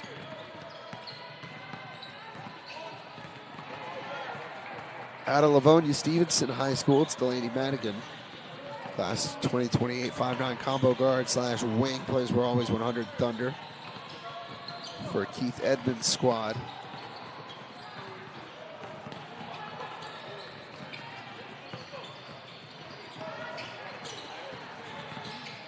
Move on for Christiana Lehman out of South Adams. The sophomore is a 4.18 GPA. The guard stands at 5'9", plays for Always 100 Attack. 2028. Honorable mention ACAC for basketball in the 2024-25 season. She's a part of a semi-state volleyball team, so they made all the way to the Final Four. It was a regional qualifier in track as well. All this during her freshman year. And currently stands as top 10 in her class at South Adams. We move on to Vivian Casey, junior out of Concord High School. Stands at 5'8", forward. These were Always 100 all in 2027. 3-year varsity basketball player, 1-year captain, 2-year varsity athletic trainer, and 1-year trainer captain, voted most improved player by our peers 2024-25.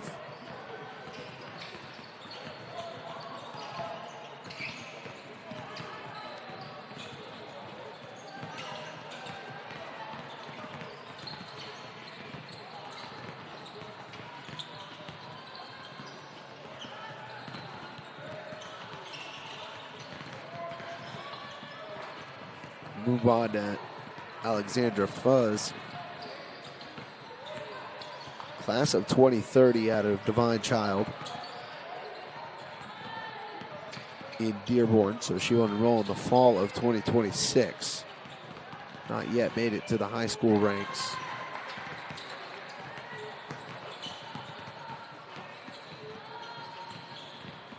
It appears I may have been reading from the wrong roster this whole time,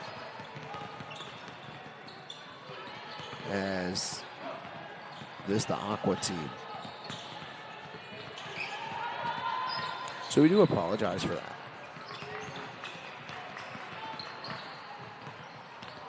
As we'll try and read through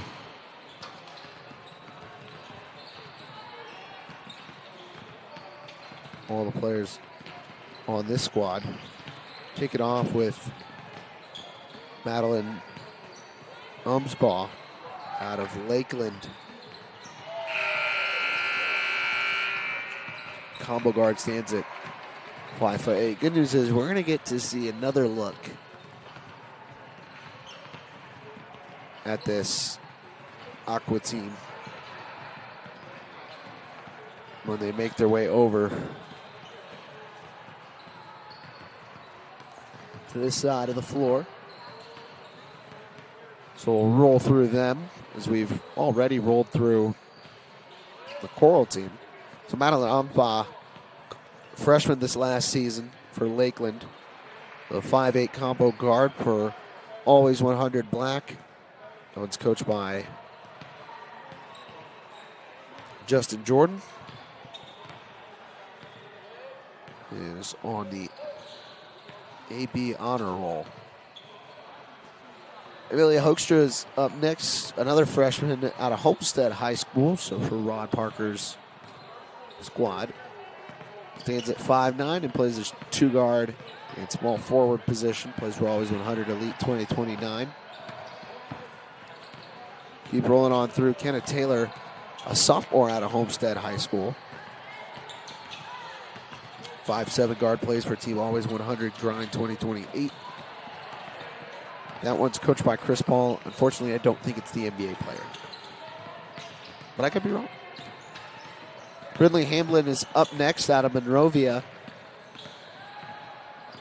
Stands at 6'1" and plays forward for Always 100 Black. P32 was the Niehaus Classic All-Tournament team this past year and All Indiana Showcase 2025, as well as in 2024.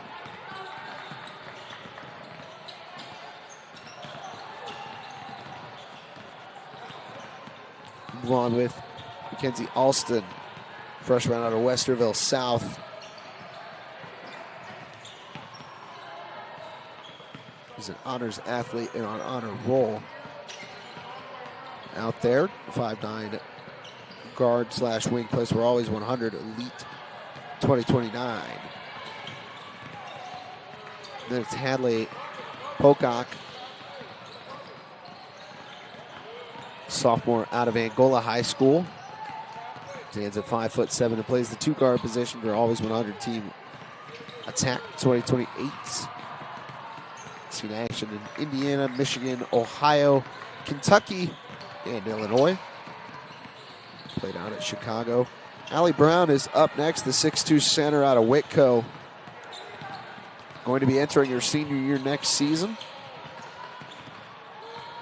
Just finished up her junior campaign. Plays for Always 100 Lockdown 2027. Won regional championships these past 2 years. Won sectional championships these past 2 years. Won conference championships these past 2 years as well. In fact, conference championships the last 3 years. Varsity letter winner her freshman and sophomore year, as well as this past junior year. They voted Whitco's most improved player for her sophomore campaign, which is crucial on the team that made the school's first run to the state, or to the semi-state round. First run to really any round beyond sectionals. So that is the Aqua team. We'll go back to the Coral team and finish up with them.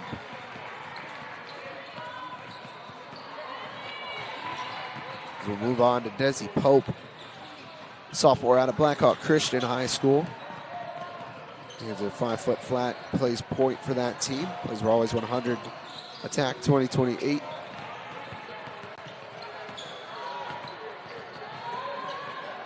Seen action in Indiana, Michigan, Ohio, Kentucky, and Illinois. 8 stops in Fort Wayne, Ann Arbor, Hamilton, Allendale, Naptown, Louisville, Mount Pleasant, and Chicago.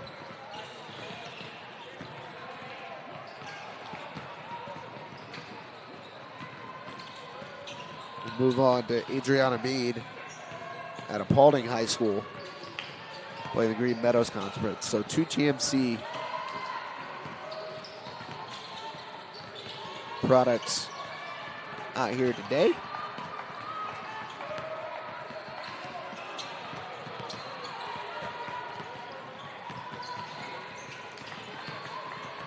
Mead is a 6-foot center and power forward for Matt Arellano's squad. The Panthers GMC champions this year. Plays for Team Always 100. Seed action in Fort Wayne, Pittsburgh, Milwaukee, Cleveland, Mesa, Arizona, Cincinnati, and Mount Pleasant in Chicago. On the honor roll, and as student council president, voted Rookie of the Year for her first season of basketball last year out at Paulding.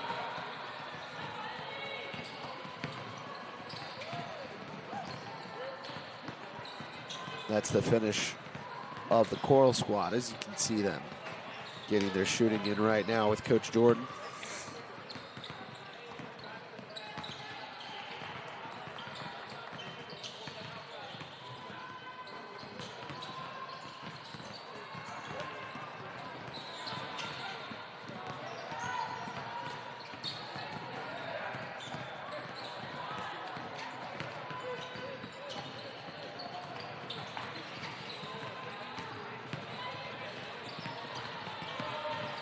So keep letting them go to work, as coming up after this drill work,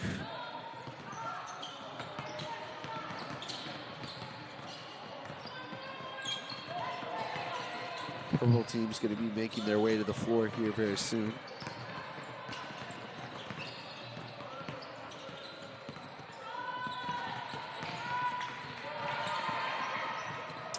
This will be our 2 o'clock, 2:15 station work. Out here is going to be the purple and coral team. So we already see the purple team is going to be coming up next, as they're getting their next drill set up right about now. We'll have stations and then a brief pause for about 20 minutes. Then we'll pick up with All-Star games again to get these girls some real looks.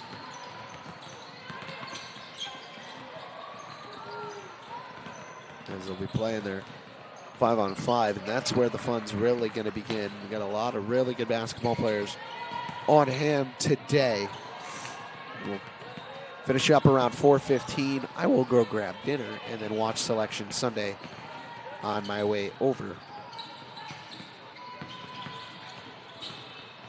back home. Of course, Selection Sunday not till 6 o'clock, so maybe it won't be on as soon as I want it to be. We'll get the scoreboard set for what's going to be our first couple of games here on Court 2. The yellow team's going to be playing the purple team.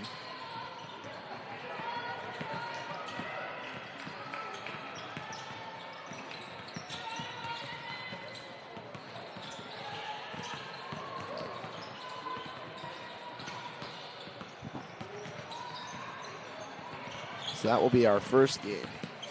The second game will feature the yellow team and the light blue team. And then our third game, yellow coral, final game of the day, going to be light blue and purple.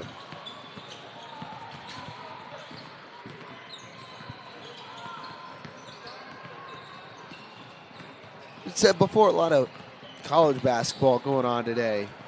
As at the A-10 championship, VCU up by 15 over the Dayton Flyers. There at halftime. Big Ten championship will follow that one.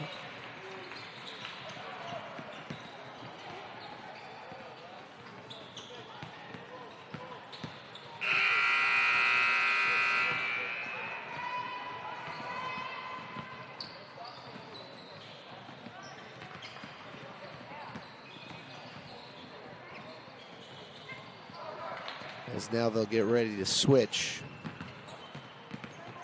And the purple team's going to make its way over.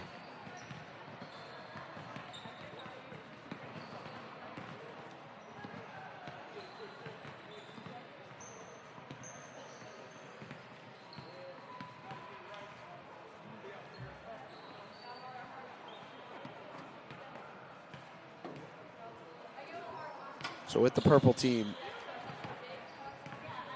hitting the floor, we'll stay with the coral team for just a little bit longer.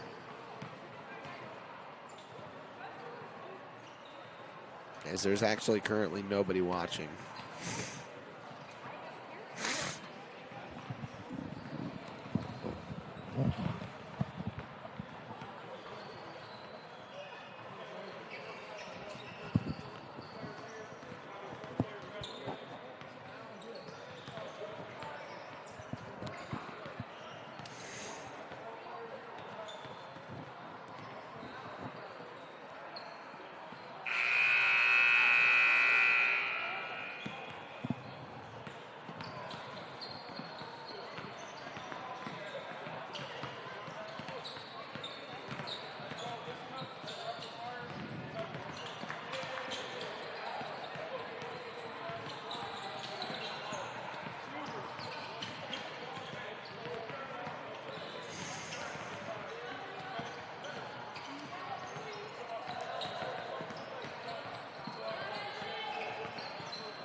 You got nobody right now, man.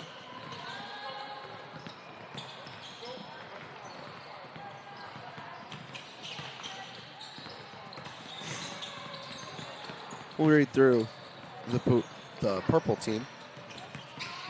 Because, you know, why not? They're led off by Haley Williamson, junior out of Norwell High School. And man, does Norwell have the reputation right now as a buzzsaw the last 4 years. In a senior class that anchored one of the best runs that the state has seen in quite some time. Made two trips to the 3A state championship. Split those, won one, lost one, and then one trip to the 4A championship this past season fell at the hands of Center Grove. The undefeated Trojans.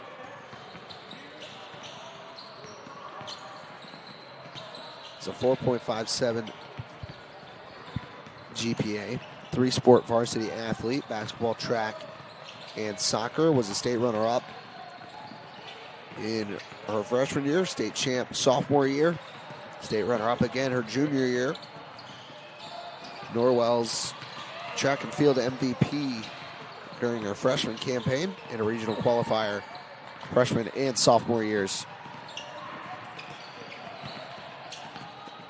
for track and field.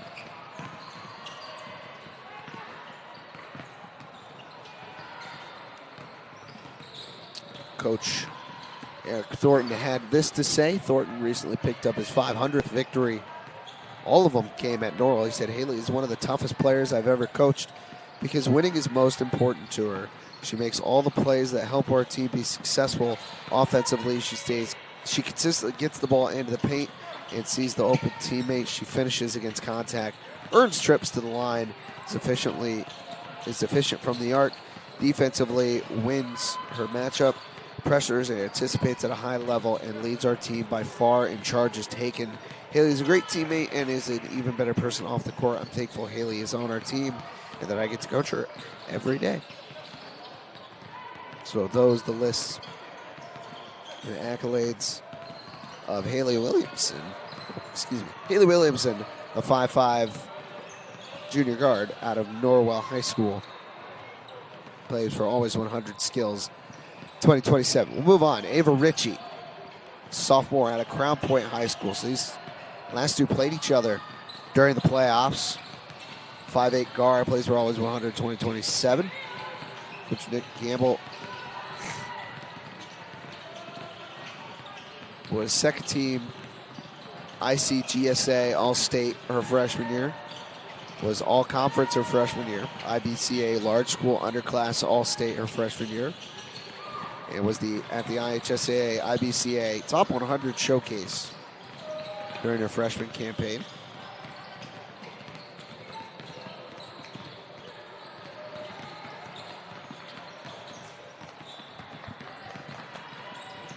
Made appearances in Fort Wayne, Pittsburgh, Milwaukee, Westfield, Indianapolis, Hamilton, Ohio, and Chicago.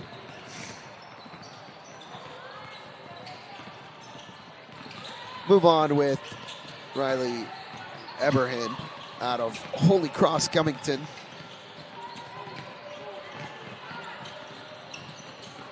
Junior out in Kentucky. Plays for Always 100 Black. And is a guard forward that stands at 5'10". At the 2026 Battle of the Boroughs, she won Player of the Game, was McDonald's Players of the Week in January 2026. And Northern Kentucky Inquirer Player of the Week in January 2026 as well. Was a UK Medical Clinic Scholarship recipient and Governor Scholar nominee. Move forward with Eden Nash. Just finished up her senior campaign, 5'8" forward and guard out of Bluffton High School. Plays for a team Always 100 Skills 2027.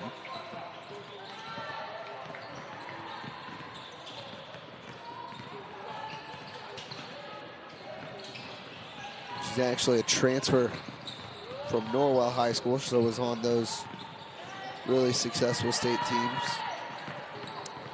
Won the Lady Knight Award, Defensive Player of the Year, and two-time Player of the Game. Also sits on the honor roll.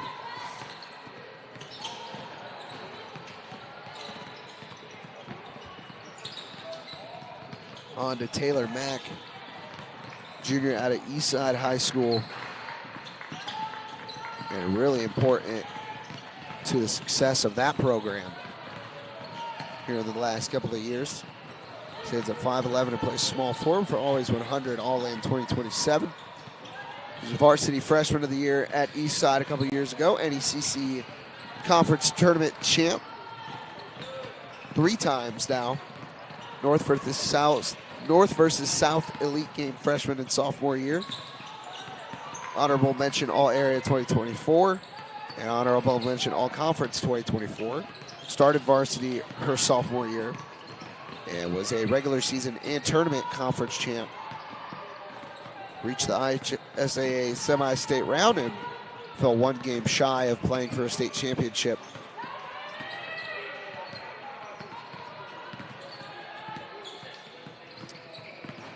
It was NECC All-Conference as well as All-Area 2025, All-Northeast High Honorable Mention 2025 as well.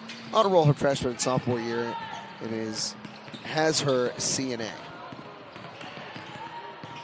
She has decided her major interests for the future, but has whittled it down to nursing or criminal justice. Move on to Kate Lane, class of 2030, so she will be attending Homestead here soon. 5'7", forward, plays for Team A100 pressure.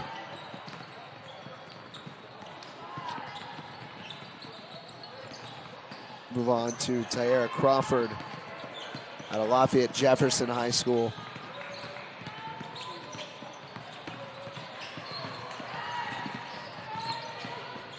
A 5'9" shooting guard / small forward, plays for Always 100 Black, Justin Jordan's squad. Made appearances in Fort Wayne, Ann Arbor, Hamilton, Ohio, Cleveland, Indianapolis, Louisville, Mount Pleasant, Michigan, and Chicago. Move on to Devaney Mole, the last player listed on this team. Sophomore out of Hicksville High School. And so am I, except I'm a senior. So the sophomore plays for Always 100 Attack 2028. Stands at 5'10" and plays a forward position. This past year, she was first team All-Conference in the GMC, as well as first team All-District. One team MVP as well. Season ago, she was second team All-Conference in the GMC and second team All-District. She did still win team MVP. And honor roll all 4 quarters down at the Ville as well. Yeah, so north. Hicksville's north of where we're at right now. Made appearances in Fort Wayne, Ann Arbor, Hamilton, Ohio, Allendale, Michigan, Indianapolis, Louisville, Mount Pleasant, and Chicago. So that is the purple team. Coming up next, which is what's going to be, I think, our last station of drill work. Or has everybody returned to the floor they started at? What time is it? It's about 2 o'clock, slightly past. So we should have one more session of drill work.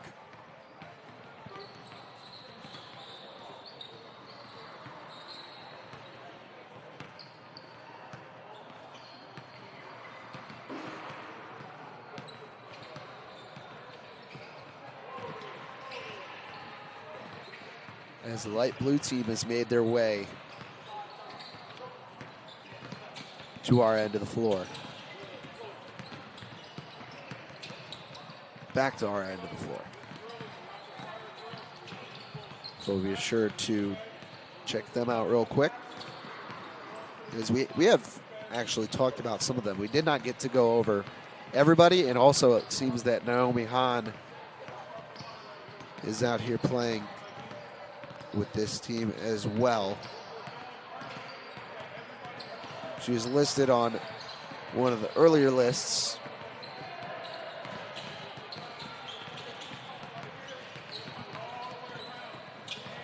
So we'll get her bio right now. And folks, let me tell you, her stats are nuts. So as a sophomore, she's a 6-foot guard for a team Always 100. High school career awards and honors. So she is a sophomore. It passed the 1,000-point threshold this year. She has 1,048 points in her first 2 years. She's 11th on the all-time Marion scoring list. First team all-conference as a freshman. Was also County Player of the Year as a freshman. And was the Coach Poland's Memorial Tournament, named to the Coach Poland's Memorial Tournament All-Star Team. It's honor roll 2024 in term 1 and 2. The offense runs through her, and my goodness, does she deliver. Again, 1,000 points as a freshman, or not as a freshman, now in her sophomore campaign.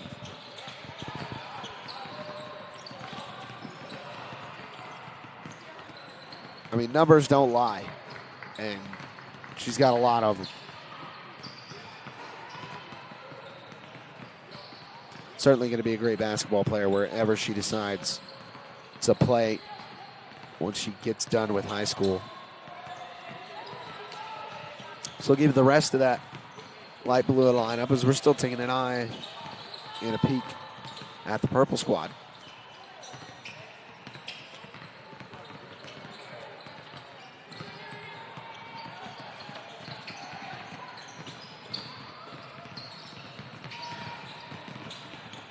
We did not get to Addison Siebert,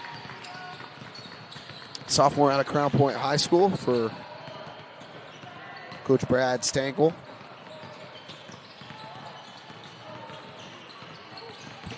It's a 4.2 GPA and stands at 5'8", plays the guard and is a wing. On Always 100 Thunder for Keith Edmonds. Has taken the most charges on her team in this past season and has the highest free throw percentage. Was the East-West tourney, was a part of the East-West tournament champion team as well as the Twin Lakes tournament champion team. Scholar athlete all throughout her high school career thus far, as well as on Athletic Council, the Bulldog Mentor Program, and in the last school year won the Scholastic Award. So that is the rest of the light blue squad.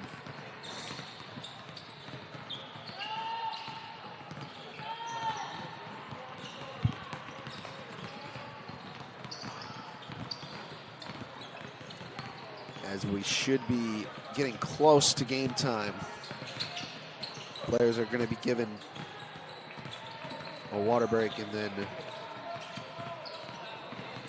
allowed to get an offense implemented. Then they'll go their separate ways.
So we're going to be closing up the drill work session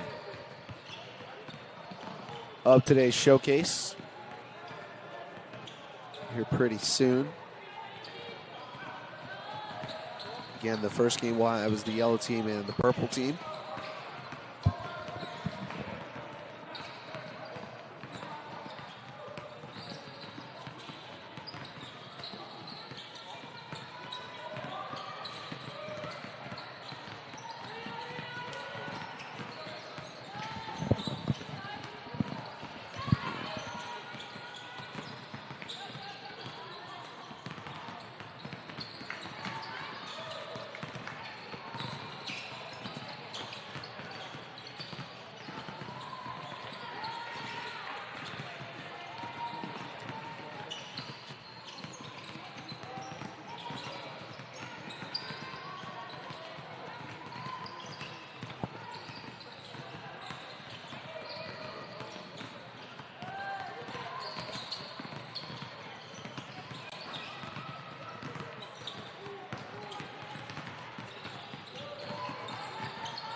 So now, as everybody else pauses, so too shall we.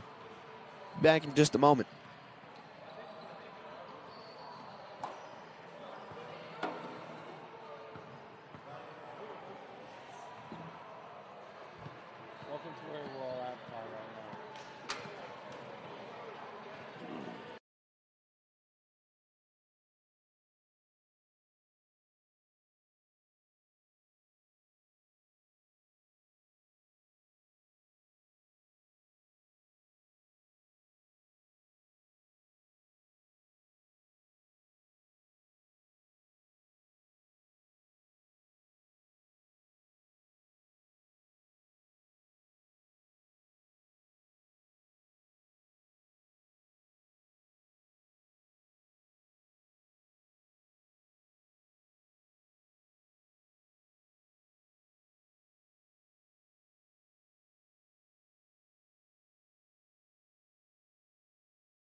Well, now we're off and ready to go with our second portion of the day. We got games, so it's going to get a lot more interesting here really fast as the purple team and the yellow team going at it first. Here's Eden Nash with a basketball out of Bluffton High School. Handed up top. Devaney Mole with a shot fake down the lane off a bump and just missed it. Taylor Mack got the board, rebounded in.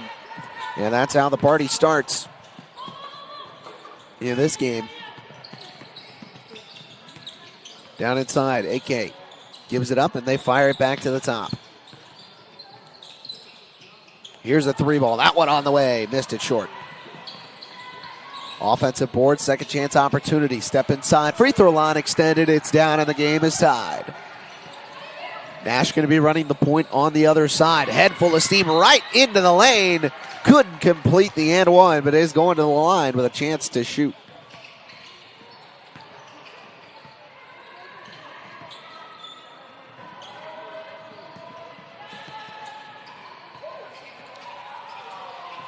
And Nash's first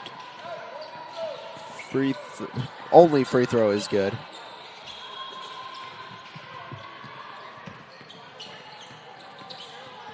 Carrying the ball the other way. Now it's AK. Going inside, powering her way up. Good defense and good second chance opportunity. So good on both sides. Tiara Crawford was the one making the play on the defensive end. Here on the other side, they're racing up ahead. Williamson guarding French. That's a matchup you're going to continue to see. There's a jumper that's no good. Haley Williamson gets the board.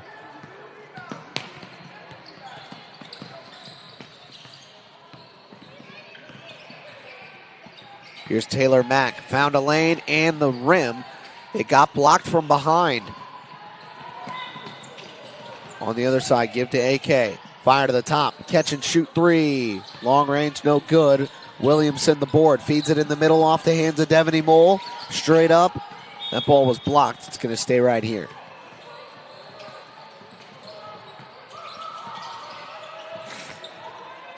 It looks like the guard right now in is Ava Ritchie. Slip it inside. AK spinning. Fade. No. Taylor Mack got the rebound. Mack on the other side. Tries to kick to the corner and met two defenders. So nowhere to put it.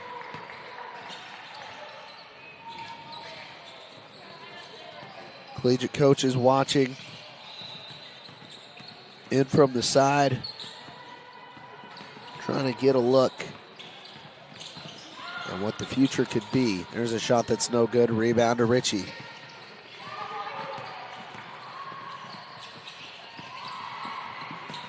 Down low. Williamson was out of bounds. Slew of subs in on both sides. They'll empty the bench. So everybody going to get action today. That's the whole point. You want everybody to get looks. So right now, it's Ritchie and Williamson up top.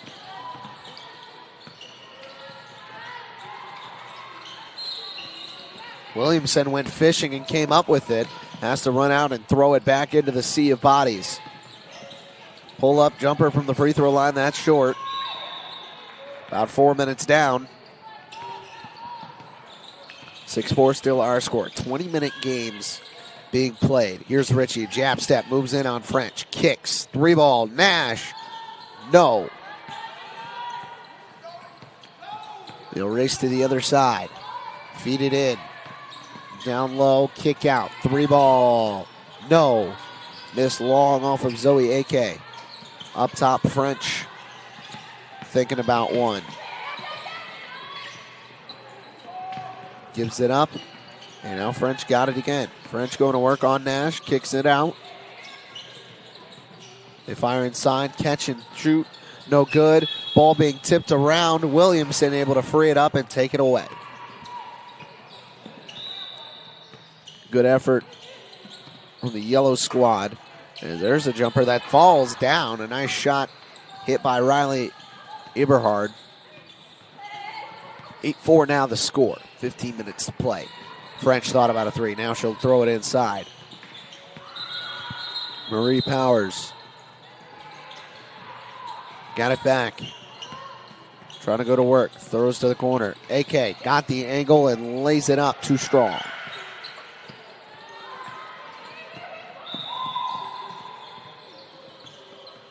Nash on the other side will throw it away.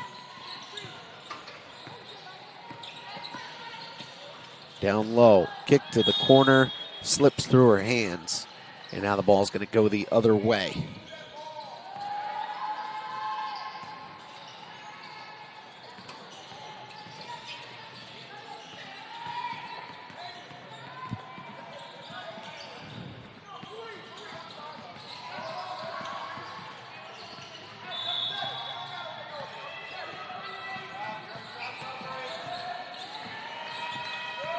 Down inside, AK, lay in, good.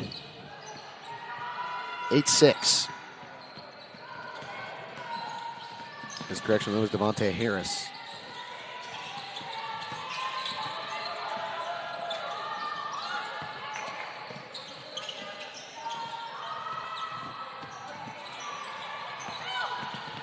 Ritchie steps back, thought about a three.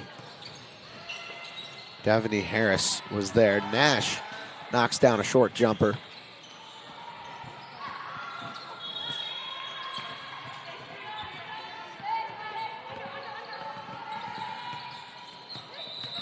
Harris again with the basketball, throws it up top, catch and fire, three ball missed short, and then off the hands of Charlotte Swaggart.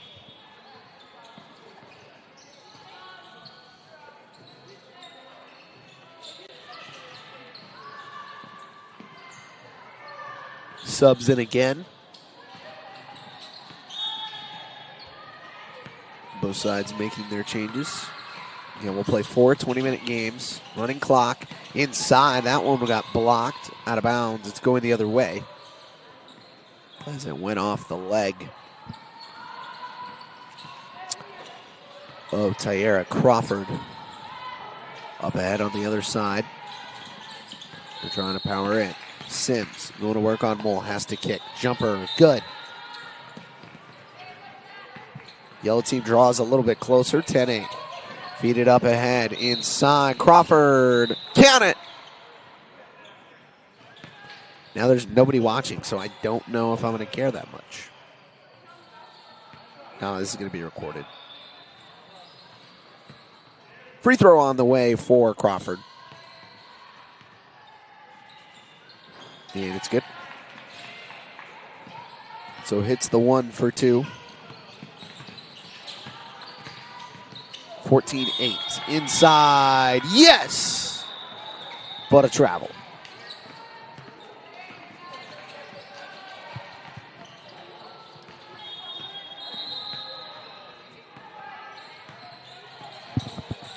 Mack drives in, kicks to the corner. Crawford shot fake. Now she'll go in.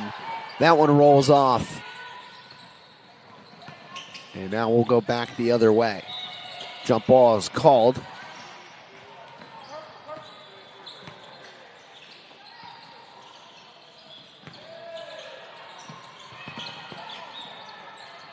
Ball was tipped out of bounds, so they'll do it again.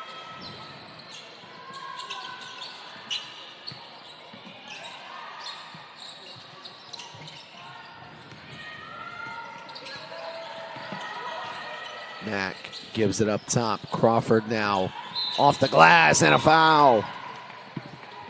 Extends the lead a little bit more.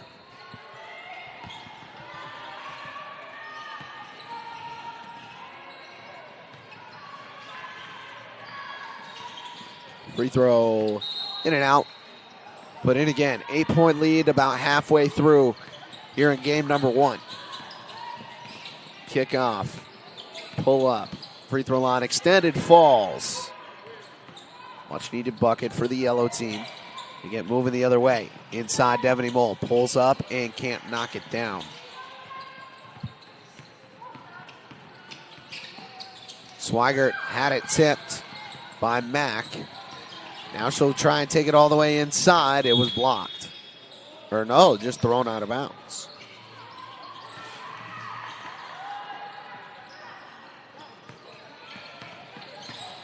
Mack racing up ahead. Nobody there to stop her. Can't lay it in. Tried to put it up under a pair of arms. On the other side, racing in. That one was tipped. Defense trying to settle down. Crawford working with Mole. Takes it herself and makes it an 8-point game.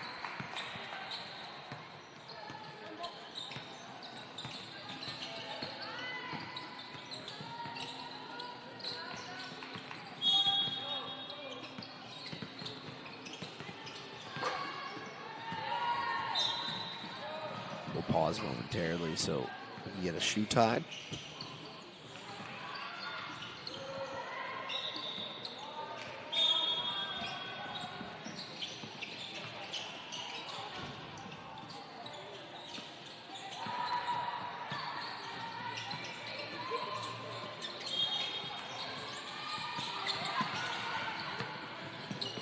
Feed it up top after another switch. Ball's kicked out. They keep it rotating. Into the corner it goes. AK fires the three. No. Eden Nash grabs the rebound.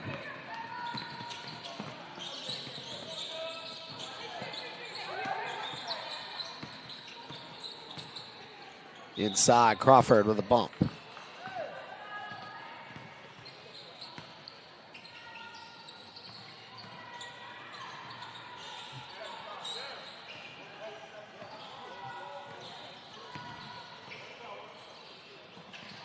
So Crawford will get a free throw, shoot one, 4-2.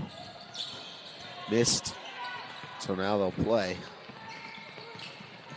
On the other side, that ball's tipped. Who else? Haley Williamson got in there. It makes another play. Gotta think the scouts are liking that. In the middle, Nash throws it up top. Richie, three ball. No.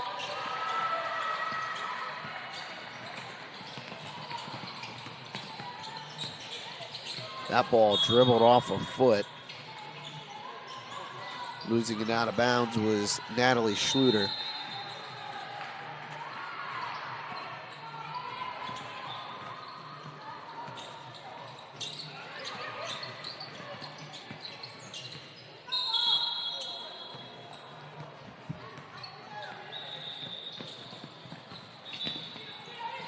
Inside, nice stutter step move. Changing speeds to make it a 10-point game. Kate Lane. Three ball, no. Rebound correction, that last one was Riley Eberhand. And she's got the ball now.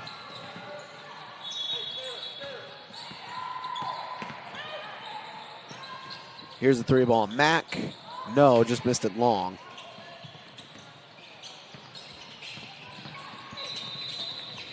Off to the wing, Lainey French. Three ball, deep three ball, rolls off. Mack the rebound. 6:13 to go here in this game. Richie trying to drive, but couldn't. Now she'll take it on the near side of the lane. She kicks to the corner. Feed middle, Nash pulls up and knocks it down. Lead is now 12. Viewers is now 0.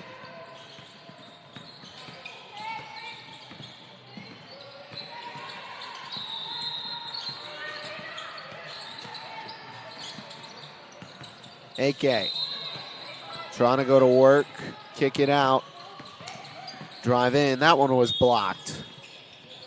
And then out of bounds, so it'll stay right here.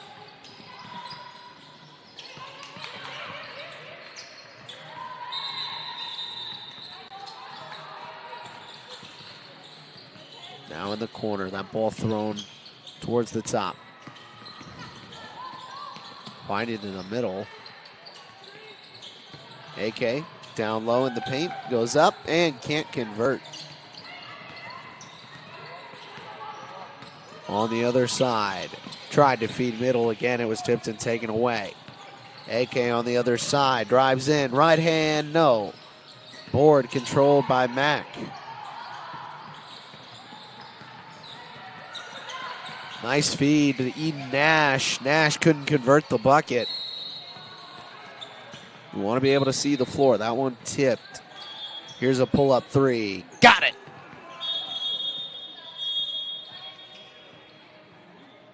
And now we get a timeout. Or just a timeout to switch. No clock stoppage.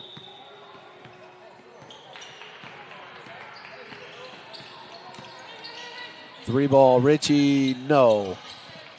She wanted it. Couldn't come up with it this time.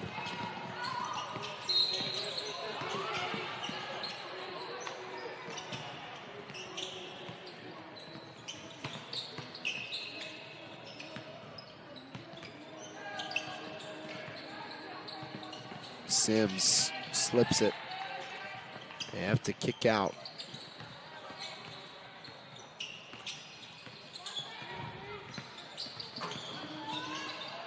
Inside, Sims able to find two.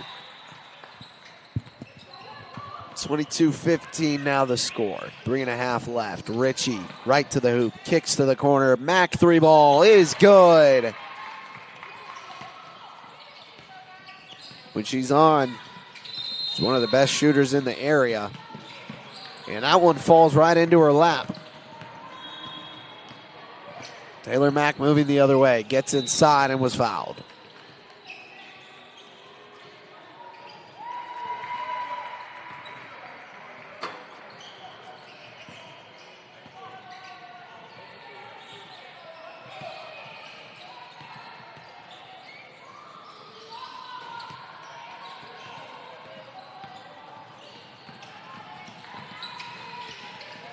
Free throw is no good.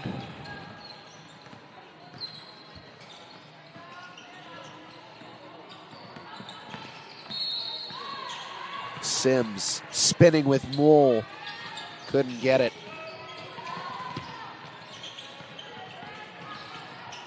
Mack on the other side. The Blazer gets onto the left side and buries it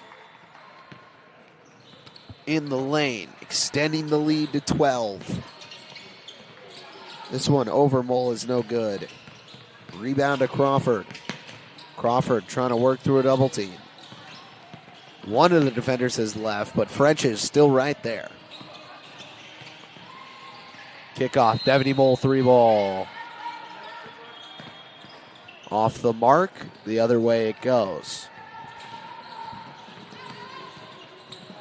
Off the glass this time is no good.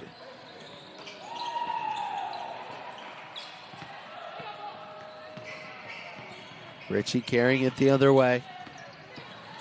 Down the lane. Kicks up top. One more to the corner. Mack, three ball. No. 1:25 to go. 10-point lead, or 12-point lead actually. It's a bit low. Inside. Not quite. Mole gets the rebound. Now they'll move the other way. 1 minute to play.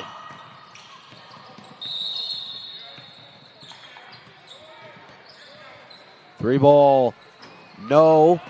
Racing in. Richie tried to get it but couldn't come up. On the other side, a foul called as Zoe Ake was trying to go up.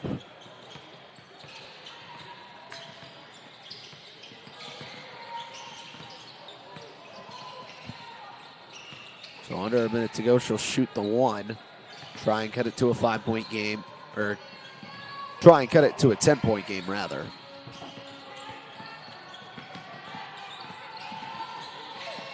.28 seconds. Mack thought about lining up a three. She'll opt to go inside. Missed it, but got her second chance and buried that one. 12-point lead with 15 seconds left. So the purple team going to come away with a victory. As here's a three ball on the way. That one's no good. Second chance opportunity. Again, a little bit further out, no. Devaney Mole a rebound. Feed it up ahead to Mack. And that's the buzzer. So a 29-17 win in our 20-minute running clock game. We'll pause and allow them to switch. Coming up next is going to be the yellow team and the light blue team. So we'll get that switched here in just a second. We'll work on it right now.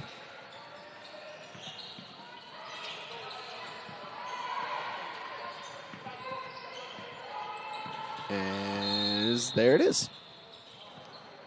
So the yellow team and the light blue team will go to work. Light blue just about ready to finish up. Back in about 60 seconds.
Well, now we're getting ready to run it.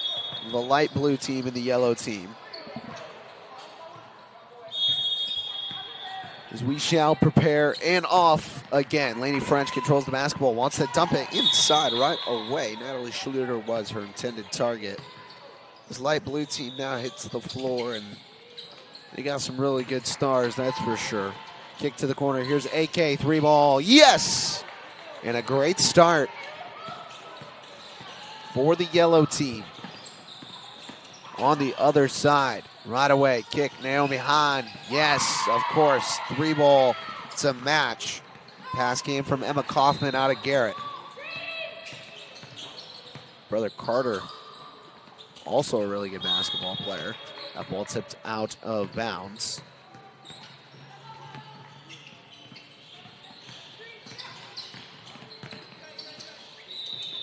The corner, they fire it back up top. Inside, spinning, Schluter with contact, knocks it in. 5-3 the score. Kaufman carrying it the other way. Fires to the middle of the floor, back cut, throws it up, missed it. French there on defense. And Lainey French, one of the best players you're going to see here in this afternoon session. Feed middle of the floor for AK. Looking to get rid of it and done. Schluter. Off to AK, 3-ball is good. AK makes it a 5-point game.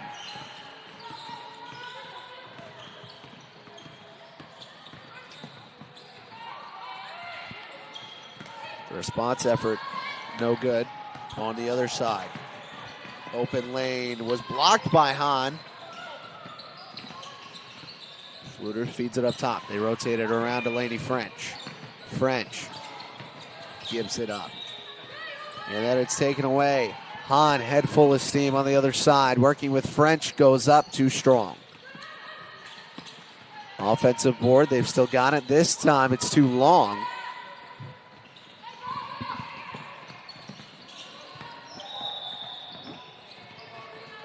Off to the corner, another 3-ball. That one long. Hahn the rebound. Hahn lost it as French is there in defense. They feed it up ahead. Here's Kaufman stepping to the perimeter. Now she'll fire. Can't get it to go.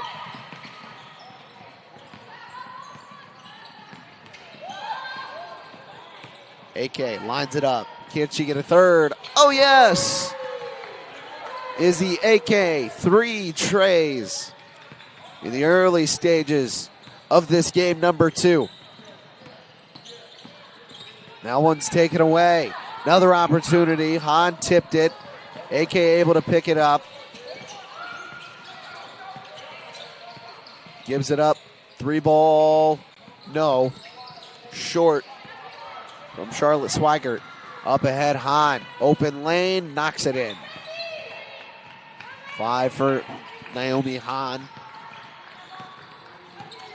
But going to need a lot more if she wants to power them back into it. Off the screen, here comes French. Up top, AK dumps it down low. Back to the corner. French, back to her in the short.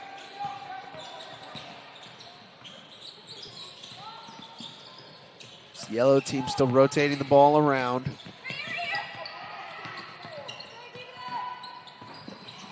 Three-ball is no good.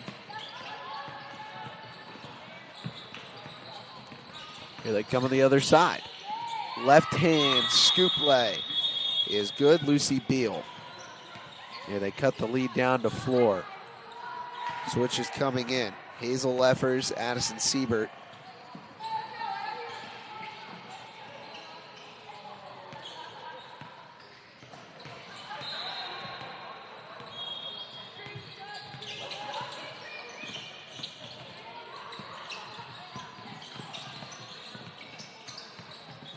Trying to drive inside. No. Kick out up top. 3-ball off. Zoe AK.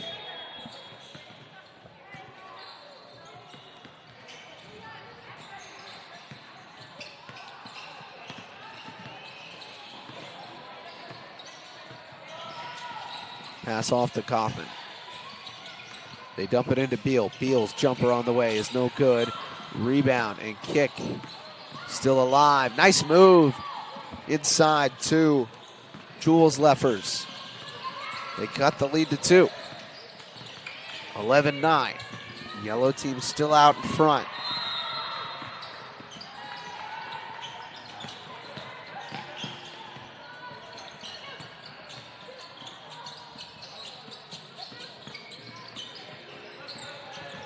Trying to drive. It's David E. Harris. Now it's Sims. Working through multiple defenders. She lays it up and in and breaks the dry spell. 5 minutes down here in game number 2. We'll play 4. And a double dribble called. As it looks like it was unclear whether Leffers did have the dribble back or not. Here's a 3-ball. Good! Harris knocks it in and extends the lead.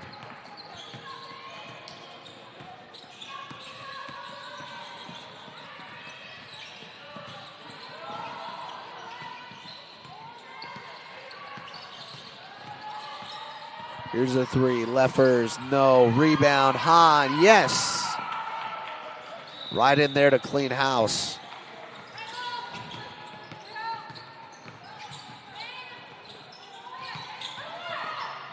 Inside Sims spinning, and then we got a jump ball. So the yellow team will take it baseline out of bounds.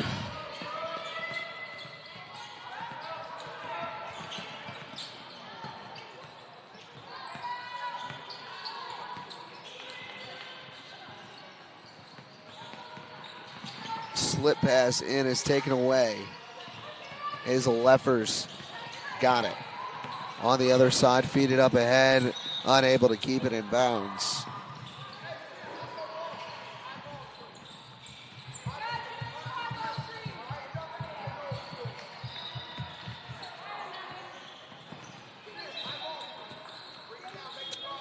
Yellow team will take it the other way.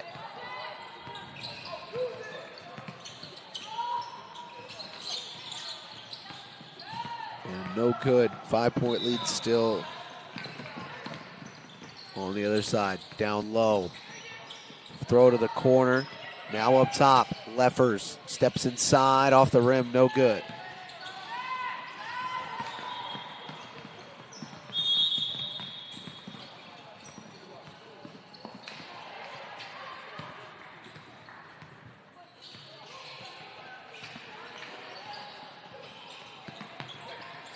.12 minutes to play here in the second game. Off the glass, too strong from Nadia Leatherman.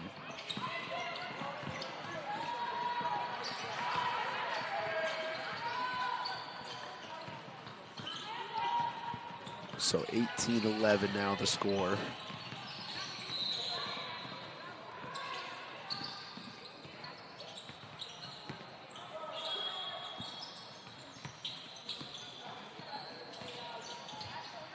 Three-ball, Leffers, got it! Dials it in and knocks it down. Here's a floater. That one's good with contact. So a chance for a three-point play and to walk the lead back out.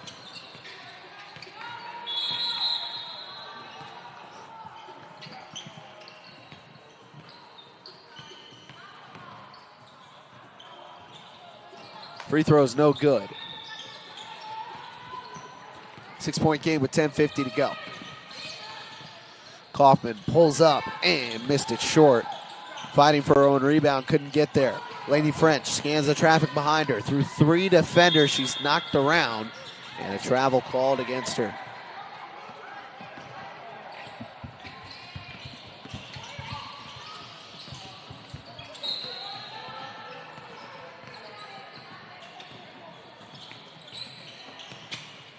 Here's the 3 ball. That one, no good. Came off the hands of Addison Siebert. Down low, just lost. Schluter off her hands.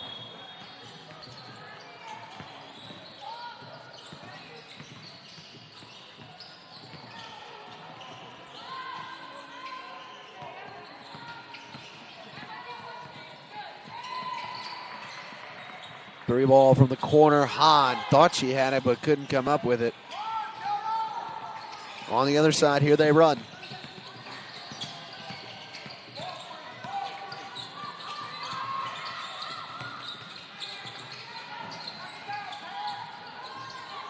Thought about a 3. Now they'll choose to drive. Kick it out, dump it in, and tipped out of bounds.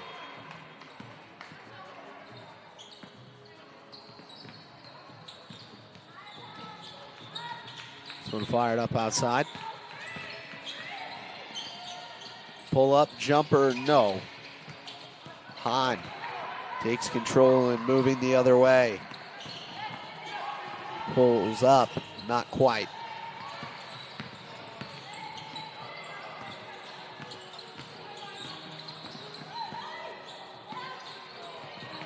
Sims kicks in the corner. AK tried to split defenders, but got hacked in the process.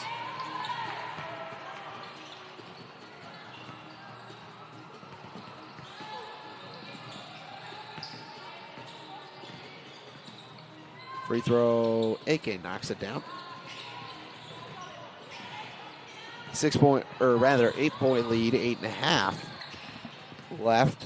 3 ball, Kaufman trying to dip into it, can't. Second chance opportunity, spinning, too long.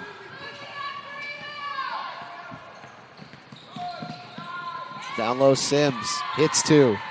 And now the lead up to 10. The yellow team starting to take control and impose their will. Here's the 3 ball to try and get back in it. It rolls off, tipped out of bounds. Last touch by Hahn.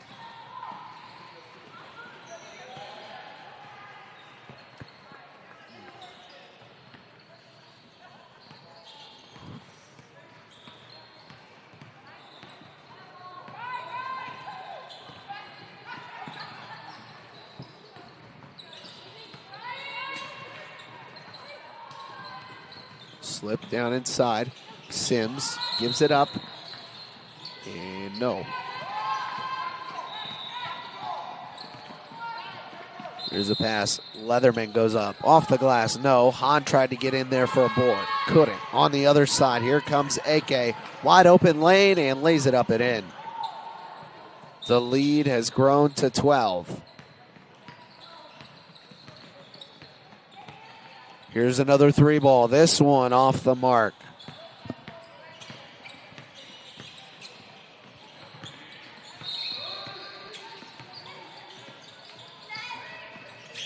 Inside, Sims tries to get rid of it. It's taken away right into the feet of Jules Leffers. Leffers feeds it up ahead. Easy pass to Hahn, who buries it with the left hand, and they needed that one. Here with 6:45 to go in the game.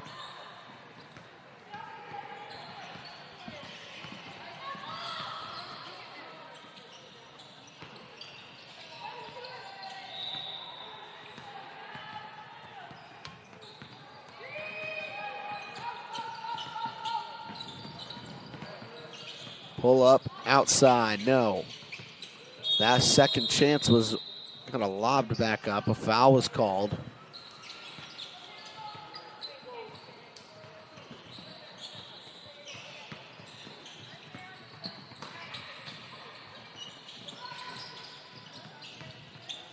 And the free throw is good.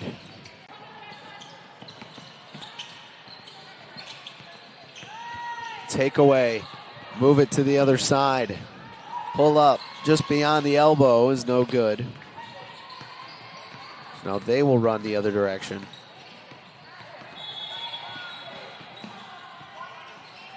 Here's the 3. Leffers, no. 12-point game. 3 ball, yes! Wanted it, needed it, got it. as now Leatherman gives it up to Naomi Hahn. Hahn powering her way inside. Couldn't quite come up with it.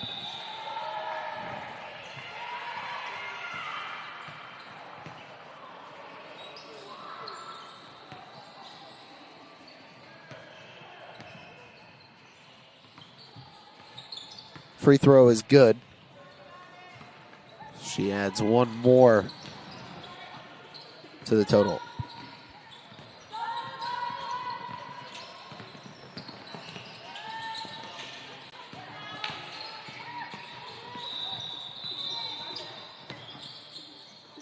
AK catching fire. Too long. Rebound. Good.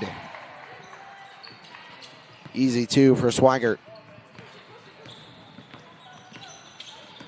I believe I gave a basket to the wrong squad here recently. Hahn's second chance is no good. Here's the jumper. That one's off. So lead still 12. Offensive board. Throw it up top for Leatherman. Here's the three ball. Leffers off. Tipped out and gone. There goes that basketball.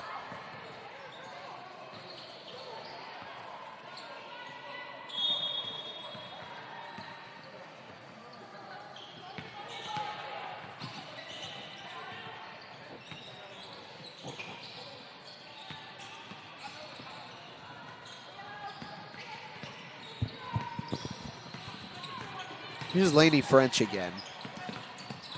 Schluter now with the basketball. Got it from French. And that one's taken away by Leatherman. Just fell right into her lap on the other side. Looks to get rid of it and does.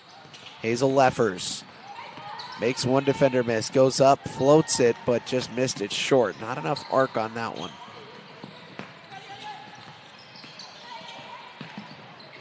Give it up.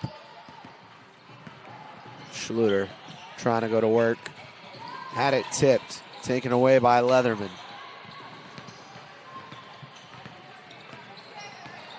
On the other side. Driving in. That ball was poked. Picked up. It's taken the other way. Off to the wing. One more up top. Schluter three ball is off. Feed it up ahead. Here's Beal. Stops and walked. Couldn't completely halt her motion. 2:25 and counting.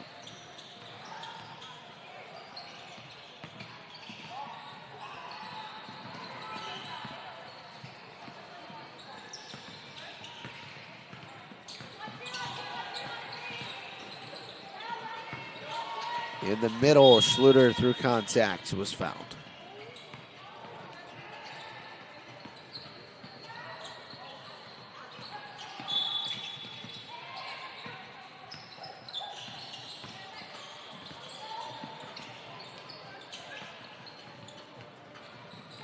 Free throw good.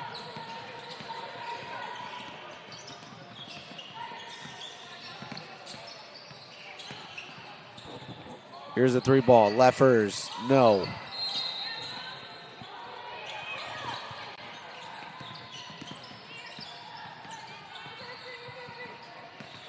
Leatherman off a screen. Now on the wing trying to drive. Just couldn't. Threw it into the middle. Picked up Hazel Leffers. One more outside. And they go back to her. Leffers trying to go up. Does. Again, just missed it off the front end of the rim. She's had that kind of a look a couple of times, but hasn't quite been able to come up with the bucket. 1 minute to play. AK had her pocket picked. Numbers on the other side for the light blue squad. And a foul.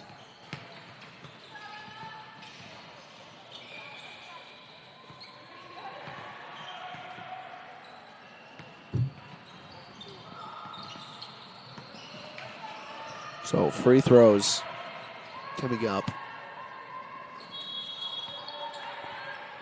Second chance opportunity is good. 33-22. AK.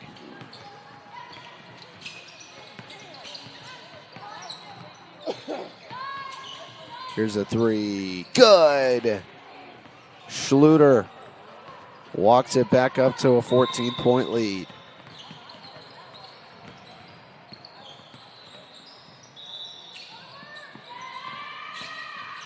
Here's a three. No. And that's the buzzer. So 36-22. We'll pause again. Game 3 coming up next.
Round 3, fight.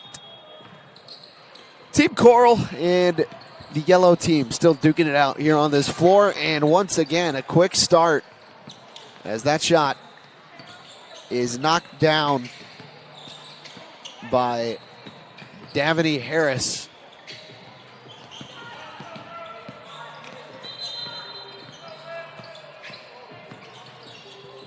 Here's the kick. High corner step in. That ball was poked free.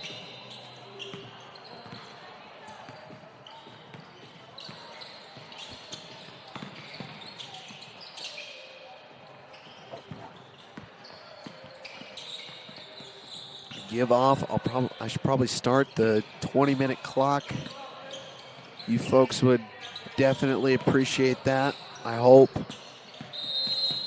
it's as important to you as it is to me, as that jumper's off the mark. French lays it up and in.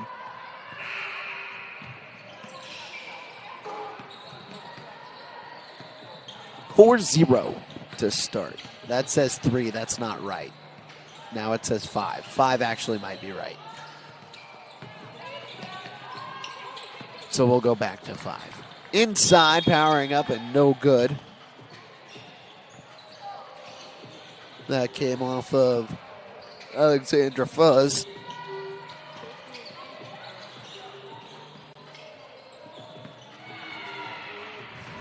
So Fuzz at the free throw line. Got it. Knocks down the one free throw for 2 points.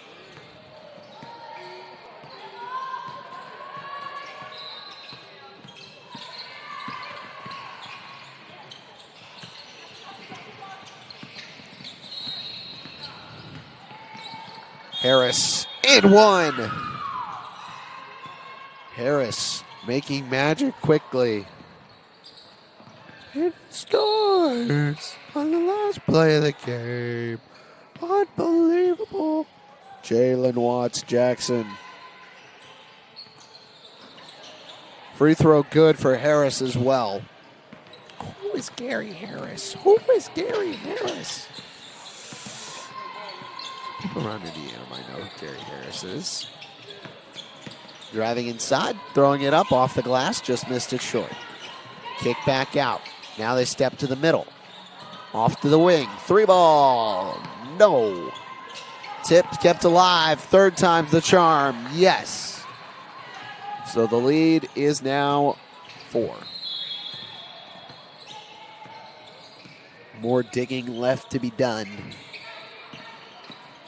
Digging out of the hole, that is. Corner 3 is good. It's actually a glitch in the software. Corner 3's airtime. Seems like the fans may have left as well. That one ripped and taken away. Right out of the hands of Delaney Madigan. On the other side, French with a basketball. Bombarded by a pair of Coral jerseys. And now we'll get substitutions, at least for the yellow team.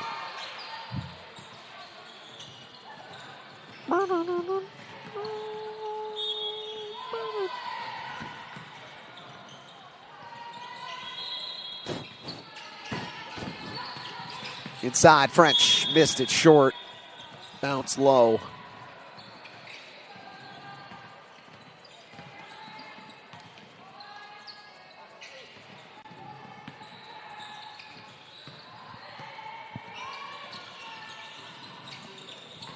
And French knocks down the free throw.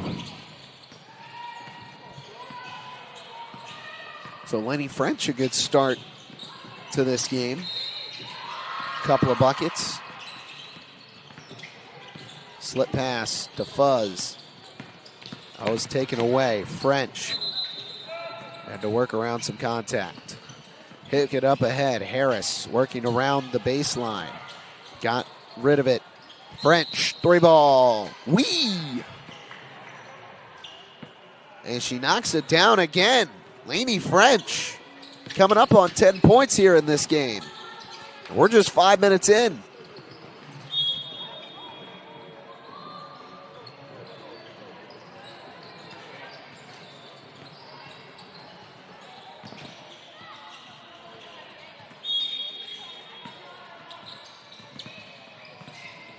Harris crosses the timeline.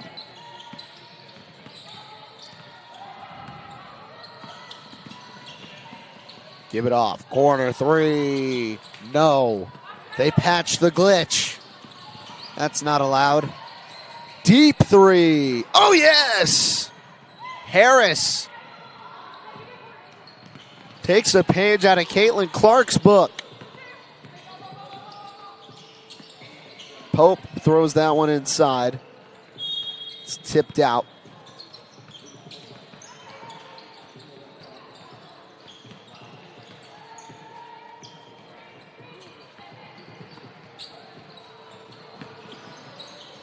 Here's the three. Top of the key. Off the mark.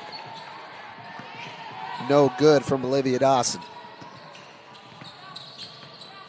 Harris to the corner. French again. No. Sims the rebound. Yes. Now 21-4 out the gate. Never mind. 21-6. Because we like football. Inside. Dawson. Acrobatic lay. Won't go.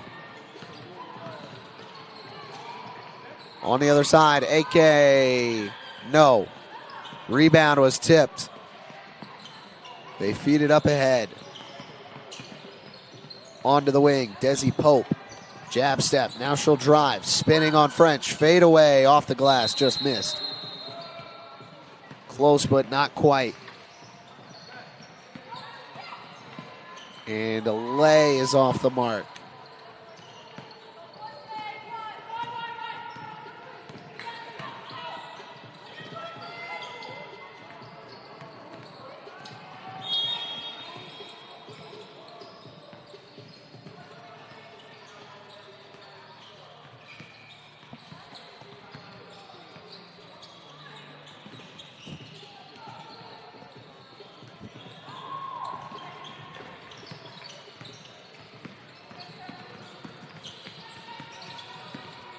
Here's AK. They're going to let her walk all the way to the lane. Just missed it. Ball kept alive. Little bump. Not quite. And now a jump ball.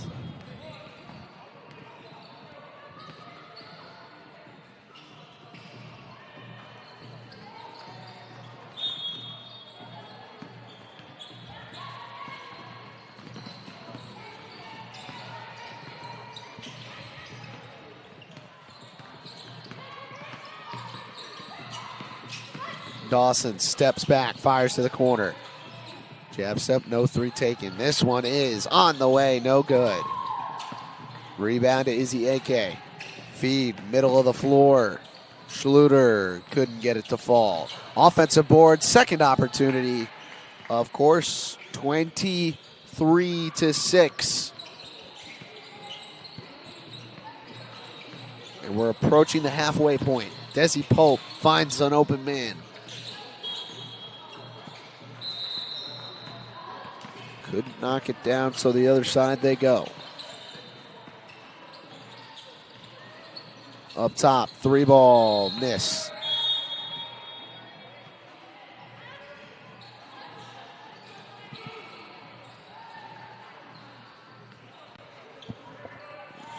Not quite right, out of the hands of Marie Powers.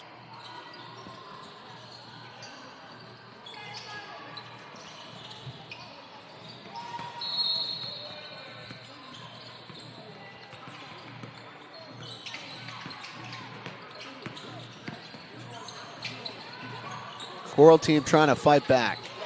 Gonna have to need some of that. That one's no good. Offensive board.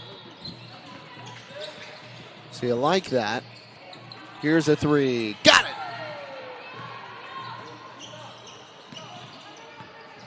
Folks, I think we might have reached a stream high.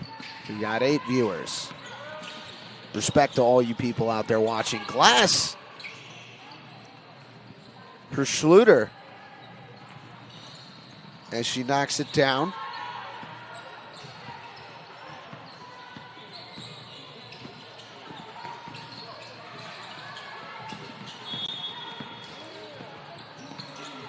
Here's a three. That one just short. Not enough on it.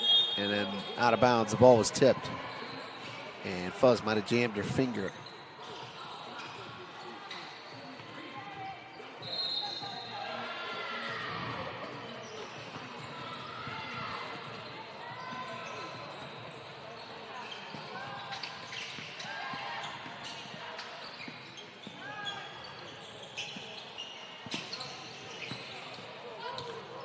Here they go the other way, 26-9.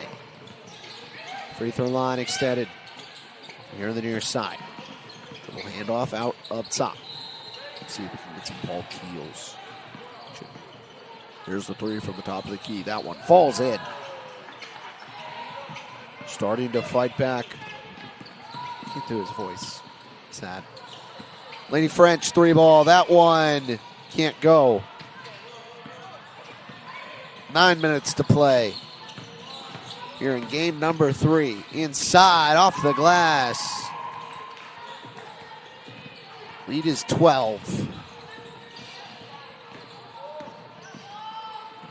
So the Coral team doing a little bit better. Here's a three. On the way, another one for Davide Harris.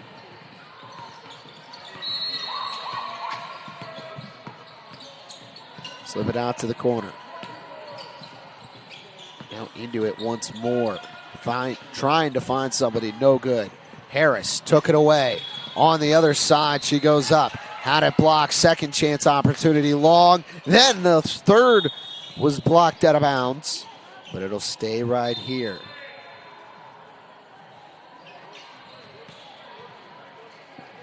Davide Harris, the sophomore out of Findlay High School. Lay in good to make it 31-14.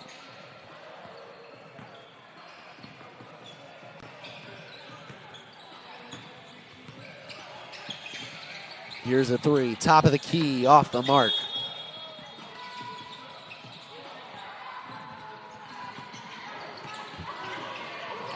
They work it up ahead. French on the other side, fires it up top. Long three, looked like they might take it.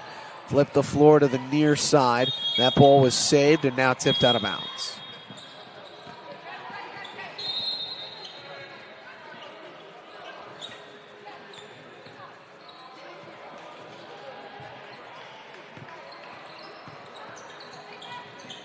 Ball thrown up ahead, catching fire, three ball, long. Gathered down low, but the ensuing chance also won't go.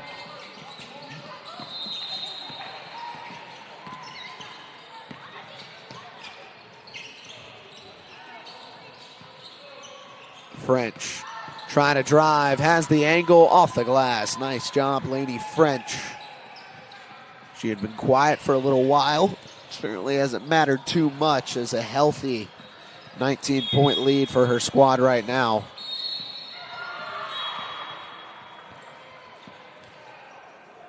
Six and a half to go.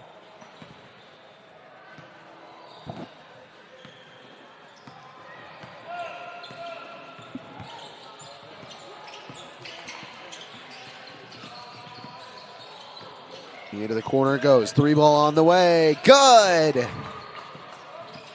Again, going to need more where that came from. They want to fight back.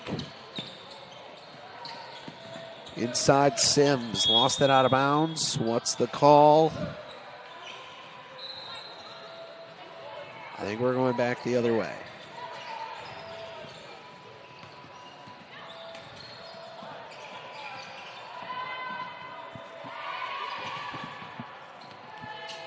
Inbound to Sims. He fired up top. Here's Harris. Thought about a three. Slip pass.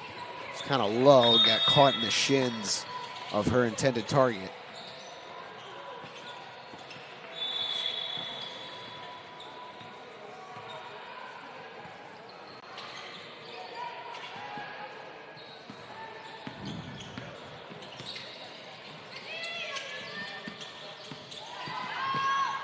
That one up off the glass. AK for two, 35-17. 5 minutes left. And that pass thrown out of bounds.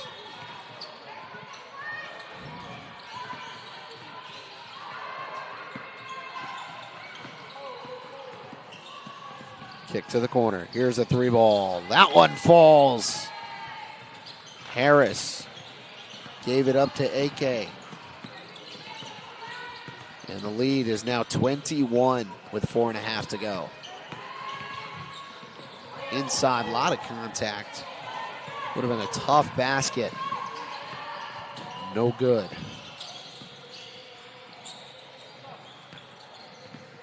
AK has to retreat. Now we'll fire. 3-ball. Oh, man. You wanted it to fall, but it just didn't this time. Desi Pope on the other side. Can she make some magic happen? Fire it back up top. Long 3 on the way. No, off the front end of the iron. Sloan down, and that might be what turns it over. Ball out on the line. Brooklyn Robinson was giving chase.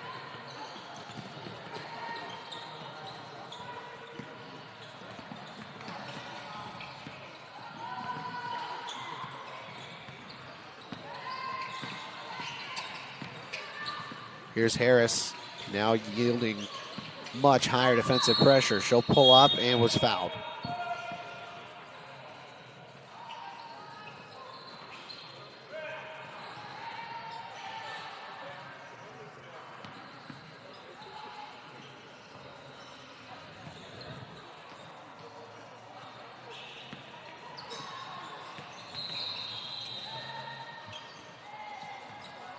Free throw is good. So they're approaching the 40 mark with 3 minutes to go.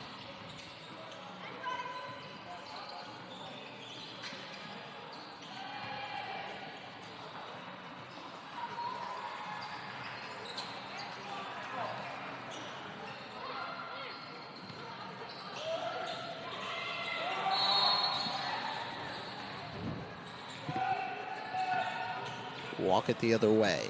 40-17 the score. They have it 36-17. That might be correct. 3-ball is good. So that cuts the lead to 20. Pull up. Probably not what the scouts want to see.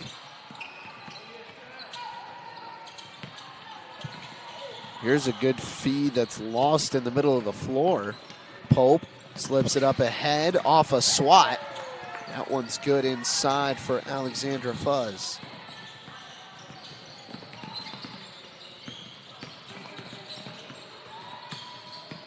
We do apologize if we get someone's name wrong.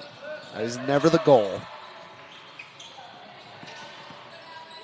If you know it, I'd be very appreciative if you put it down in the little chat box.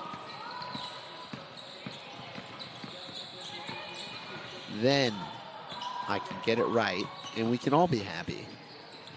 That layup's no good, and with 1 minute, 25 seconds to go, we're going to be approaching the end of our time here soon. Inside, I don't know if that was a shot or a pass. It's going the other way. Sure of that. Pull up 3 in transition. French threw it away. Inside, step through. Good.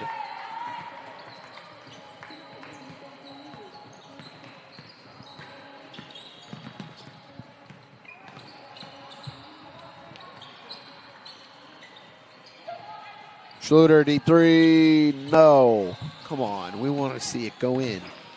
These rims got to wise up.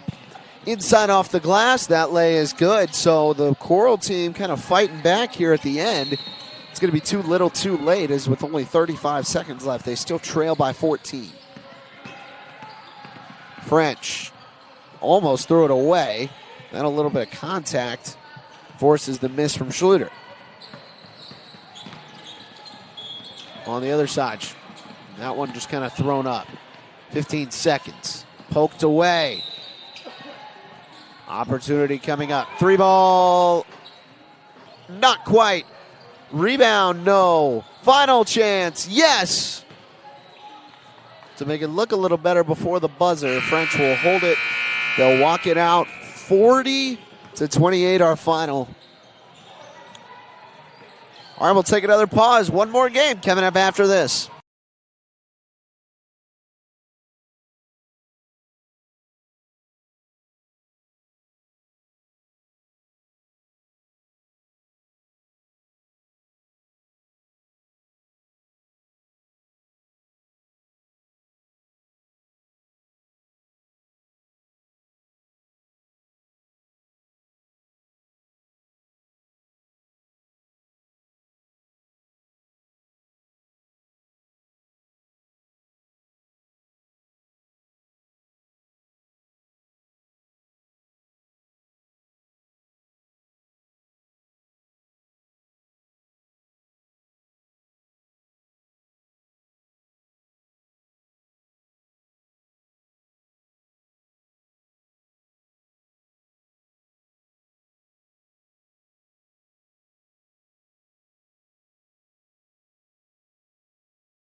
All right, folks, 20 more minutes of basketball, and then I believe that might be all she wrote of our coverage here from Turnstone as we're off and running the final game that's set on our slate. We got the light blue squad.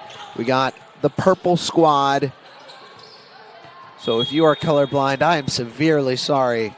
This probably isn't going to make a lot of sense to you. I think that's how it works. I really hope, because I will feel so bad if it's not.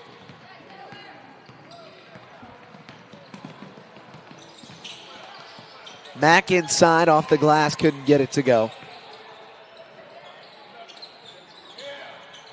And a jump ball in the ensuing rebound. One thing you're going to see a lot out of somebody like a Haley Williamson is just fighting for every loose ball. She did it a lot during the high school season at Norwell. Important part of that team that made a run all the way to the state finals in 4A. Just a little 3A school that wins too much. So they said, try 4A on for size, and they did just as good in that. Won their sectional, won their regional, and semi-state. There's our first bucket on the other side of the floor. It's actually 2-0 in favor of the light blue team. Now it's twos off of that jumper. Norwell played Snyder in the regional final, and Snyder beat Norwell and beat him pretty good in the regular season. I don't know what was in the water, but Norwell figured it out and dropped a calm 90 points on the Panthers. I believe Vanessa Rosserm had 36, something like that. She had a pretty good day.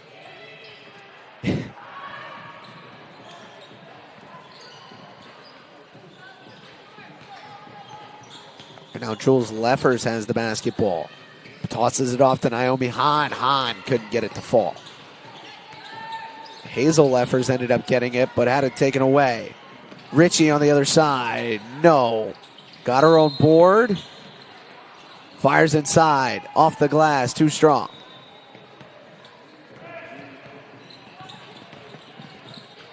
This one is tipped out of bounds. As what will be the call? It's going to stay right here. Jules Leffers will take it out and throw it in. That one on the way. Hazel Leffers couldn't get it to fall.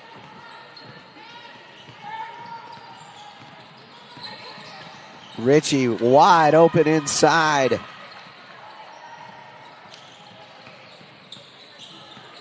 was Riley Eberhard. 4-2. Favorite team purple. They got another takeaway. Ritchie again with the basketball. Floats it off. Eberhard pulls up and knocks it down. 7-2.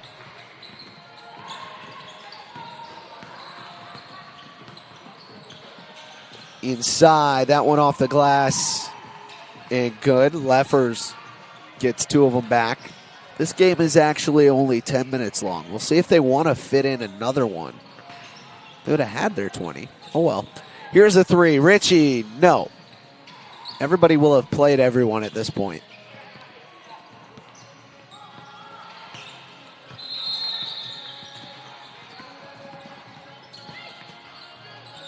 In the middle, Hazel Leffers. Might have taken an extra step, but she missed it anyways. Here's Haley Williamson trying to work the other way. Pulls up. Ritchie, good. So a nice assist to Williamson.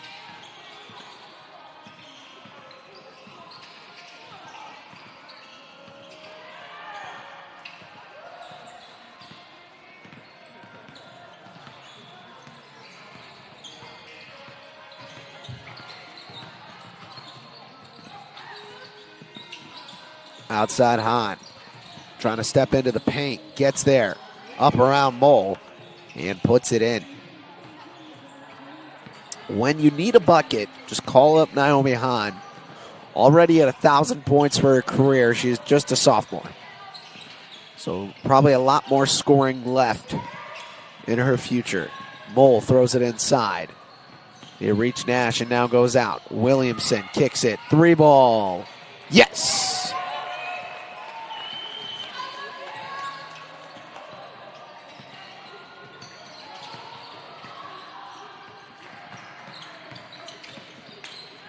Inside, that one missed by Leatherman.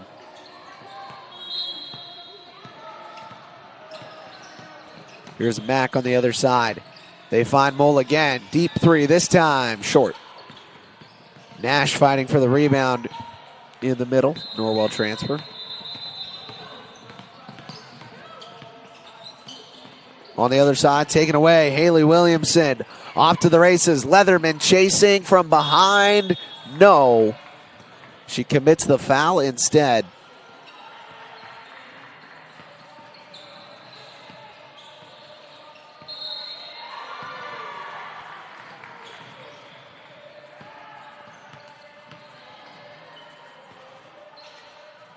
Free throw from Haley Williamson is no good.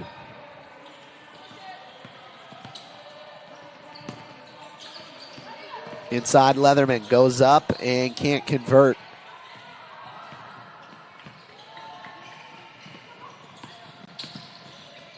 Inside, Nash powers her way up and gets a bucket. 14-6. There's actually 6:40 left on this clock. Hahn drives inside, goes up, and lays it in.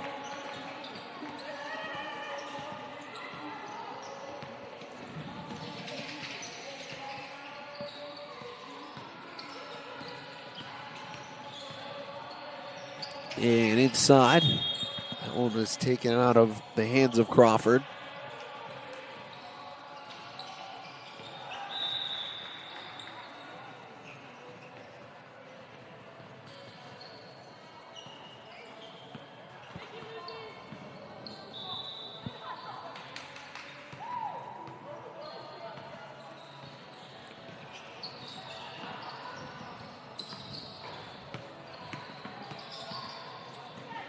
Inside, Mack spins and dumps it in.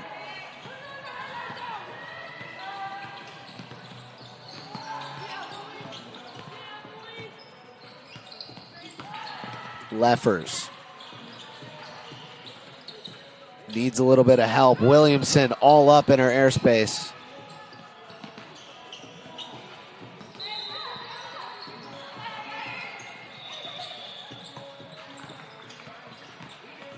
Inside, Hahn around, no good. Second chance, yes. So Naomi Hahn trying to keep her squad around. Up ahead, Taylor Mack looking for some help. Gives it up, stepping to the middle. Reverse lay, no good off the hands of Crawford.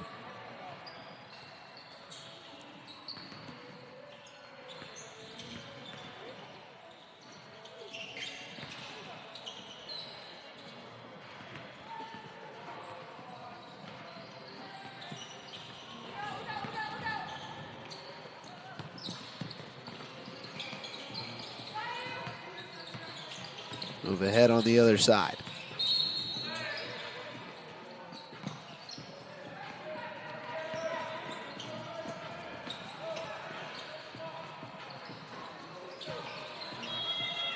Nash comes away with the ball. Here's a 3, deep from Taylor Mack, off the mark. That would have been cool.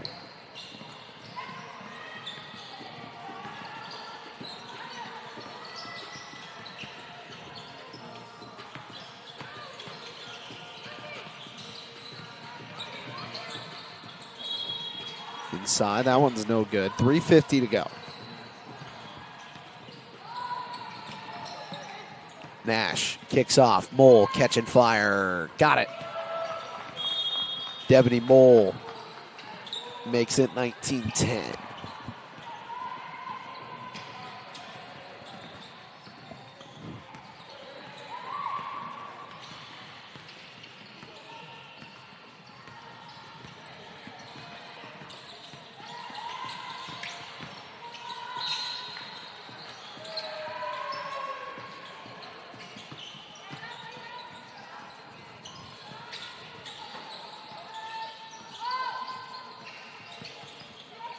Down low.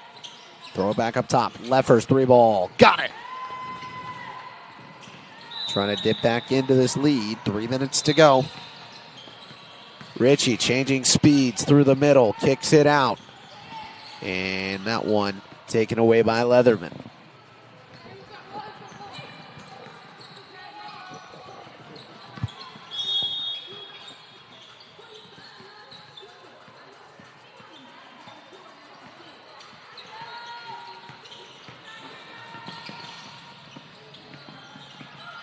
Here's a lay. Ritchie got it to go. 21-13.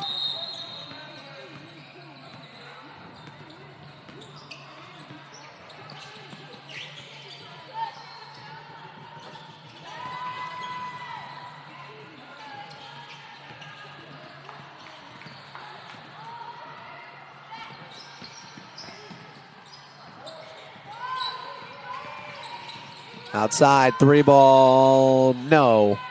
Under 2.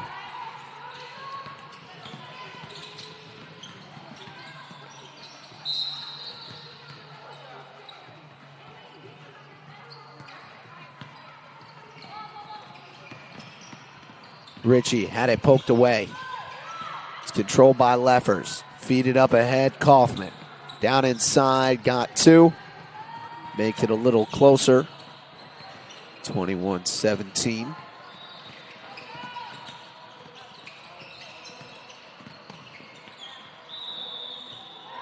Mole from the outside, throws to the corner.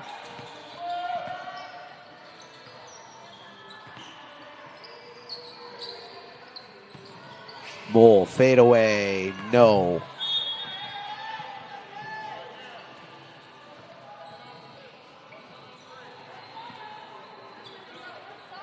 Under a minute to play here in game number 4.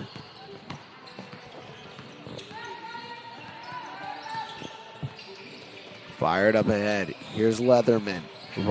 Racing inside off a bump. I believe we got a block on Haley Williamson.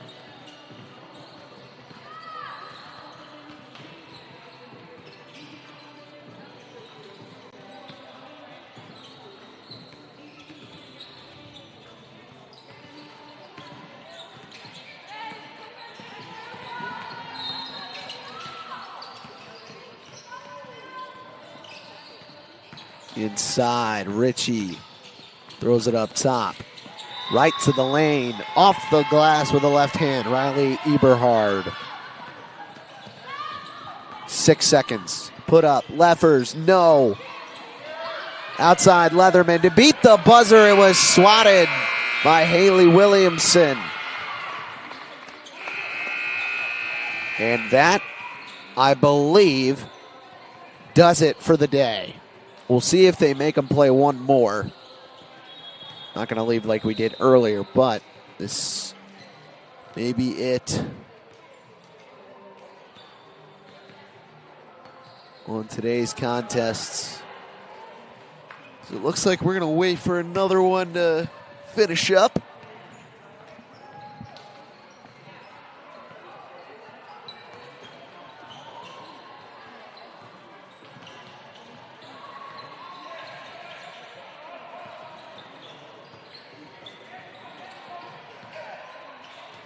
We hope you've enjoyed our day of coverage and that it has been everything you hoped it would be.